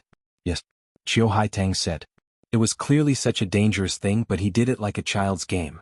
Her mood also inexplicably lightened up, and she didn't feel the slightest psychological burden. Instead, she faintly looked forward to it. According to him, he needed to vent after being heartbroken. Her slender finger tapped the ship's wheel gently and countless pitch-black holes opened up. I was coerced by a demon, so it's not my fault. Qingshan, Qingshan. Han Qiongji's voice rang out from extremely far away. In the hall of the Hua family, Li Qingshan opened his eyes, but all he saw was darkness. It's so dark. What's happened? And there's a foul smell. The huge man, the 10th layer Qi practitioner, first senior brother of Horned Rhinoceros Mountain, was currently engaged in a battle to the death against the dazed Li Qingshan. He hugged Li Qingshan firmly. His face was bright red, his veins bulged and he was covered in sweat. His feet were planted in the ground, and he used all his strength to push Li Qingshan down. His huge pectoral muscles pressed firmly against Li Qingshan's face. Everyone could tell who was stronger and who was weaker. The disciples of the Demon Slayer were dumbfounded, while the disciples of the Academy gradually laughed. Jean Faping was filled with disbelief. The master of the Vermilion-Clothed sect frowned. Is he really the primary disciple of the School of Novels? He's also a member of my Hawkwolf Guard. I'd find it strange if he lost. Hua Sengzan smiled. Han Qiongji stopped worrying. She called out, Qingshan, stop playing around. Li Qingshan returned to his senses and began to move. He wrapped his arms around the huge man's waist and tightened them. Immediately he pulled him up like he was pulling up a carrot. His body tilted backwards and with a headbutt, he slammed him heavily into the ground. The huge man was currently using all of his strength, so it was impossible for him to react in time. In the blink of an eye, all he saw was the floor falling towards him. With a rumble, he was plunged into darkness. Boom. All the tables shook. When they looked at the huge man again, most of his body was buried in the ground. His thick, pillar-like legs were still raised high into the air. The 100 schools of thought wins. Hua Sengzan smiled. Senior Brother Li is mighty. Senior Brother Li is mighty. The disciples of the academy roared with laughter. First senior brother. A group of disciples from the Horned Rhinoceros Mountain went up and pulled the huge man out. The huge man was covered in dirt. He looked at Li Qingshan with a vicious gaze. Well, Li Qingshan curled his finger at the other side indifferently. He did not even glance at the huge man. The first disciple of the Rose Cloud sect, Man Ro, has come to challenge you. She wants to compete with you in true Qi. Immediately, a petite, delicate woman walked over. She was also at the 10th layer. Hold on, we'll be changing people for this round. Junior brother, you can go down now, Wei Yangxing said in a hurry. Wei Yangxing said in a hurry. When it came to a competition of true Qi, the most important aspect was cultivation, unless they practiced all 5 elements like Chu Tian. However, according to what he knew, Chu Tian only practiced the regular Gui water method of condensing Qi. He had heard that the Rose Cloud secret manual of the Rose Cloud sect focused on true Qi the most. At the beginning it would be vague, as soft as clouds, but it would be extremely tough after accumulating force. Towards the end, it would be overwhelming and unstoppable. Even he did not have absolute confidence in winning. Unfortunately, junior sister Little N was not here, so junior brother Chu would have the best chance of winning. Li Qingshan was about to retreat when Man Ro said, "What, didn't this fellow just ask who else? Could it be that the chief disciple of the school of novels cannot speak as well as you, the chief disciple of the school of Confucianism?" Man Ro looked delicate, but when she spoke, she was full of energy. She actually had an unstoppable feeling. She wanted to use Li Qingshan's words just now to force him, an 8th layer Qi refining disciple, to compete in true Qi with her, a 10th layer Qi refining disciple, to establish this victory and avenge the humiliation of the huge man. Knowing that she was trying to sow discord, Wei Yangxing did not say anything. The chief disciples were equal in name, and everyone had the right to make decisions. Moreover, in a one-on-one fight he really did not have the confidence to defeat this unfathomable junior brotherly. Compete in true Qi? Then come. Li Qingshan said casually. Qingshan. Worry appeared on Han Xiongji's face. It was very rare for Qi practitioners to compete in terms of true Qi, but the dangers involved were far greater than ordinary battles. Once someone else's true Qi entered their body, the lightest consequence would be that their meridians would be torn and their cultivation would be crippled. If it was serious, their dantian would explode and they would die on the spot. Man Ro was delighted. You're the one who asked for it. Men always wanted to save face and suffer. She raised a pair of petite hands and said, "Please." Li Qingshan also raised his hands. "Let go of my hands." Man Ro's cheeks flushed red. "Isn't it like this?" It turned out that Li Qingshan's large hands were tightly grasping Man Ro's tender and petite hands. Man Ro tried to pull away, but how could she? Her face was full of embarrassment. At first glance, it didn't look like a true Qi competition, but more like a meeting of lovers. Han Xiongji gnashed her teeth. This guy, he only agreed because he wanted to take advantage of me. I'm so worried about him. Just die. It's the palm. Man Ro said angrily. Red Cloud sect was a sect for female cultivators. Since she was a child, she had never been held by a man like this. Moreover, in public, under the watchful eyes of the public. What's the difference? Li Qingshan curled his lips. I've had enough of this autumn beauty. Why would I take liberties with you? After adjusting their posture, the competition finally began. You dare to be frivolous with me. I must teach you a lesson. Man Ro stared at Li Qingshan. Her Red Cloud true Qi was continuously released. Before she could display her true power, Li Qingshan's Gui water true Qi began to collapse. Unfortunately, the Gui water condensing Qi method was easy to cultivate. It was suitable for all ages. It was not very powerful. The Red Cloud true Qi unstoppably rushed into Li Qingshan's body. Then there was no then. Man Ro's lips parted slightly. She sensed that the true Qi she had sent out had completely lost contact with Li Qingshan the moment it entered his body. Looking up, she saw that he had closed his eyes again. In Li Qingshan's body, the spirit turtle's demon core in the shape of a turtle shell bobbed up and down in his sea of Qi. As soon as the colorful Red Cloud true Qi entered its territory, it immediately bowed down and became extremely docile. It just happened to be water type, so it was absorbed into the demon core. This time, Li Qingshan did not take it to heart. The spirit turtle's demon core could casually suppress the true Qi of a measly Qi practitioner. It would be child's play. You're far too naive to want to compete with me in true Qi. Let alone her, even if the 2 Red Cloud immortals were here, they would still suffer. Man Ro did not dare to pull back so easily, or it would be troublesome if the opponent's true Qi invaded her body. She was extremely reluctant to just accept this. She urged the red cloud True Chi desperately. A hubbub suddenly rang out on the Green Vine Mountain. The Green Vine Elder roused from his cultivation and arrived outside. He saw many disciples gazing at the sky, pointing and discussing. "What's that? Is that a ship?" The Green Vine Elder looked over. "Isn't that the soaring dragon ship of Pine Suff Academy? Why has it come to the Green Vine Mountain? May I ask which fellow is on the ship? Is it Senior One?" The Green Vine Elder said loudly. His voice reached the sky with spiritual chi.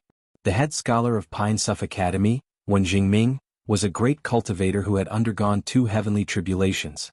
He dared not show any disrespect. "Green Vine, you old bastard. Hand over your life," Li Qingshan called out. He swung the banner in his hand, and the cloud patterns embroidered on it gathered into 7 large words. It was also, "Green Vine, you old bastard. Hand over your life." Oh no. The Green Vine Elder's heart skipped a beat when he saw the scarlet figure. He saw several hundred stars flicker at the same time, becoming brighter and brighter. In an instant they turned into several hundred pillars of light, bombarding the Green Vine Mountain. To be continued. If you like this work, you're welcome to cast a recommendation vote or a monthly vote. Your support is my greatest motivation.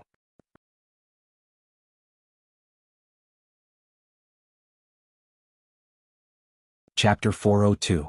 The light and might in that moment made all the disciples of the Green Vine Mountain close their eyes subconsciously. They groaned painfully inside. Just how many times do I have to do this before I'm satisfied? He came alone the first 2 times, but he directly brought a warship this time. I'll give up. I won't be a disciple of the Green Vine Mountain no matter what, but do I still have the chance? The power of the soaring dragon ship left Li Qingshan extremely satisfied. He gave Begonia a thumbs up. "Good girl?" Begonia turned around and avoided his gaze. She tapped the ship's wheel a few more times and even more beams of light shot down. At this moment, a screen of black and white rose up from the Green Vine Mountain. It was hazy like mist, constantly merging and changing, creating many profound patterns. The beams of light shot into the screen and were twisted and broken down, turning into tiny particles that scattered across the Green Vine Mountain. It was like a snowstorm, yet also like a night sky filled with twinkling stars. The duality formation of disintegration, a powerful formation that Fu Qingjin had specially taken from the Sword Collection Palace and cast down on the Green Vine Mountain. No matter who it was, they would be reduced to dust if they tried to force their way in. It had been cast down for Li Qingshan. "Do you see it? Wretched demon, you can't get in here." The Green Vine Elder spread his arms and laughed aloud. His hair and beard danced wildly. He basically seemed a little mad. Yu Shuquang opened his eyes. He was in no mood to admire this rare, wondrous scenery. He ran towards the foot of the mountain again with the other disciples. Why again?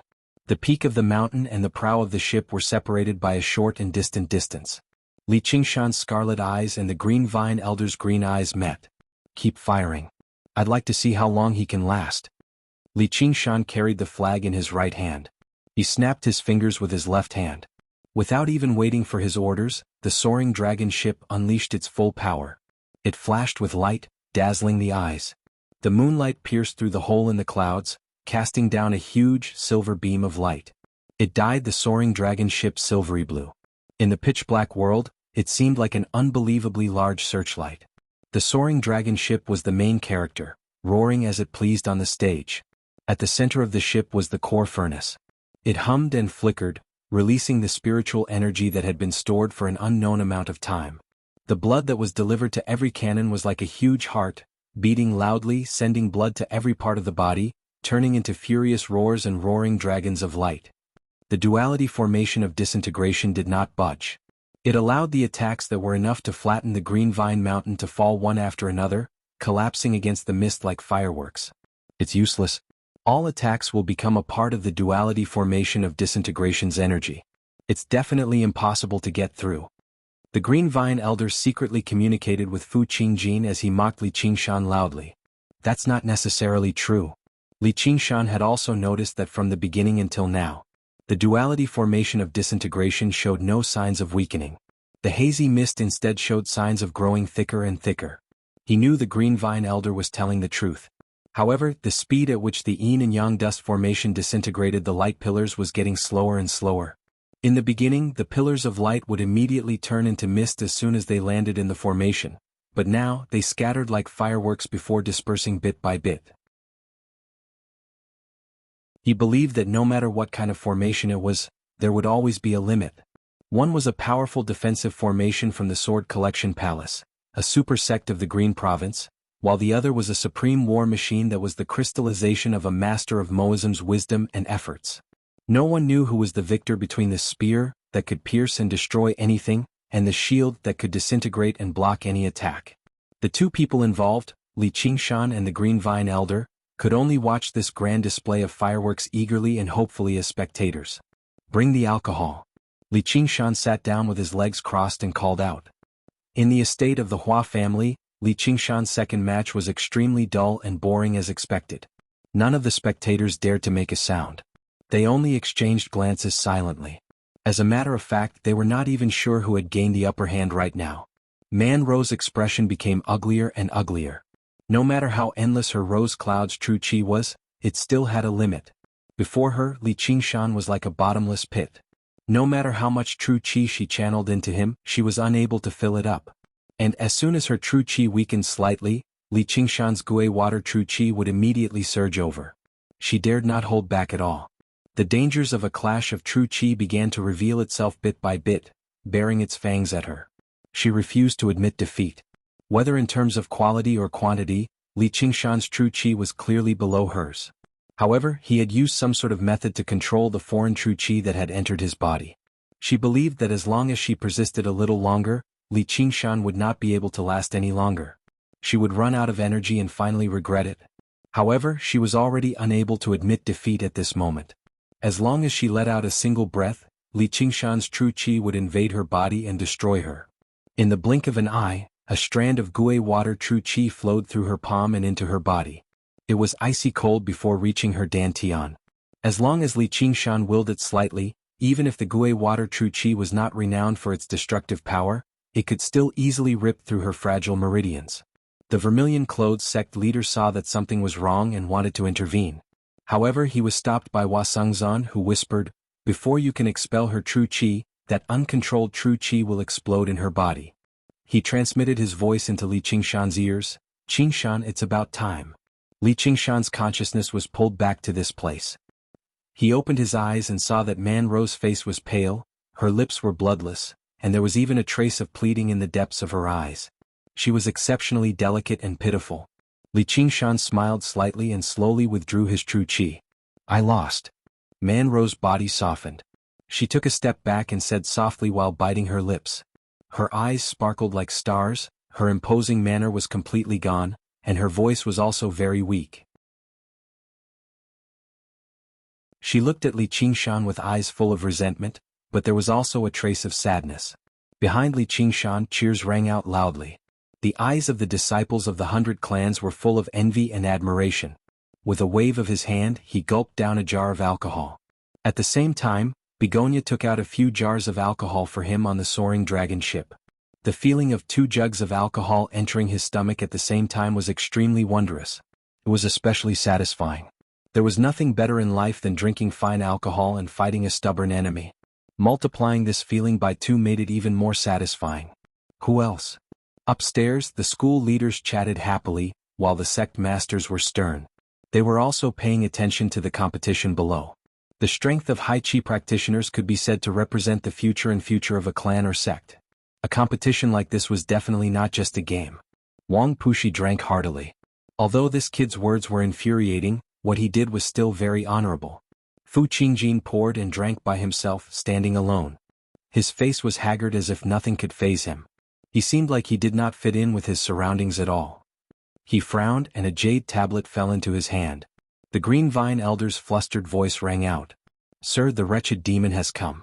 He's attacking the Green Vine Mountain right now." "What are you panicking for? It's not like he can get through the duality formation of disintegration," Fu Qingjin said slowly. "It was probably another probe clone, so it was not worth him taking action. He's carrying a soaring dragon ship."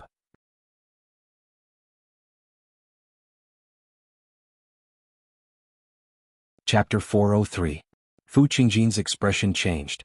He was no longer able to drink any more alcohol in his cup. The other Foundation establishment cultivators heard this too and immediately connected the dots. Was the soaring dragon ship the one Jiang Shanqing had brought with him? Just now Begonia had left with him. Why had she gone to the Green Vine Mountain? Had they all fallen to the demon's hands already? The green ruined sword was drawn from its sheath. Fu Qingjin fused with the sword and turned into a streak of green light, disappearing into the horizon. The other members of the Demon Slayer could not sit still either. They all took off and followed closely behind. News of what had happened upstairs spread downstairs very quickly, leading to an uproar. Hai Tang! Hua Sengzan cried out involuntarily. He no longer possessed his usual composure and elegance. He immediately took off. If the woman he had let down died to the demons because of him, he would never be able to forgive himself. Are we still going to continue? Li Qingshan looked around. The faces of the Demon Slayer disciples were filled with fury, as well as a sliver of fear. The strength and arrogance of the demons had deeply shocked them. As for the disciples of the academy, they could not help but feel some sympathy for the loss of their own kind. After all, they were all humans. Let's end it here. We'll call it a draw. There will obviously be a time when we fight again in the future. Jin Feiping glanced at Li Qingshan deeply. Li Qingshan did not mind. He returned to his seat and sat down. The primary disciples all congratulated him on his victory, but they were rather absent-minded. After all, compared to the lives of several Foundation establishment cultivators and the battle between humans and demons, the competition at the banquet was just a side dish to the wine. Li Qingshan felt helpless. He felt like he had completely stolen the limelight. However, the competition here had always been a boring game to distract him. He could finally focus completely. He placed it on the soaring dragon ship. The wind whistled past his ears.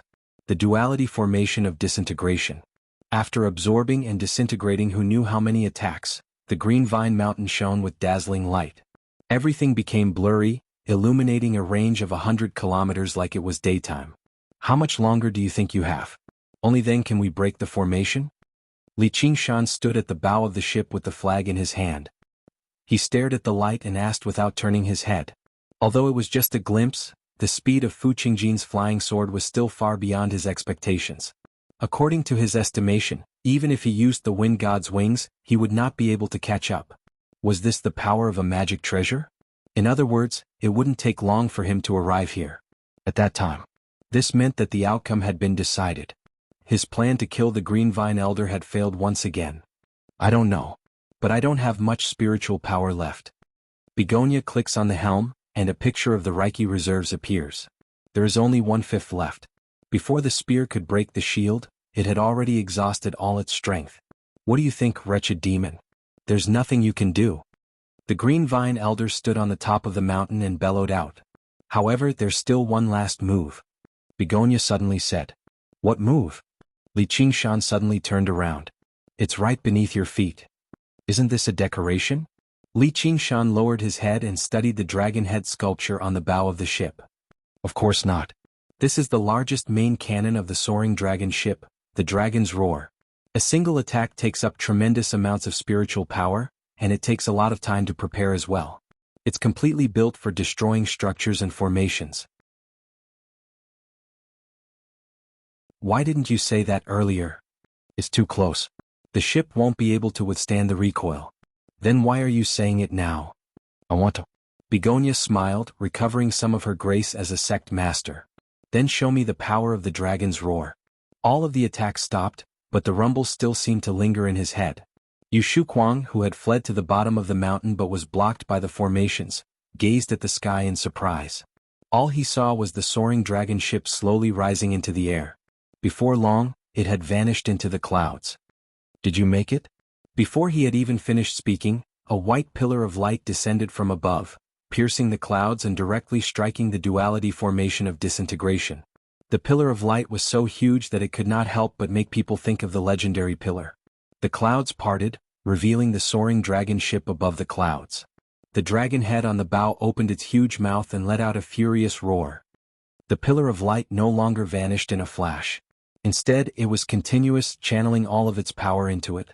The duality formation of disintegration trembled, no longer able to disperse the power completely. It had reached a saturation point, and rings of light dispersed into the surroundings like ripples. On the other side of the pillar of light, the soaring dragon ship trembled as well, creaking and rocking about. The spear struck the shield. If the shield did not shatter, the spear would snap. Can you break through it? Li Qingshan called out. That's hard to say. Begonia frowned as she watched her spiritual power rapidly deplete. Glancing around, her eyes narrowed. All she saw was a speck of green light in the sea of clouds. At the same time, Fu Qingjin also saw the dazzling streak of white light. He frowned and powered the green ruined sword even more urgently. I'll have to trouble you with one last thing. Li Qingshan's voice rang out clearly in Begonia's ears. Do you want to run? The ship can't fly fast. Please help me collect all the puppets and cannons. I want to pack them up and take them away. Li Qingshan had already learnt that the soaring dragon ship could not shrink or expand, nor could it be stuffed into his 100 treasures pouch. However, the tremendous number of puppets and powerful cannons on the ship were all impressive spoils of war. Begonia had no idea how to react. Was this guy really a demon? She controlled the puppets to dismantle all the cannons before gathering them on the deck and stowing them away in her 100 treasures pouch. Let's go down. A cold light flashed through Li Qingshan's eyes. What did you say? I said fly down. You're crazy. Do you know how much this ship is worth? Begonia finally understood what he meant and was taken aback. I don't care how much it's worth. It's not like it's my ship. Li Qingshan smiled resplendently. Fine. Begonia felt helpless. What could she do when her life was in his hands? However, she became excited for some reason. Afterwards, all of the levitation formations on the soaring dragon ship vanished, and it fell back into the restraints of gravity. All of its propulsion changed directions, rushing towards the ground as quickly as it could. The soaring dragon ship descended faster and faster. Li Qingshan stood at the prow of the ship, waving the banner in the whistling wind. The wind became even more violent, sweeping up the soaring dragon ship and making it descend even faster. Under the recoil of the dragon's roar, the indestructible soaring dragon ship collapsed bit by bit. The furnace in the core groaned in pain. Oh no! Fu Qingjin watched on helplessly and paled in fright. The green vine elder squinted his eyes and did his best to peer through the scorching light, gazing at the sky. However, within the surging light of spiritual qi, his soul sense was useless, and his vision was greatly obstructed. He could vaguely make out a black speck that grew larger and larger. Fu Qingjin's voice rang out from the jade tablet in his hand, "Run!" In that moment, the soaring dragon ship that was several hundred meters in length collided with the duality formation of disintegration like a small mountain. Time seemed to slow down. As soon as the soaring dragon ship came into contact with the barrier of light, it began to collapse and disintegrate, vanishing inch by inch. Only when the furnace in the center of the ship exploded did the remaining energy erupt all at once. However, before it could unleash its power, it was swallowed up by the duality formation of disintegration as well. The duality formation of disintegration dimmed, twisting as it shrank towards the top of the mountain. It turned into a ball of light and gradually swelled up. In the end, it suddenly lit up, turning the surroundings white. Like a stomach that had been stuffed to its limit, it suddenly exploded after contracting violently. The undigested energy turned into thousands of streaks of light, erupting hysterically. It was like 100 suns had risen up from the ground. It illuminated the green vine elder's terrified face snow white. He seemed like a mortal as he raised his hand instinctively, as if that was enough to block the danger. He was swallowed up by the rapidly expanding ball of light. Boom. Only after what felt like a very long time did a rumble ring out. The shock wave dispersed the clouds, and the sky was filled with stars, dazzling and resplendent. Fu Qingjin stopped moving and stared at the sight before him in shock. Everything had vanished. The soaring dragon ship, the green vine elder, and the green vine mountain. The green vine mountain had vanished, reduced to a huge, spherical pit. Only the foot of the mountain remained, which served as proof of its existence. The other Foundation establishment cultivators rushed over afterwards, and they were all dumbfounded. Their expressions were the same as their disciples, furious and fearful. Shanqing. Haitang. Haitang. Hua Sengzan brushed past Fu Qingjin and called out anxiously. The ground where the green vine mountain used to be at the foot of the mountain trembled slightly. Haitang, is that you? Hua Sengzan rushed over and a streak of green light shot over. Fu Qingjin stood there with his sword in hand. The soil flipped over and Yu Shuquang stuck his head out. Seeing the tip of the sword before him, he leapt in fright. Afterwards, the disciples of the Green Vine Mountain crawled out one after another. They were unable to leave the Green Vine Mountain, so they dug out a hole together and hid underground. Even if the demons got through the formation and could not see them, they probably could not be bothered with searching for them. As a result, they were buried underground, but they managed to survive. Where's the Green Vine Mountain? Yu Shuquang looked around and saw the pit. He was taken aback before realizing what had happened. He was dumbfounded too. He still had lingering fears. If the pit had grown a few times larger, it would have reached where they were hiding. Fu Qingjin sheathed his sword, while Hua Sangzan was disappointed. Qingzan, I'm here. Begonia emerged from behind a mountain. Hi dang, that's fantastic. I had thought you weren't injured, were you? Hua Sangzan flew over. His face was filled with joy. Begonia's heart warmed up. After spending so many years together, she had not been heartless after all. It was just a pity that they were not fated to be together. Where's Shanqing? Their eyes met. Hua Sangzan sighed as well. It was not that he did not have any feelings for her, but he was unable to change his mind. Accepting her feelings when he already had someone else he loved was disrespectful to her. It would only make her even sadder in the end. What about the demon? Fu Qingjin interrupted. Shanqing died to protect me, Begonia said slowly with a desolate expression. In her story, the demon used her to threaten Jiang Shanqing, forcing him to control the soaring dragon ship to attack the Green Vine Mountain. In the end, when the demon wanted to silence her, Jiang Shanqing stood forward and kept Li Qingshan busy, allowing her to survive. It was said that women were natural actors, and Begonia was one of the best of the best. She weaved a perfect set of lies, completely absolving herself of responsibility. Who knew where the demon called North Moon had fled to? However, he had left behind a few things in her possession.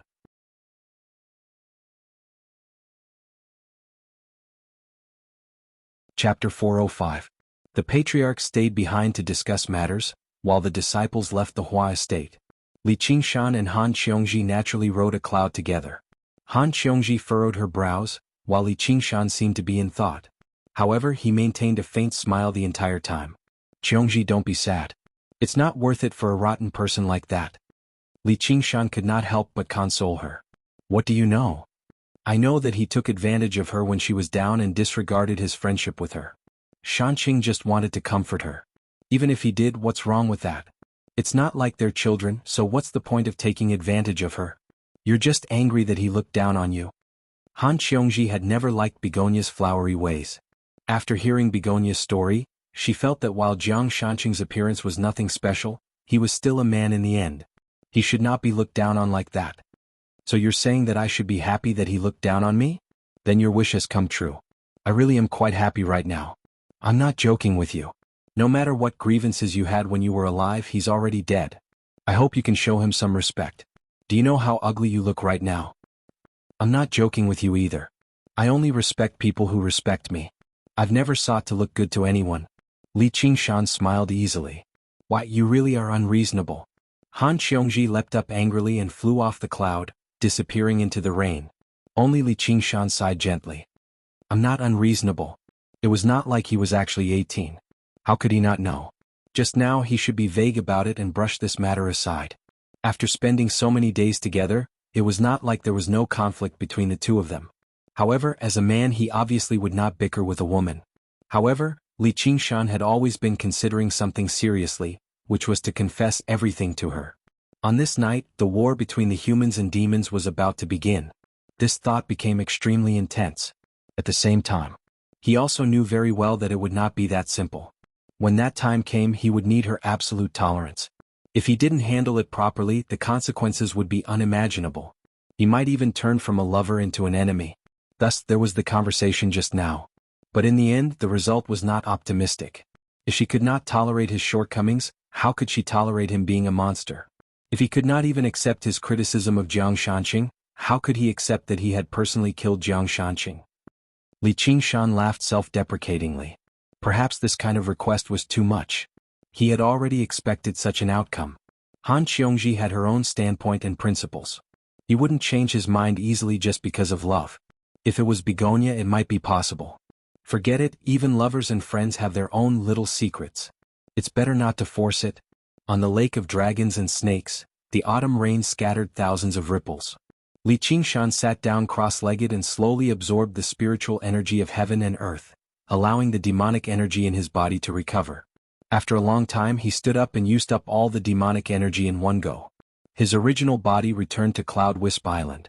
His clone flew towards the building. He still had many things in Begonia's possession. However, no matter what, he still felt rather gloomy.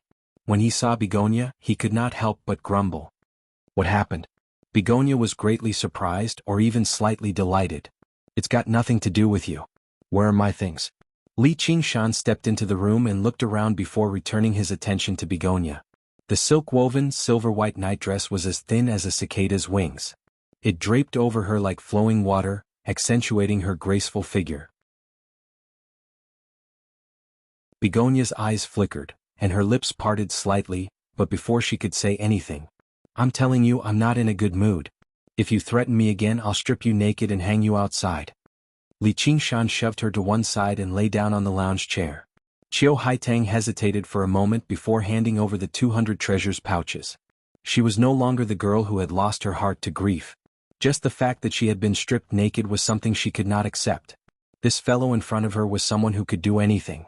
Li Qingshan accepted the 200 treasures pouches, checked them and shoved them into his bosom.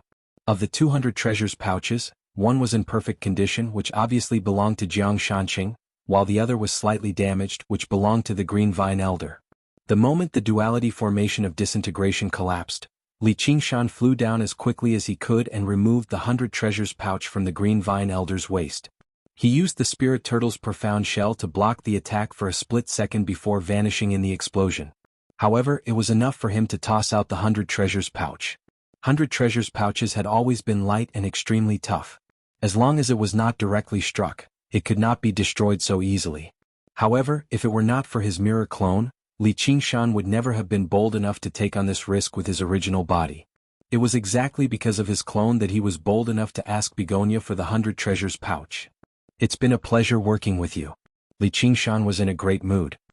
He patted Begonia's shoulder and was about to leave. "There's something I want to tell you. I did what you said and tested him again." Begonia grabbed his wrist in a hurry and began talking to herself. "That's very good." Li Qingshan sighed slightly after listening to that. "Little Hua really doesn't get it. So much for helping you out so much.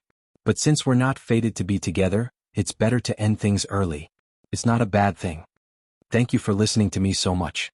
As repayment, if you have any questions I might be able to answer them for you." Begonia placed her hand on her chest and smiled. She was noble and reserved. Forget about that. If we're talking about understanding a woman's heart, I believe there aren't many people who can beat me. Li Qingshan walked to the window and stopped. He turned around and said, "All right." He hid all the details and only said that he had a big secret that he wanted to share with his lover. But after testing her, he felt that she wouldn't accept it. "What do you think I should do?" "Hey, I'm asking you a question." He waved his hand in front of her. "You don't have to do anything." Begonia came back to her senses. She didn't think that someone as wild as him would have such a delicate and complicated mind. His deep feelings for that woman made her a little touched. His distressed look actually made her feel pity for him. If he could win a person's heart, what secret couldn't he accept? This is also a suggestion? At least tell me how to ease the relationship. If I'm not wrong, she'll come back to you soon. What? Her position isn't as firm as you think. Unlike stubborn men, women will always take a step back for the love of their heart. I hope you can treat her well and don't let her down. Begonia's expression was very serious. Suddenly, she seemed very mature and almost experienced. As a foundation-building cultivator and a sect master, didn't she have her own persistence? But only she knew how many steps she retreated until there was no more room to retreat. On Cloud Wisp Island in a bamboo forest, Li Qingshan sat on the veranda. He suddenly felt a familiar breath pass through the night rain. If this secret hurts your relationship and only makes her feel pain, you have the responsibility to keep this secret forever. This is also a kind of love, Begonia said faintly.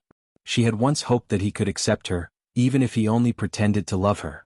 Li Qingshan raised his head and saw a familiar figure leap over the treetops and fly into his arms. Her voice was hoarse. "Bastard, why didn't you come after me? Do you know how painful it was for me?" Jiongji? Her whole body was wet and her cheeks were wet.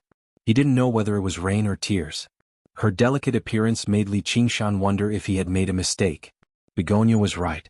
She wasn't as persistent or strong as he thought. Just as she could easily affect his mood, he could also easily hurt her heart. This was the price of love. Li Qingshan lowered his head and kissed her deeply. I understand. Thank you for your advice. I will cherish this relationship. Li Qingshan stepped onto the windowsill and looked back at Begonia with a smile. Then he jumped up, spread his wings and disappeared in the night rain.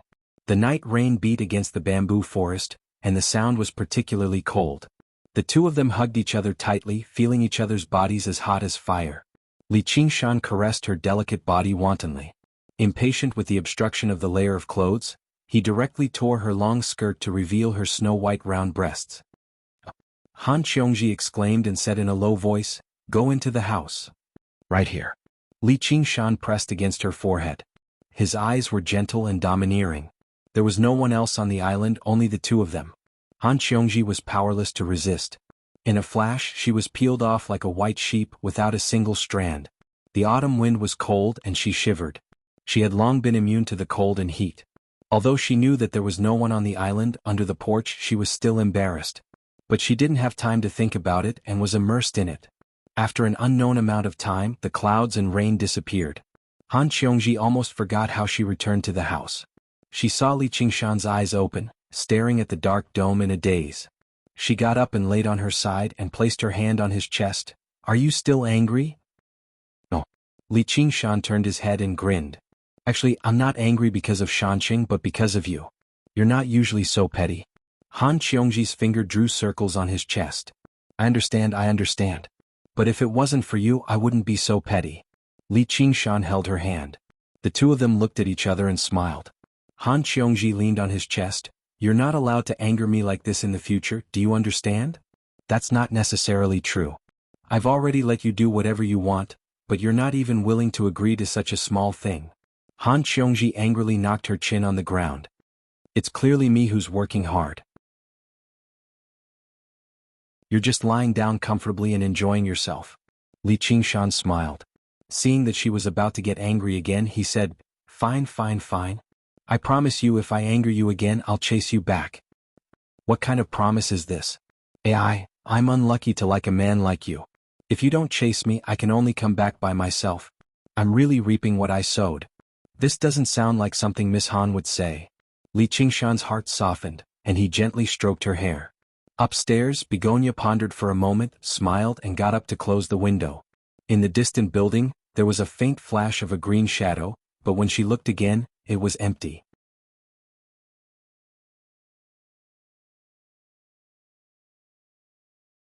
Chapter 406. The night wind whistled and the drizzle filled his face. Li Qingshan flapped his wings and flew through the dark sky. The half-transparent wings of wind would expand and contract at times. He was like a red fish, leaping out of the sea of clouds at times and falling into the rain at other times. As he did so, he rapidly familiarized himself with its usage. At this moment, the spirit turtle's demon core suddenly flickered, giving off a hint of warning. Li Qingshan turned around and hovered in the air. All he saw was the sky, but he sensed nothing out of the ordinary. However, the feeling of being watched became clearer and clearer. A streak of green light moved through the clouds. Fu Qingjin's expression was bleak, and his gaze was like lightning. When Li Qingshan stopped, he stopped as well, hiding in the clouds quietly. The drizzle did not stop. They stood in silence. Li Qingshan basically determined the other person's identity immediately. His trip to the tower had still exposed him at the end of the day.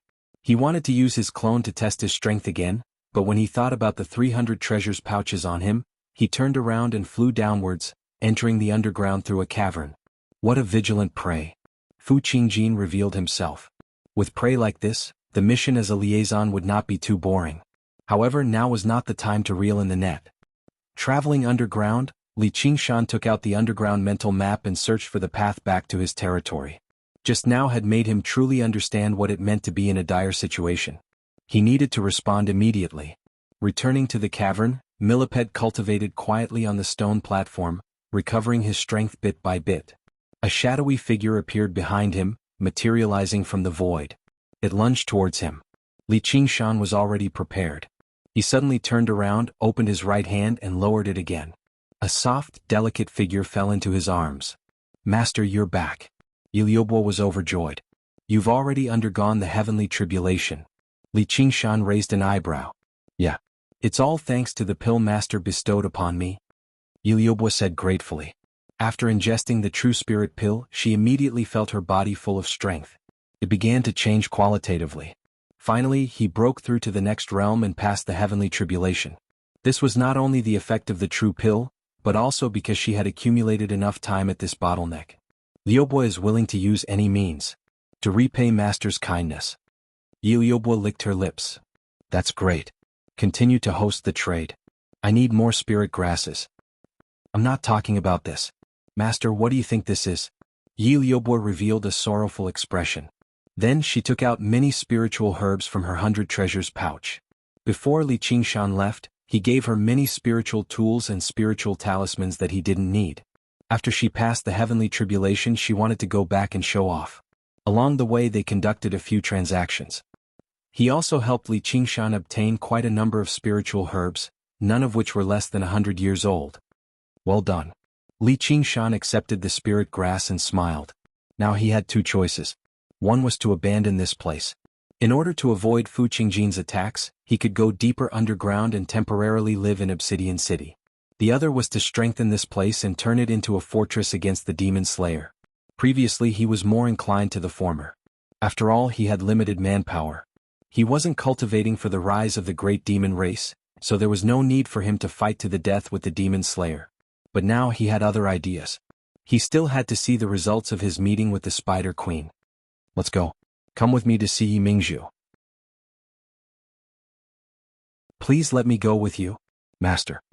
Yi Liusu walked out of the darkness without a sound. All right, bring Millipede.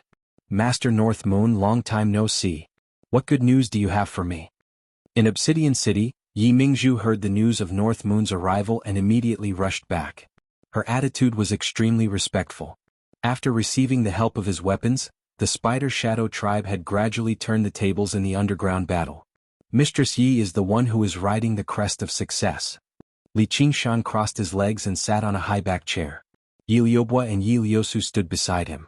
How can I be worthy of Master North Moon calling me mistress? You can just call me Pearl. This is all thanks to Master North Moon. This is just a small gift, not enough to show my respect.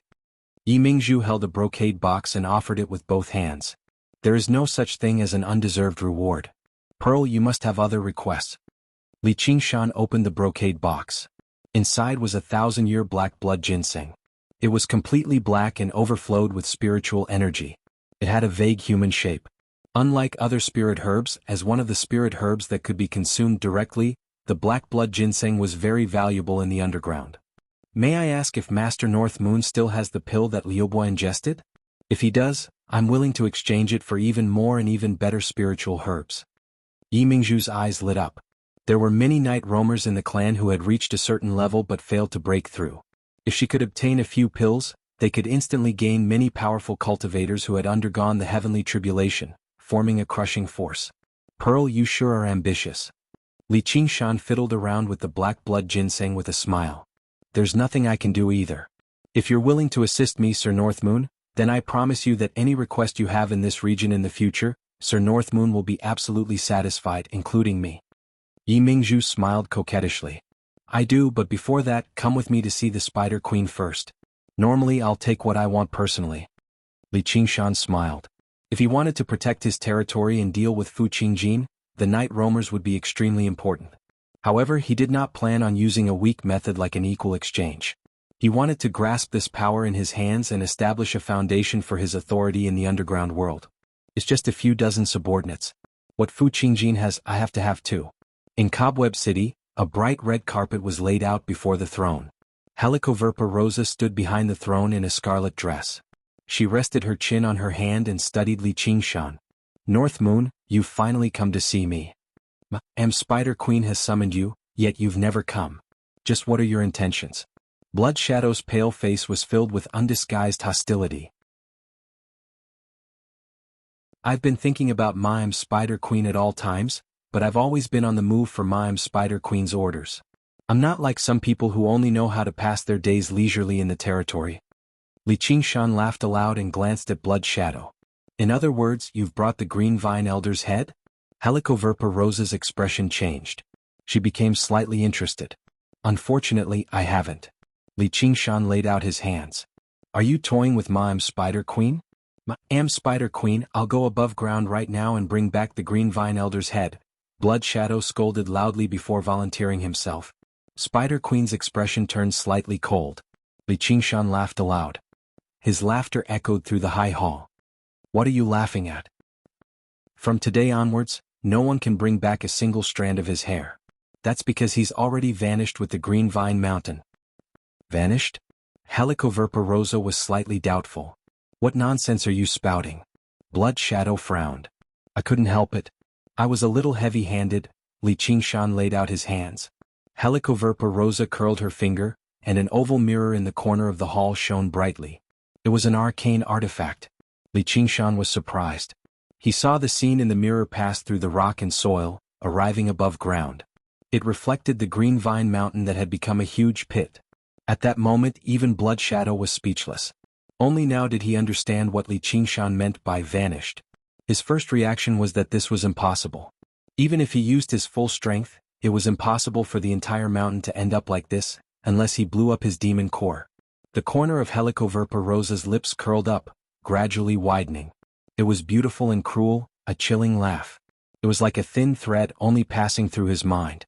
Outside, Yi Mingzhu shivered inside and lowered her head. She gained a deeper understanding of Li Qingshan's power. At this moment, the two powerful demon generals, Dragon's Nail and Strong Stone, rushed over. They heard the Spider Queen's laughter and were extremely surprised. What's this pit? After bowing, Strong Stone looked at the reflection in the mirror and asked with a frown. The Green Vine Mountain. Dragon's Nail said slowly, speaking even slower than before. She also doubted her own judgment as she stared at Li Qingshan deeply. You did it? Strong Stone's voice was thunderous, filled with surprise. You've done very well. From today onwards, I permit you to see me directly. There's no need to report. Helicoverpa Rosa's voice became much more amiable. No one would dislike a powerful and agreeable gift.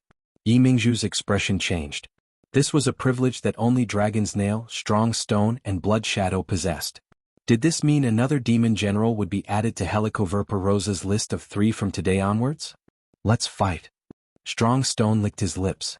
Fervent battle intent rose up from his body, but he did not object. However, he didn't voice his objection.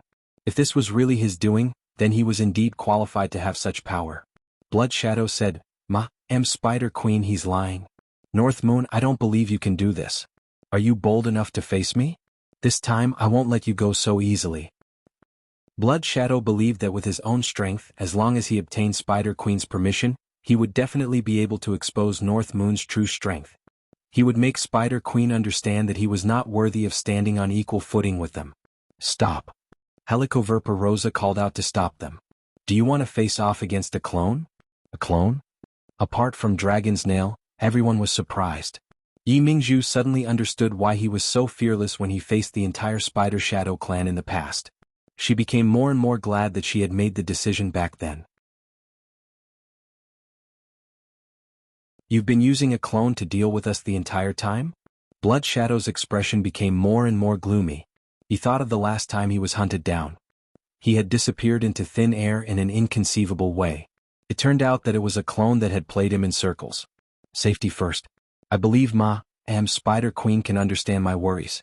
After listening to the whole story, perhaps even my brothers Dragon's Nail and Strong Stone would be able to understand. Actually, even if Am Spider Queen used me as a scapegoat, I wouldn't find it strange. Tell me, what did you do that I need to use you as a scapegoat?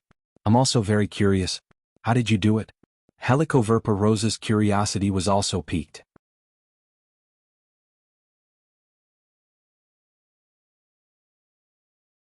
Chapter 407. After seeing the Spider Queen, I immediately went up the Green Vine Mountain to kill Old Man Green Vine, but I fell for Fu Qingjin's trap of the Sword Collection Palace and lost my clone. Ever since then, the Green Vine Mountain has been enveloped by the duality formation of disintegration. It's impossible to enter. The duality formation of disintegration. You destroyed the duality formation of disintegration? Dragon Snail's calm face finally showed a ripple. He spoke much faster too. Brother Dragon's Nail knows about it too? To be honest, I was unable to destroy the formation. I don't think anyone present apart from Am Spider Queen can do it, so I've been thinking about a plan the entire time. That was until last night, when the members of the Demon Slayer gathered in an estate outside the Clear River Prefecture. Demon Slayer? Strong Stone frowned. To demons, this name was without a doubt a great mockery. That's right. The so-called Demon Slayer is a group of sects led by the Sword Collection Palace. The current generation of Demon Slayer in the Clear River Prefecture seems to be under the rule of that Fu Qingjin.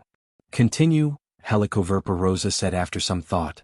When I followed them, I saw one of the Foundation establishment cultivators descending from the sky with a huge ship. Then he left first. Later on, I found out that the ship was called the Soaring Dragon Ship, and it was a powerful mechanism built by humans. I secretly chased after it, and there were 2 Foundation establishment cultivators on it. Li Qingshan told her everything that had happened in a single breath. The hall fell silent. He had hijacked a powerful human battleship, destroyed the formations of the Green Vine Mountain, and killed the Green Vine Elder all by himself. Just how soul-stirring was this series of actions? If he were not both brave and clever, how could he have achieved this? Kit, you've got some skill. What I admire the most in my life are the strong. You're strong and vicious enough. Strong Stone laughed aloud and slapped Li Qingshan's shoulder. Demon Chi suddenly poured into his hand, and he slammed down with tremendous force. Boom. A huge hole had appeared where Li Qingshan had been standing. I want to fight you even more now. Strong Stone raised his head and laughed wildly, his eyes flashing with light. There will be a chance. Li Qingshan dodged to the side and rested his head on his arm. Are you afraid that I will betray you? Helicoverpa Rosa stood up and looked straight at Li Qingshan. Isn't that your hobby? Li Qingshan laughed. Betrayal, jealousy, chaos, pain. Helicoverpa Rosa had long revealed everything in her nature without reservation, flaunting her evil like a mortal flaunting her good. Compared to saying the conflict between night roamers was for the sake of balance, it was better to say it was to please her. Do you have any objections? No, this is where your charm lies. You're also very charming. You make me want to have sex with you. Then I'll swallow you one bite at a time. Helicoverpa Rosa made her way down from the throne slowly and touched Li Qingshan's cheek.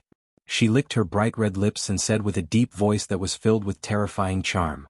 A sliver of shock flashed through Yi Mingzhu's eyes.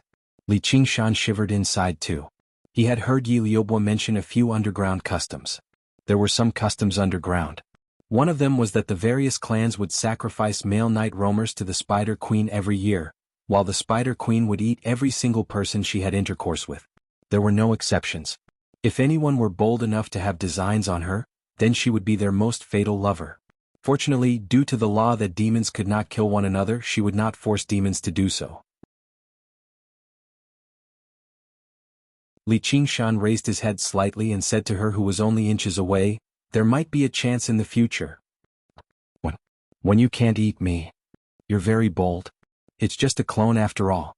If my true body were here, I might have pissed my pants from fright already. Li Qingshan shrugged. What reward do you want? Feel free to ask. Helicoverpa Rosa returned to the throne with a flash. I want to be the king of the night roamers. Li Qingshan answered without the slightest hesitation. Aren't you a little too bold? Helicoverpa Rosa's face suddenly changed. She radiated with murderousness and a hint of sweetness. The night roamers were her most important toys, yet someone was bold enough to ask her for them. Yi Mingzhu's expression changed too. She suddenly understood what Li Qingshan was trying to say. What I want, I'll go get it myself. She was ambitious, but all she wanted was for the Spider Shadow clan to become the most powerful clan among the night roamers.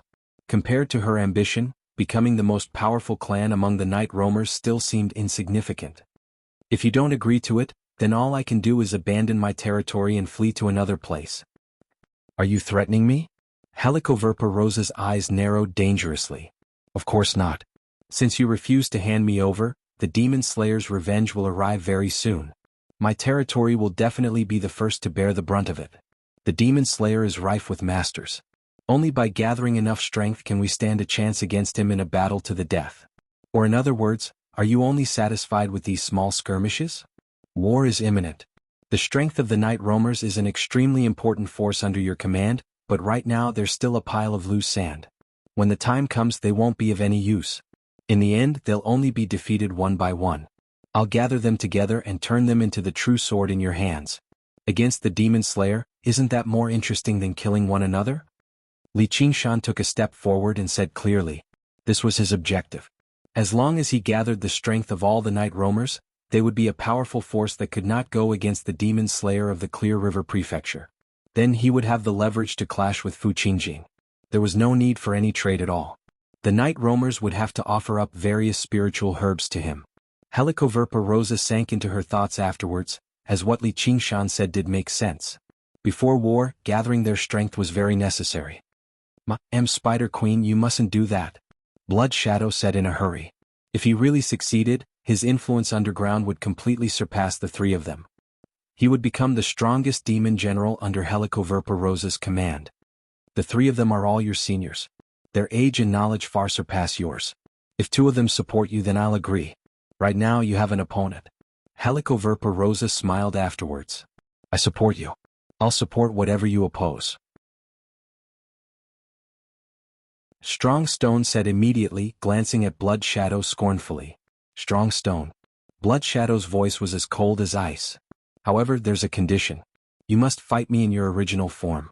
If you lose, I'll take over this position. What do you think? Strong Stone raised his hand and pointed at Li Qingshan. No problem. Li Qingshan smiled confidently. Strength always spoke between demons. At this moment, only Dragon's Nail remained. His back was hunched and his head was lowered as if he had fallen asleep. As the wisest and most mysterious demon general under Helicoverpa Rosa's command, no one could guess what his decision would be.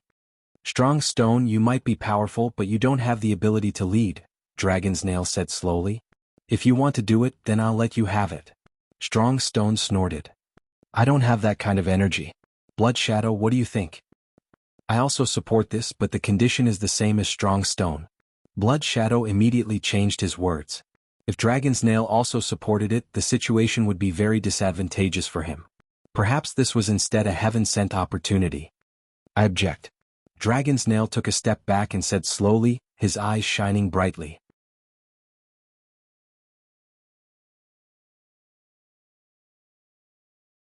Chapter 408. Cunning Old Man. Li Qingshan cursed inwardly. If he wanted to obtain this position, he would have to defeat two powerful demon generals, while Dragon's Nail could stay out of it. If he failed, Blood Shadow and Strong Stone would not accept each other, and it would probably be difficult to determine a victor in terms of strength. At that time, Dragon's Nail might have to step forward to preside over the situation. Alright, then it's decided. North Moon, when do you plan to proceed? Helicoverpa Rosa pursed her lips. She was always in high spirits when it came to disputes. Within 3 days, I will definitely meet Her Excellency Spider Queen and have a showdown with the two seniors. Li Qingshan cupped his hands. After some probing, he had basically confirmed that Helicoverpa Rosa was an extreme pro-war member of the demon race. She would not care about the Treaty of Kings and hand him over. Of course, the final decision would still be in the hands of the Dragon King of the Sea who ruled the entire Qingzhou fiendish demon world. But presumably, everyone could see that war was unavoidable. The chances of the Dragon King of the Sea killing his generals in the middle of battle were so small that it was almost impossible. Strong Stone's face was full of excitement, Blood Shadow's eyes were sinister, and Li Qingshan's lips curled slightly. The three powerful demon generals' gazes clashed fiercely before they looked away and took their leave. After leaving the throne hall and returning to the city of the Spider Shadow tribe, Li Qingshan looked down at the entire cobweb city from a high balcony. Her Excellency North Moon, how confident are you? Yi Mingzhu probed. 50%. Li Qingshan was neither arrogant nor unduly humble. Instead, he displayed a kind of transcendental confidence. If you are willing to help, perhaps I can increase it by another 10 or 20%. I will definitely satisfy Her Excellency North Moon. Yi Mingzhu lowered her head slightly. This chance of victory was already shockingly high. If my ambition can be realized, what's so difficult about yours? Uncle, that little brother of yours. How troublesome. There's nothing I can do this time. Gu Yenying said helplessly as she held the ink dragon talisman in her hand. After receiving the news from the Green Vine Mountain, she wished she could capture Li Qingshan immediately. She grabbed his neck and asked him what was going on. Did he really think that her words were just passing through his ears? The black dragon coiled a few times and said, "Then let's fight." Gu Yenying was shocked. A single sentence from the Dragon King of the Sea was better than 10,000 words from an ordinary person. With a single sentence, he had decided the situation of the entire Azure province and even the direction of the world. Is the peace of thousands of years finally going to be broken? restricted to those below the second heavenly tribulation within the Clear River Prefecture. What? What? Within Cobweb City, there was also a small black dragon that resembled a cloud as black as ink. He passed down the orders of the Dragon King of the Sea. Helicoverpa Rosa was overjoyed at first before becoming furious. The battle she had been looking forward to all this time had finally begun, but she was restricted from taking action. Learn how to use your subordinates. Xiaolong finished this sentence. After saying that, it dispersed. It vanished without a trace. At the same time, Fu Qingjin received an order from the Sword Collection Palace. From today onwards, the Demon Slayer of the Clear River Prefecture would be under his complete responsibility. He could act as he pleased within the Clear River Prefecture. As long as he did not venture too deep underground and reach the existence called Cobweb City, Helicoverpa Rosa would not attack him. But at the same time, he would not receive any assistance from Golden Core cultivators. They all sighed in thought at the same time. Were they planning on treating the 1,500 kilometers of the Clear River Prefecture as a chessboard? The Clear River Prefecture seemed to be a miniature version of the Green Province. The entanglements between the three organizations were basically the same. No one knew just what kind of tacit understanding the figures above had reached to decide on a game of chess like this. Were they planning on practicing for the future war? Or were they planning on using the cruel battle to warn these warmongers? Or perhaps it was just a game in their long lives. A wager. Gu Yenying stowed the Ink Dragon talisman away. Is my job to prevent people from interfering with this game? Everyone else would be fine, except the old man from Pine Suff Academy was very stubborn. Only one person could make him stop. The wind blew and the pine trees rose and fell. The wind swept up the mist and rain, rolling over the pine trees like a cloud of smoke. It swam through the mountains and collided with a huge mountain. There was a series of lofty buildings on the mountain. There were 4 large words written in bold strokes on the door. It was the renowned Pine Suff Academy. The sound of reading reached their ears, passing through the autumn rain and rising into the sky. A streak of light descended from above, arriving outside a thatched hut at the back of the mountain. A dark-skinned scholar sheathed his sword. He was already a Foundation Establishment cultivator who had undergone the heavenly tribulation. The thatched hut before him was so simple and crude that even mortals would find it to be overly run down. However, the scholar behaved politely. He tidied his clothes and bowed. "Master." The wooden door opened and a figure with his back bent over a table wrote. His small, skinny body seemed especially large with the support of his robes. On the ground behind him there were many bottles and jars. They were actually used to collect the rainwater that had seeped through the thatched hut. "Junior brother Jiang is dead." The scholar was furious. After receiving Jiang Shanqing's distress message, he immediately went to provide assistance, but he never thought the outcome would be like this. Not only did he die, but they had even lost the soaring dragon ship that was extremely important to Pine Suff Academy. After listening to what had happened, the old man had just finished writing a piece of calligraphy. With a wave of his sleeve, a long sword hanging on the wall flew into his hand. The scabbard was very old, but it was simple and unadorned, just like him. He made his way out of the door step by step, and his presence grew stronger and stronger. It filled the entire world with his large robes, the simple hut, and the entire Pine Suff Academy. His face was covered in wrinkles, stern and almost rigid. His sparse, white beard swayed gently. In the eyes of mortals, he was just a skinny, small old man, but he possessed an unimaginable bearing, vast and fearless. He was the head of Pine Suff Academy, Wen Jingming. "I'll be right back. Please wait, Brother Wen." At this moment, a man came walking through the rain. At first glance he seemed to be no more than 20 years old, but he seemed to have the vicissitudes of 100 years old. He wore a luxurious crown on his head and wore purple clothes. His handsome face always seemed cold and indifferent, with a faint smile on his face. Sure enough, when Jingming stopped, he frowned. "Sir Governor, what brings you to my thatched hut in the mountains?" "Originally, I didn't want to come to your thatched hut in the mountains and waste my breath on an old man like you." The person who had come was the governor of the Rui Commandery, the hereditary Marquis of Rui. "Did Mgu send you to persuade me? If you want to avenge your disciple, you'll get the chance sooner or later, but not now. This isn't persuasion, this is an order." The school of Confucianism was unyielding, unmoved by poverty and uncorrupted by wealth. Even if Gu Yenying came in person, she would not be able to stop Wen Jingming from avenging his disciple. However, the Marquis of Rui was the legitimate ruler of the Rui Commandery. Unless his orders were treasonous, no Confucian could defy them. It was not that they could not, but that they were unwilling. After a few words, when Jingming returned to the hut and began to write away, his sword hung by his waist, unwilling to remove it. In the sky, Gu Yenying said to the Marquis of Rui, "Thank you. I will do my best to satisfy your request." The Marquis of Rui's expression was no longer as cold as before. His smile was as gentle as water as he stared at her face. Gu Yenying ignored his gaze and smiled in thought. The chessboard had been set, so where were the pieces? Li Qingshan, oh Li Qingshan. Are you a soldier who will never return, or are you a general who leads an army? On the rippling lake, Li Qingshan confirmed several times that the spirit turtle's demon core truly did not give off any warnings. Just now, he dove into the lake of dragons and snakes and handed the Green Vine Elder and Jiang Shanqing's 100 treasures pouches to his true self. He passed through the formation of dragons and snakes and returned to Cloud Wisp Island. Han Qiongji had already left, leaving behind a note for him.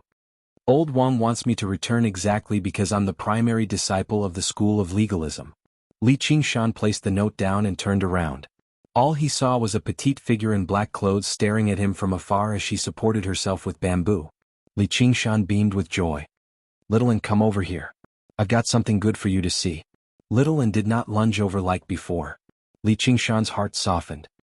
He walked over and crouched down, rubbing her head. "What's wrong? Are you angry?" "Yeah." Little Un nodded obediently. "It's all my fault. Please forgive me, I'm Little Anne." Li Qingshan scooped her up with a smile. He was apologetic and doting. "Do you not want me anymore?" Little Un wrapped her arms around his neck and said extremely softly, "What nonsense are you spouting? I don't want anyone else but you." Her tender voice made Li Qingshan's heart ache. "Then why didn't you come looking for me? I didn't dare to disturb you." Little Un frowned slightly. "I promise I won't do it again." Li Qingshan looked into Little Anne's clear and dark eyes. When he was with her, there was no lingering feeling like Han Qiongji, but there was an indescribable sense of peace and tranquility. It was a sense of belonging. She had once said that wherever she was, it was her home. Actually, that was not the case. Wherever she was, it was her home. Perhaps she would not always think about it, but she would never forget it. "Come, give me a kiss." Little Un kissed him heavily on the cheek. Li Qingshan's face was filled with a brilliant smile. Even the overcast rain could not hide it. Little Un was also infected. She revealed a shy and blissful smile. "Let me tell you, I've done something great recently." Li Qingshan showed off as he made his way into the house. He was not as awe-inspiring, not as brave and fearless. At certain times he even seemed petty, greedy, lustful, and full of flaws. However, this was him. There was no need for him to disguise himself. Their conversation after so long actually gave him an indescribable sense of carefreeness and ease, no less than when he sailed the ship and destroyed the Green Vine Mountain, even though Little Un only listened with a smile. However, just how many people in the world could find a listener like that? Begonia had said that if he loved her, he would keep her secret forever. That was a very good way of putting it, but she had overlooked the most important point, which was Li Qingshan's feelings. It was not that she was ignorant. She was just imagining the perfect lover in her heart, but she never thought that a demon would have the concept of home. When he decided to properly cherish this relationship and stop making it difficult for Han Qiongji to keep his secret, even Li Qingshan failed to notice the change in his emotions. He just felt like he had neglected Little Un during this period of time. He really should not have done it.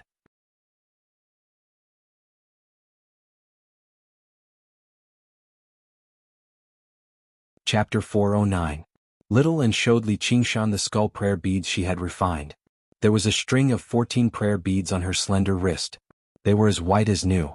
Even if these are skull prayer beads, are there any special changes now that there are 14?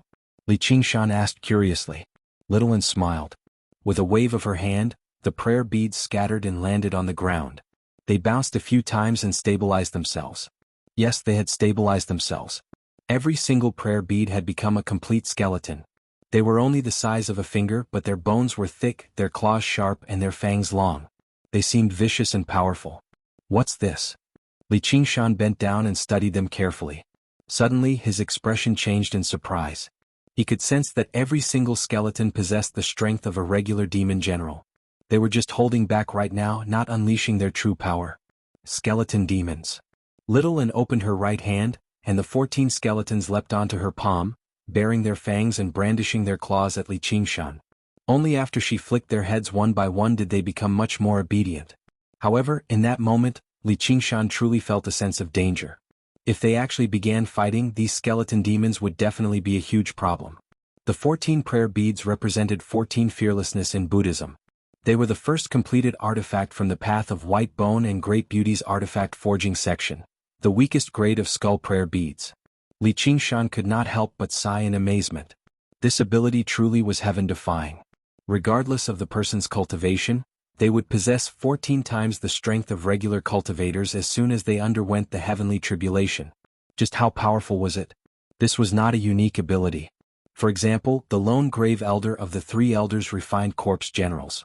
Or a master of Moism refined powerful mechanical puppets to achieve this effect. However, the difficulty of refining them and the high demands on the materials were all incomparable to the skull prayer beads. Most importantly, the skull prayer beads were closely connected to Little Anne. They were basically like clones, so she could control them as easily as moving her own arms. At crucial times, she could even merge them with her original body again to mend her bones and heal her wounds. This was a supernatural power that came from above the 9 heavens. Legend had it that it could be cultivated to the Bodhisattva realm. The higher one cultivated, the more powerful it would be.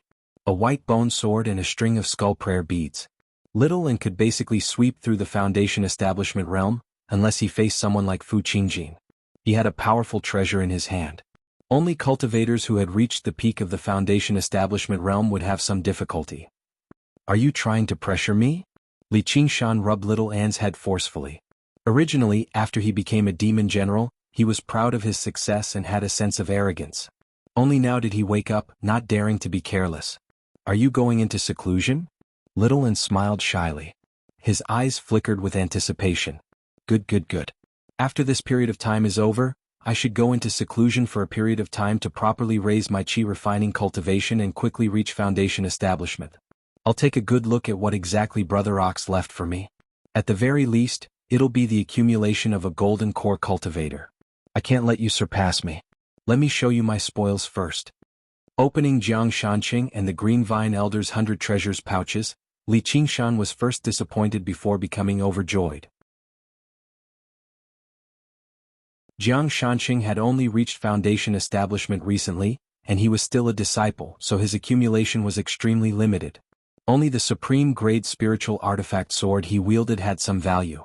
There were not a lot of other pills and spiritual stones. However, the Green Vine Elder's 100 treasures pouch was so abundant that it completely exceeded Li Qingshan's expectations. Even if the other 2 elders of the 3 mountains worked together, they probably would not be able to surpass him. The tremendous amount of pills and spiritual herbs was basically too much for the eye to take in. The supreme grade spiritual artifacts all flickered with light. Among the pills, just the True Spirit pill and the Virtue Accumulation pill amounted to over a dozen.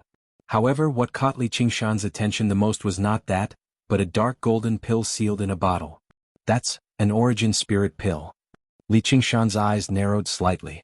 After spending so much time with Ruexian, he had basically grasped most of the common knowledge about alchemy, including the renowned Origin Spirit pill. Its effects were similar to the True Spirit pill, also for breaking through to golden core. It was 100 times rarer than the True Spirit pill. It was impossible for regular foundation establishment cultivators to possess one. Who knew what kind of fortune the Green Vine Elder had obtained, or if it was a gift from the Sword Collection Palace. After examining it, Li Qingshan stowed it away carefully. Then he picked up a blade from among the many spiritual artifacts. The blade was purplish-green in color, varying in shades. Coupled with the distinct patterns of feathers, it seemed extremely vibrant. In his hand, it was light as a feather, like it was nothing. Its overall design seemed like a strange bird. The hilt was curved and pointed, resembling the bird's sharp beak, while the blade was wide and large, resembling the bird's wings. The blade was circular, just like the strange bird's head. Its 2 eyes were wide open. It gave off a twisted, strange yet mysterious and magnificent feeling. It made Li Qingshan feel like it was familiar. Suddenly he thought of Ruexian's crystal resin cauldron. Although the patterns were completely different, the overall style was exactly the same. Did this supreme-grade spiritual artifact also come from the Mist Province? Although this was the only supreme-grade spiritual artifact that suited him out of all the supreme-grade spiritual artifacts, using a sword could easily expose his identity, the blade did not seem suited for killing. The blade seemed very blunt. He brushed past the blade with the tip of his finger and suddenly felt a hint of numbness. It rapidly spread up the tip of his finger, leaving behind a dark green, poisonous pattern. It was so vivid that it seemed like a verdant snake. This is a blade of poison. Li Qingshan was alarmed. He suppressed it with the spirit turtle's demon core in a hurry before forcing out the poison with demon qi. The poison was so powerful that even his body could not ignore it. Li Qingshan had guessed correctly. The Green Vine Elder's blade did indeed come from the Mist Province. Because the hilt could absorb poison and the blade could release it, it was known as the blade of the drinking poison feather. The drinking poison feather was a strange bird of legends. Due to its fondness for eating poisonous items, its feathers were renowned for being venomous. Tossing its feathers into alcohol could kill, which was why it was said to quench thirst with poison. The blade's design originated from this. After the Green Vine Elder obtained it, he refined it with various poisonous items, which was why it possessed its current toxicity. However, he never had the opportunity to use it. Only when he obtained a more suitable weapon, the Green Vine Staff, did he store it away in his 100 treasures pouch, never using it again. The Ox Demon Forge's its hide could block direct attacks, but it could not block the invasion of poison. However, that was not the case for other people or demons too. If they did not possess a cultivation method like the Spirit Turtle's method of Qi suppression, they would have to block it with everything they had, or the poison would invade their bodies and cause even more severe damage. In battle, who would give their enemies an opportunity like that? Li Qingshan raised the blade and smiled resplendently. He had finally found a weapon that could increase his chances of victory. Aside from that, the most important reward was a few sets of formation banners and discs for setting up formations. After being replaced by the duality formation of disintegration, the original formations of the Green Vine Mountain were now in the Green Vine Elder's possession. Li Qingshan had obtained quite a few formation scrolls and discs in the past, but they were all items at the level of Qi practitioners, so they were not worth much. These few sets of spirit arrays were true spirit arrays that protected the mountain. In a sense, it was even more important than spiritual tools and pills. It was absolutely impossible to establish a stable base without a formation.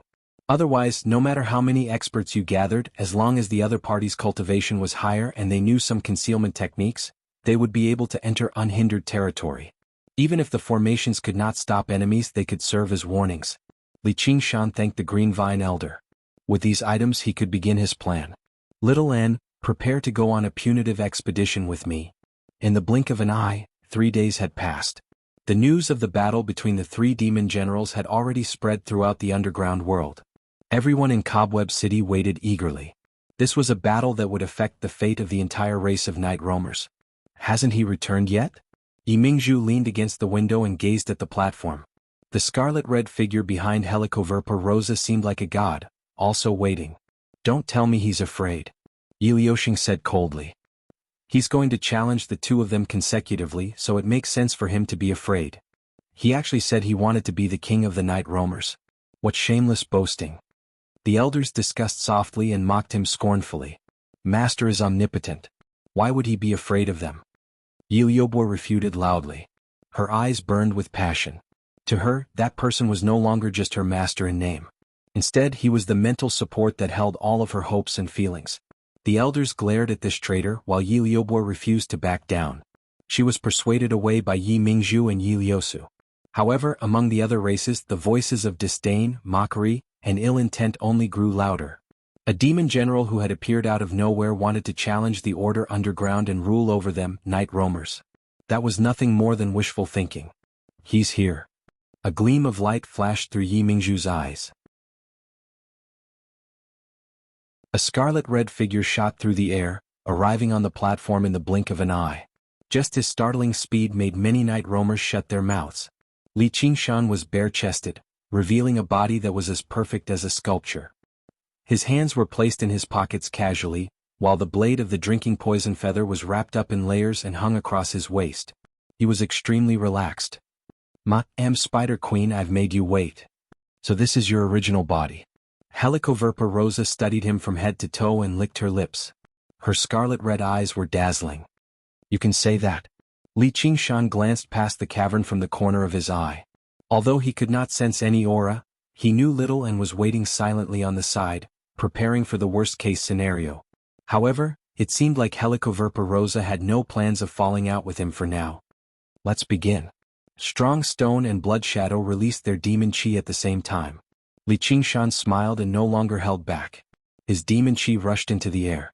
The three demon chi dispersed the black clouds that lingered at the top of the cavern all year round.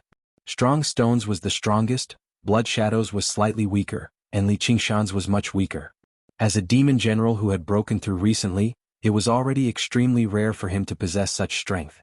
However, just the size of their demon chi was enough to determine the victor. And I had thought my original body was something impressive. Turns out that's all there is to it. Blood Shadow mocked him loudly. You better cultivate for another 10,000 years before you challenge me. Strong Stone was rather disappointed. It was impossible for him to contend against him with his demon chi. Li Qingshan raised his hands and pointed at the two of them, tilting his head and smiling. 10,000 years is too long. All I can do is seize the moment.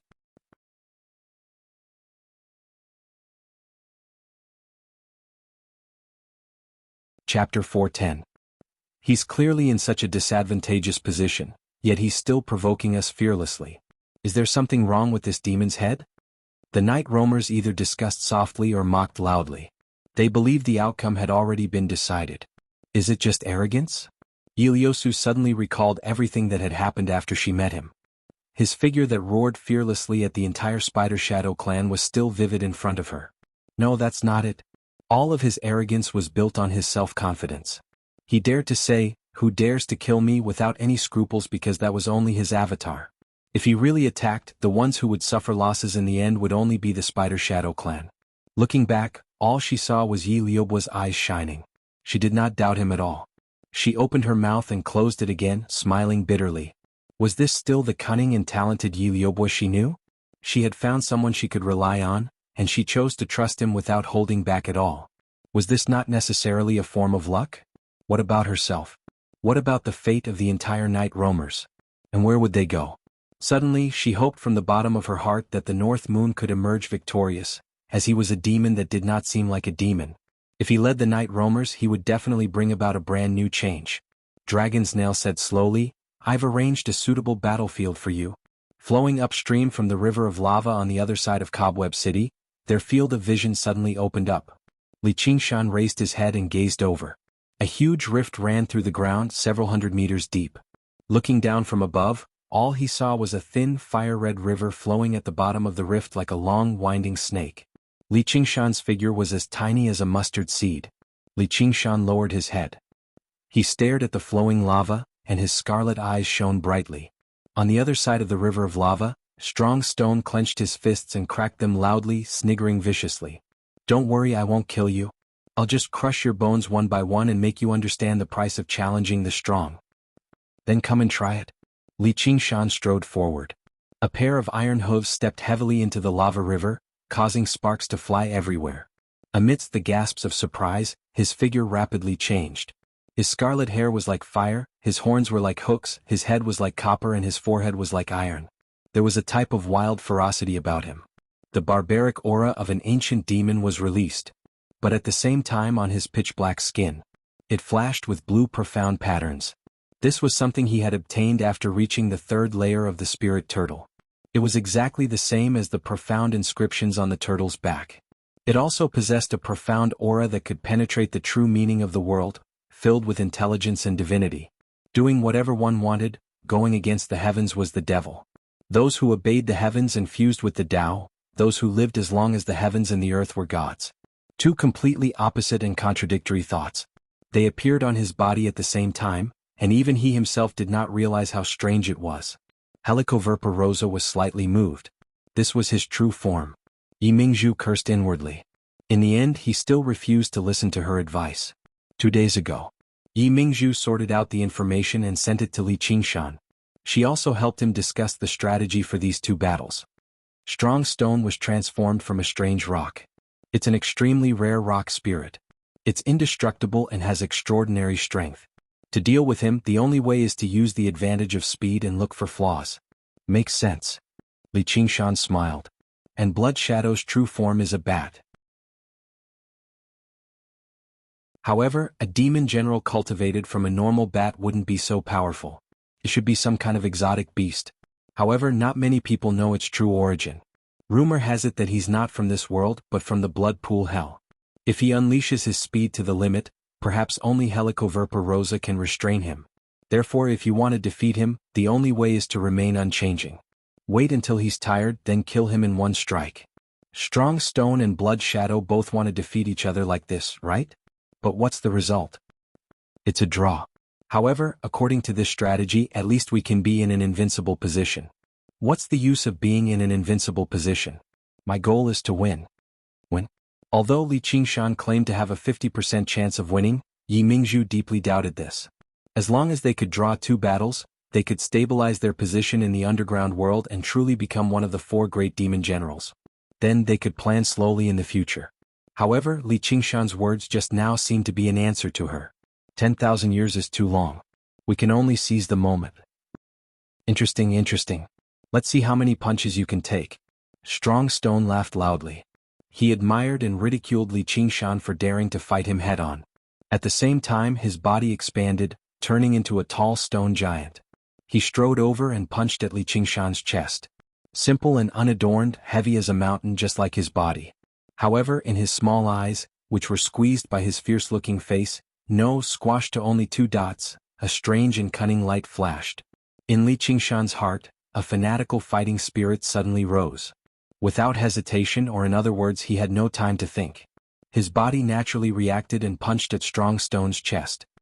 He completely abandoned his own defense, as if he had seen the great hatred of the murderer of his father and wife. He could not wait to smash Strong Stone into pieces, not hesitating to perish together with him. With a loud bang, the wind howled, sand and stones flew. Everyone felt a violent tremor under their feet. Even though they were far away, they could still clearly feel the head-on confrontation between the 2 terrifying forces. The river of magma was suddenly cut off.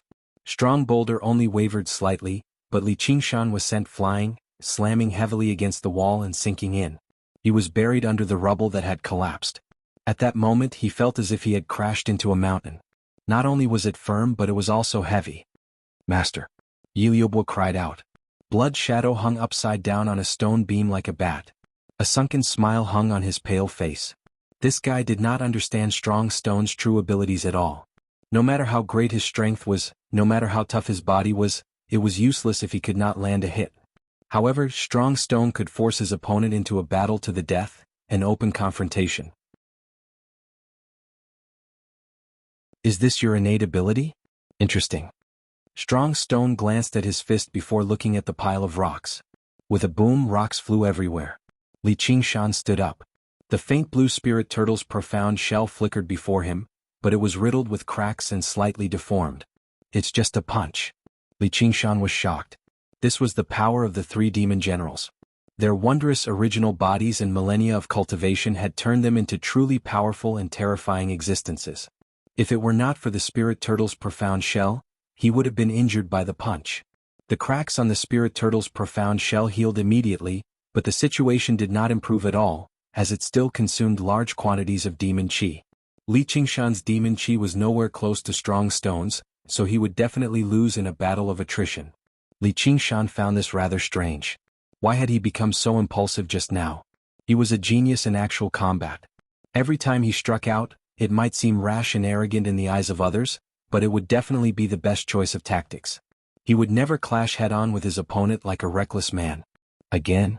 Strong Stone advanced with a wild laugh. His heavy footsteps sounded like war drums. The battle intent and killing intent in Li Qingshan's chest surged uncontrollably once again. His eyes became blood-red as a fist tore through the air, filling his entire field of vision. To be continued.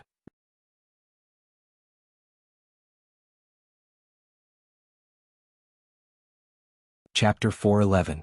You. The stone fist pierced through the air, emitting a muffled thunder-like sound as the wind from the fist surged. Strong Stone was stunned for a moment. His confident punch had actually missed. Is this your innate divine ability? It can actually disturb my mind. Li Qingshan's tiger claws tightly gripped Strong Stone's wrist. His eyes were calm and serene, and his deep voice was like the vibration of metal. He raised his hand and clasped Strong Stone's other fist. With a clang, metal and stone collided. Their eyes met, and the 2 surging forces clashed fiercely. There were no roars or shouts, Only the ground under their feet emitted painful shadows as it continuously cracked and collapsed. What a strong force! He can actually wrestle with strong stone. Maybe he can really win. He can't win. Strong stone hasn't even used his full strength yet. You can actually not be affected? But it's too late. Watch me crush you. Strong stone gritted his teeth and laughed viciously. His muscles rapidly expanded, and huge rocks protruded from his shoulders and elbows to cover his entire body. His head and face were also covered by sharp rocks, and he looked like he was wearing a strange and sinister rugged armor, only revealing a pair of bright eyes. Li Qingshan felt an unparalleled force coming over. It was so heavy that it was like an unmovable mountain pressing down heavily on him. Even the earth's strength could not reverse the situation, and he could only watch helplessly as Strong Stone struggled bit by bit to break free. Break for me? Strong Stone's arms flew up, and he broke free from Li Qingshan's hands. With a tremendous force, he grabbed at Li Qingshan's shoulders. Li Qingshan's shoulders sank and he bowed and lowered his head. Strong Stone's grab missed. Want to lower your head and admit your mistake? Strong Stone laughed wildly. Suddenly he felt his waist tighten and he was picked up by Li Qingshan. A pair of sharp horns were revealed, and they were aimed at Strong Stone's abdomen. He roared, and his iron hooves madly galloped. Boom! Li Qingshan's two horns pressed against the Strong Stone and slammed into the rock wall. Countless cracks instantly covered the rock wall. Boulders fell down one after another, and smoke and dust rose everywhere.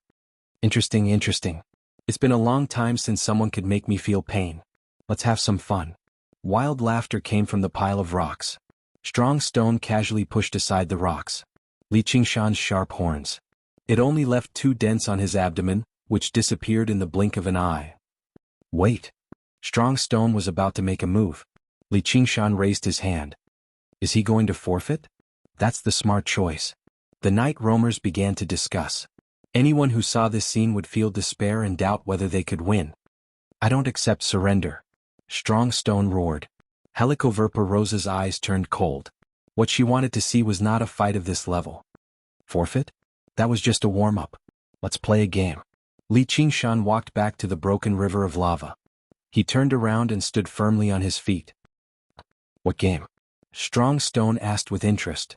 Whoever leaves this river loses. Li Qingshan pointed at the two banks of the river. Limit the range. What? Yi Mingzhu cried out involuntarily. Although the river was wide, it seemed extremely narrow compared to their bodies. That way, as long as they took a step back, they would have to step on the shore. Wouldn't that mean that they had completely lost any room to maneuver and would have to risk their lives against Strong Stone? How was this a game? This was clearly suicide. I knew you wouldn't disappoint me. Helicoverpa Rosa licked her lips and revealed a hint of excitement. Good. Strong Stone was stunned for a moment before cheering loudly. He had never seen such an interesting opponent before. He arrived before Li Qingshan and stood still. Why aren't you using the power you've just now? Li Qingshan asked again. Rock of Slaughter. Strong Stone was slightly taken aback and smiled viciously. What? My original name. When I was still a rock, I already possessed this power. Whether it's humans or beasts, as long as they approach me, they'll be infected by battle and killing intent. If they have companions, they'll kill one another. If they don't, they'll smash their heads against the rock. That's why I'm called the Rock of Slaughter. It's all thanks to them that I can turn a spirit into a demon. Why are you telling me this? Li Qingshan understood. This had already surpassed innate abilities. Instead, it was an ability he was born with. If it were not for the spirit turtle's method of sea suppression, even he would not be able to resist this hysterical battle intent. That's because I'm going to cover my entire body with your blood. Strong Stone roared at the sky and unleashed the terrifying power.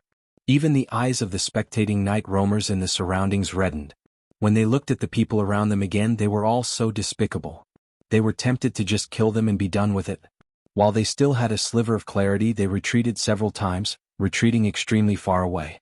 Just now they let out a sigh of relief. Then bring it on. Li Qingshan no longer used the spirit turtle's method of sea suppression to control himself. His blood surged like fire and his battle intent surged. He conjured a series of blurs and threw 100 punches in a single instant, attacking Strong Stone like a tidal wave. Strong Stone turned a blind eye to it. He raised his right fist and twisted his body, twisting backwards and stretching it as far as he could, hurling a punch at Li Qingshan. As soon as the spirit turtle's profound shell appeared, it caved in deeply and became riddled with cracks. It was close to shattering. At the same time, Li Qingshan's fist landed on strong stone. After countless collisions, it turned into a great boom. "What have you done?" The vicious smile on Strong Stone's face suddenly froze up. He stared at his body in disbelief. Cracks appeared on his body, like the ground that had cracked due to drought. The power of tremors penetrated deep into his body, filling his entire body. "Beat you up?" Li Qingshan snickered. "My innate ability is the most effective against stubborn rocks like you. Though it looks like you won't shatter so easily. Though that's fine too. If there's no danger at all, what's the point of fighting?" "Fair enough. How satisfying. Come, come, come." Strong Stone threw a punch with a furious roar. The spirit turtle's profound shell shattered with a clang, and his fist landed heavily on Li Qingshan's face. "Let's see who collapses first." Li Qingshan leaned back, but he immediately straightened himself. His iron hooves had already become deeply embedded in the ground, nailed to the ground. He fought back without any hesitation at all. The booms were deafening. The ground rumbled and shook. The spectators were all dumbfounded. All they saw was the narrow space between the two of them filled with blurs of punches. They had completely given up on their own defenses, only wishing to pour their strongest attacks on each other and overwhelm each other. The whirlwinds kicked up by the punches turned into tornadoes, sweeping around them in all directions. The entire underground shook and trembled. Only the two of them did not move at all. Their legs sank deep into the riverbed, up to their knees. They were trapped there firmly, turning it into an immobile battlefield. There was no room for tricks. There was only the most primitive and barbaric clash of strength. Rock fragments flew everywhere as blood sprayed everywhere. Strong Stone was like a reef in the ocean. No matter how the waves battered him or how the storm battered him, he remained unmoved. His body was covered in cracks. Pieces of rock fell off and scattered. The strange power constantly invaded his body, but he was completely unaware of it. He was at the peak of his excitement. This strange stone that triggered the killing was more bloodthirsty and warlike than any other living creature. Li Qingshan had suffered countless heavy punches. Even the ox demon forges its hide could not dispel this terrifying power. Fist marks appeared on his body, and his bones twisted and groaned as they cracked. However, all of this pain had transformed into indescribable happiness. In his surging heart, in his blood-red eyes, anger, killing intent, and hatred blended into a surging battle intent that was like a raging sea. He cast aside all considerations of life and death, and only one word remained. He kept repeating it. Kill, kill, kill, kill, kill, kill. He was not only infected by the stone of slaughter. Something in his nature was released in this process. It was a bloodthirsty and warlike tiger that broke out of its cage with a roar. The third level of the tiger demon, break. Helicoverpa Rosa was slightly surprised. She could clearly feel that Li Qingshan's body was undergoing an astonishing change. Li Qingshan's eyes were blood-red, and his fangs protruded. The demonic chi that rose up from his body became even stronger and more berserk. His huge body seemed to become more slender. In truth, it was because his flesh and blood had become better distributed. His large tendons twisted together like steel wires, and the scattered power was condensed together. Under the layers of flesh and blood, the cracked bones recovered to their original state, becoming even more indestructible. Li Qingshan suddenly looked up to the sky and let out a tiger's roar, which shook the entire canyon. The wings of wind behind him spread out, and with a push of his legs, he pulled himself up from the ground and headbutted Strong Stone's forehead. The rock armor cracked, revealing his original face, which was full of surprise. Li Qingshan did not become very strong all of a sudden. In fact, in terms of demonic aura, he was still at a disadvantage. But his aura suddenly overshadowed Strong Stone, which made him feel a little panicked. How is this possible? How can his battle intent and killing intent be stronger than mine? Strong Stone roared and punched Li Qingshan's abdomen. Li Qingshan only bowed slightly and returned to his original state. After a fierce battle, under the destruction of the power of vibration, Strong Stone's body also suffered serious injuries. And with his aura falling, it was even more difficult for him to fully exert his strength. Smear blood all over your body? Then I will peel off your skin. Li Qingshan growled, and his curved tiger claws clawed and clawed. In the midst of the sparks, he tore apart the cracked rock armor. Strong Stone grabbed Li Qingshan's shoulder and threw him hard, wanting to throw him out. As long as he left the riverbed, Li Qingshan would lose. And just a moment ago, did he have any thoughts of winning or losing in his heart? Li Qingshan opened his arms and flapped his wings. He controlled his body and flew above the riverbed. Then with all his weight he descended rapidly. Boom! Like a black meteor he smashed into the ground. His iron hooves stepped heavily on Strong Stone's head, pushing him deep into the riverbed. A ring-shaped shockwave spread out in all directions, lifting up several feet into the air. Before the shockwave had even subsided, Li Qingshan flew up into the sky once more. Boom boom boom boom. It was unknown how many times he struck. The riverbed had become a huge, deep pit. Strong Boulder had vanished a long time ago. Li Qingshan landed in the pit and reached down, grabbing Strong Boulder by the head and lifting him up. He said, "Thank you." He raised his arm and threw him far away. With a loud bang he crashed into a rock wall and was embedded within. To be continued. You're tuning in to the Han Li's Wuxia Adventures YouTube channel. We're so grateful for your support, and don't forget to subscribe to join us on this incredible journey through captivating stories. Your generosity through donations truly makes a world of difference, as it's the primary source of revenue that allows me to expand and enhance this channel for you. Thank you from the bottom of my heart for being a part of this adventure.